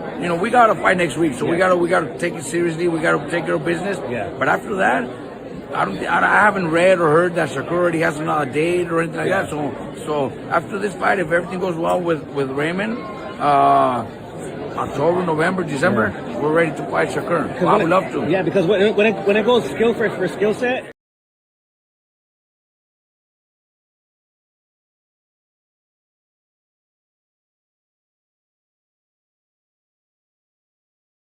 I was on mute. My bad. I was on mute, but that was a little clip. So it seemed like it lined up. I'm not taking opponents off the table for Shakur. I like Shock fight for different reasons. Shock a real dog, man. He a real dog. I love his backstory. I think he deserves his opportunity. I don't see no reason why he can't get it if Shakur don't have nothing else available. But the thing is, he gonna have something else. Shock is entertaining still. Fights at 30. He got to kind of put that on pause. Get what I'm saying? Raymond Muratalla is a good fight. Lamont Roach, I thought would have been one, but he lost, so it's not this. It don't hit the same. Hell no, leave that alone for right now. Let Lamont Roach try to get back. I still think that'll be a good fight, though. Strangely enough, even though he lost, it'll still be a good fight. It just sting a little fight. bit that he lost. It's like now you gonna fight him coming over lost. They're gonna be bitching, but I feel like Mont Roach, and I hope he get the opportunity. But I just want to see good fights, man. Fight the best available opposition, and there's nothing I can say. So Raymond Muratalla might be one of them guys. You walked in his gym. I'm gonna leave that clip there. So when I get him back up here, I'm gonna try to remember to play that for him and see what he think. Like, what's your thoughts? You know what I'm saying on a fight with you and Muratalla? That's what I want to know. Like, I know what I like to see, but I'm a realist. I'm not the one taking the punches, so I like to hear it from the fighter. What is it you want? We don't do that enough. We always talk about what we want because we got the money, but we not getting punched. What do you want? What do you want for yourself? Who you want to fight? So when Showbiz brought up he only want to fight wherever his op is not at or not best at, that don't sound right, because if he said Raymond Muratalla because he was talking about the ring belt. It wasn't that, Muratalla was saying, 140, and he trying to say 135. He won't fight him at 40. That's not what he was saying. He was just saying he had eyes on that ring belt, but I'm pretty sure he'd be willing to fight him at 40. He already said it in the cigar talk joint. So we got a couple names out there. I just hope he can secure this one, because this one seemed the most logical. Roach lost. That's over with for right now. He gonna have to do something different, bro, but I like that fight for him. I really do. And I want to play this clip I was playing for. I meant to play from Frank Martin, but y'all was hearing it. He said Devin Haney is the face of boxing right now. I look, I'm not knocking him, but I think like my bro said, we need to make the boxing the face of boxing, not a boxer. We need to make boxing the face of boxing. It ain't no one face of boxing. There's a few.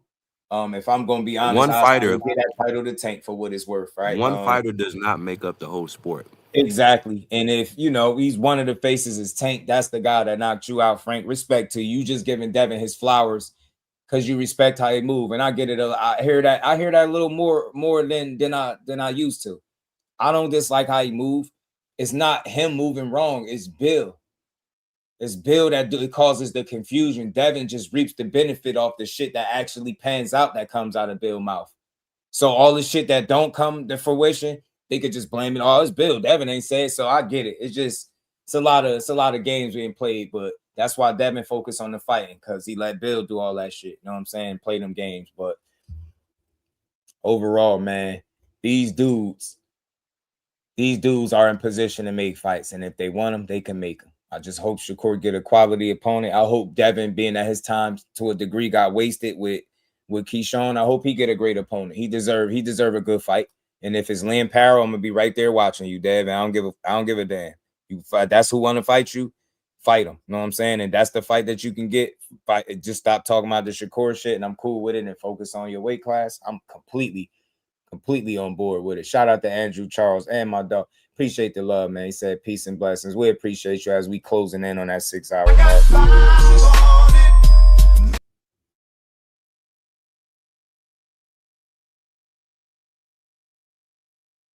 To my dog, man, my brother, man, my guy Jordan, man, for that dub in the cash app, man. My guy said foot integrity. You know it, man.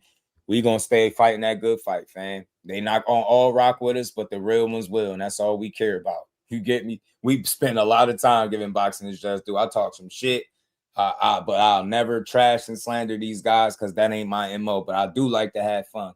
I will take a shot here or there at a fighter in good fun. You know what I'm saying? But I'm not here to destroy this shit. Man, this sport deserves better. Boxing had better fans, it'd be a better overall sport. Period. And big shout out to my dog for that dub, man, in the cash. I appreciate it. And we ain't never got to box again. Well, right. well. I already been getting these bet, but now it's time for you to get your just due. So look, shout out to Devin. He's doing some things that put him in a position for his name to be amongst some of the best conversations in boxing. Whether he's gonna make the fights or not remains to be seen. Is he the face of boxing? Absolutely not. Absolutely not. Respect to him, but ain't no face of boxing gonna have to walk away from the table from a Rolly Romero fight of unification. No face of boxing is gonna have to be in deadlock in a purse bid. That's not gonna happen. You're not gonna see nobody that they truly consider a face of boxing be in situations like that. You're just not gonna see a guy not be able to recoup the money up front that he's looking for. You ever seen Tank go through that? You ever seen Canelo go through that?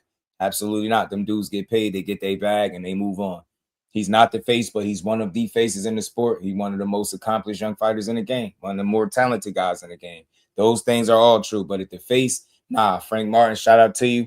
I think it's refreshing to a degree hearing you say it because I think it's in an effort to really just give him his flowers and give him his just due. And I get that because I'm big on that too. So I respect you giving Dev his flowers and you saying that. And one of the last clips I wanted to play was something from Bill because shout out to you, Jordan. I appreciate the love, homie. Bill. Hey, Judge. What's up? Hey, Judge, I think Frank Martin want to fight Dev, maybe. You say you think you want to fight him? Yeah, he might want to try to fight him later. Might want to fade, huh? Yeah, you never know. He might. You ain't lying. He might. But look, is another name that was on a certain list, right? And I might have to make a short video out of this too and revisit this on another day. Haney been having me talk about him a lot, but I try to. My frustration is to his fans and some to Bill. Because he really plays on the stupidity and the ignorance of boxing fans, but that's not all fully his fault. I blame y'all for not doing your homework. But that's why I get annoyed with the most because his fans push a lot of slander, a lot of rhetoric, a lot of narratives, right? Everybody, like they say, just get on your channel where there's hundreds of people listening to you. You say Keyshawn Davis cycling off steroids. That's nasty work. So somebody got to make me believe that. And you got people that they came over here and started repeating it. That's how I know where it came from. I'm like, that's wild, fam. But that's why I get on them. Other than that, I think he do a good job keeping his mouth closed because it's a lot that we can't put on him. The onus got to go on the guy that's always jabbering his lips. But he was jabbing his lips in this clip, and this is what he said about a certain somebody. I think he had it like number 4. What you just said in the real world, what you just said would be Devin become undisputed at 47, Boots become undisputed at 54, and they get it on for a mega big fight. I guess it would probably be I said Boots will go at and be 54 undisputed. for Devin's third undisputed, which would tie Terrence Crawford, right? I thought he only was undisputed at 35, Bill. No, I said we undisputed at 147 pounds. This man. Boots Ennis This man undisputed ambitious as hell, fam. at Oh, okay, 154. I get what you're saying. At 54, yeah, you right. Yeah. That would make I Devin. probably got it. Give me a Shakur, second, King. Give me a second, King. That would make Devin a 3-time undisputed, but that would mean that Devin did his heavy lifting at 135 and then his left heavy lifting at 147, which means that Like, look Boots how would have to dude do wasn't some heavy understanding what lifting Bill that you was just saying. said that he was going to do. So good luck to The fact him that he had and to explain this get shit into twice it. to Right him now, is we got to crazy. tighten up Keyshawn Telling you. Davis. Hey, Judge. Yo. Hey, Judge. Hey, I can put I put my contact in this back chat. You hit me up, bro. No, for sure. Absolutely, All right, my guy. yeah. For All right, sure. yeah, Put it back there. I got you. to. I'm gonna save it in the phone. 147 undisputed Dead versus 154 undisputed Boots. That shit is wishful thinking like hell. I gotta make a short video on that. They ain't never gonna fight no Boots in this, in my opinion, fam. The respect, like I already respect Devin Haney a great deal. I don't have nothing bad to say about the man at all, fam. Nothing bad to say about the young man. But bro, if you fight Boots ever in your career, win, lose, or draw, I promise you the respect that I'm gonna have for you for doing some shit like that I just don't think you're gonna do is gonna be different. Like for real. Win, Absolutely, lose, or draw. yeah. And I mean He'll that. have ultimate respect. I don't see no physical advantages, and I don't think that's 54 is a weight class where all that experience that they talk about it just be null and void, and it just won't matter. You won't have the physical advantages. You won't be the better athlete. You won't be faster, bigger, stronger. You won't be more creative. You don't got more tools in your bag. That's not a good fight, in my honest, humble opinion, for him. And it's not a lot of those out there for Devin, because even him and Shakur is a great fight. His confidence, But it's a good final fight, though. It's a great fight. It's a good final fight, though. You know what I mean? Like if Yeah, you but wanted Norman to save that Jr. fight for like last, So- that's a good fight to go out on. I mean, even if he lose, he would still hit the Bud Crawford achievement, being, you know, at least going for the 3-time, you know, the third undisputed time. You know what I mean? Yeah. Like at least you can say that. Said the same thing about Norman Jr. Nobody thought Dad would fight Norman, because I told y'all be leaving out context. Y'all think I just be coming out here throwing blank statements out like, Dad, we ain't fighting Norman, because I told you it was coming from somebody he was contemplating pulling out the fight. This is a fact. I will never make this up. And I'm telling y'all from somebody that knows Bill personally. Telling me this shit. That's why I leave people names out of it, because I ain't messy. I ain't trying to make him look like. But nah, it was some talk, fam. That dude was talking about not taking a fight. Why would I make that up? I'll say it to his face. I told him he's a slick talker to his face. So I talked to him a couple times. I almost forgot. One time, shout out to my guy, Southern T. He had him on. He called him on the phone while we was on the panel. He had Bill on. I was talking to him there.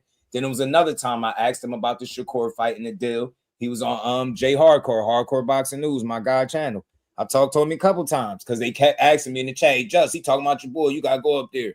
And I just went up there real quick to chop it up with him. Bill is a solid dude. He even said, like, we had a good little engagement. He even said he'd come to the channel and all that. I just didn't like pursue it. But he was solid. I don't dislike that guy. I just, he confused the hell out the people though, but it is what it is, man. I get it. You, fam. I appreciate you, Radio. I got your number. I saved your joint in here. Jordan, my dog. I appreciate the love. Andrew, Charles, Elijah was good. He ain't Devo, but he a dog, man. He a dog. He ain't Devo, but he a dog. Devo should fight Boots. They wait the same on fighting. Walter stupid. Yeah, I don't think he fighting that guy. That's my personal opinion. And again, think about it. Big B-Lo, shout out to you. He's at 54, and Boots is not like you think. I don't know who you would have out of Boots and Norman. So by you saying that, that's like saying you think they on the same level. Fighting Boots and fighting Norman is not the same thing. Fighting Norman at 47 on his come up and fighting Boots as being a 2-division unified champion in 2 different divisions, and you fighting him at 54 where you have no physical advantages is not the same kind of challenge. You'll get yourself hurt, in my opinion. So Tiger Johnson did say that he would be willing to fight Devin Haney October 3rd. He said, hey, send him a contract and he'll fight you. So Devin Haney, hopefully he could find a good substitute opponent, being that it's not Keyshawn. Obviously ain't going to be Shakur. It's all good. We could move on from that and we could respect it. Move on, go do your thing. There's other people out there. Shout out to Devin Haney, Debo Dead, for the people that call him that. I rock with him, man. I just want to see him in a good fight. Whatever that fight is, I'm going to support it. For the Ryan rematch, get his get back like Kodo. Yeah, Ryan said, we're gonna get into that tomorrow. Ryan said no to the rematch. Rolly said he ain't fighting no more. Ryan was talking crazy about Shakur, Devin, and Bud Crawford. He was going off. We're gonna cover it tomorrow, though. We over 6 hours in. I appreciate all y'all rocking out. We still got 50 people in the show. Shout out to y'all, man. The real ones. Make sure y'all double tap that screen and hit the like button on this side. Let's get 100. Let's get 10, 11 more likes. Shout out to everybody. I appreciate the all the support as always, man. Tiger was bending corners calling out Devin Facts, man. That Tiger said, man, hey, man, what's up? I'm going to play the clip tomorrow. I thought I had it in here, but I ain't got it. I'll have it tomorrow. We'll play it. You know what I mean? We put over 6 hours giving boxing this show, so I appreciate all the support. We're going to keep building. We got a growing channel, and we're going to keep hitting our targeted audience, the people that love to talk boxing without the slander, the false narratives, and the disrespect. Just come up here and talk boxing with your boy, you know, and have some fun. You dig? But let's see, man, what tomorrow got in store. And then Ryan did say something about this being a 50-50 fight, too, with him and Shakur, with Raymond Muratalla and Shakur. Cool. It's a 50-50 fight. That's what Shakur need to be in. More 50-50 fights, right? Yeah, make the Muratalla fight, man. I can't wait. I'm going to reach out to Core again, try to lock in the date. And once we do, we're going to have him back on here. We're going to chop it up with one of the best boxers in boxing. CJ, Marcus, Jordan, my dog. I appreciate all y'all. Much love. Big B-Lo. My God, Demarius, he said, I'm going to swerve, bend that corner. Whoa. Yo, you a fool, man. Yeah, man, shout out to you, man. Appreciate the love, man. Y'all enjoy the rest of this beautiful Tuesday, and I'll see y'all tomorrow. Peace to the fam. Representing Brick City, Shakur. Finding those levels, too. Look at that 4-punch combination. It's a masterclass right now from Shakur Stevenson. That's what you're seeing. A masterclass.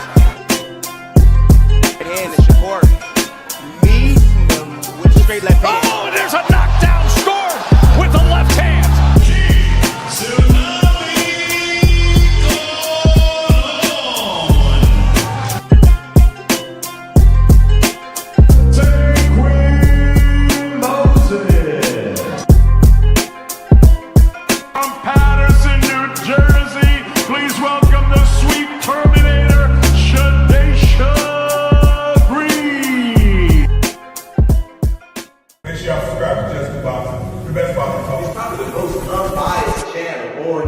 Right now, we're going to give him his just due. Shout out to my brother Just Due.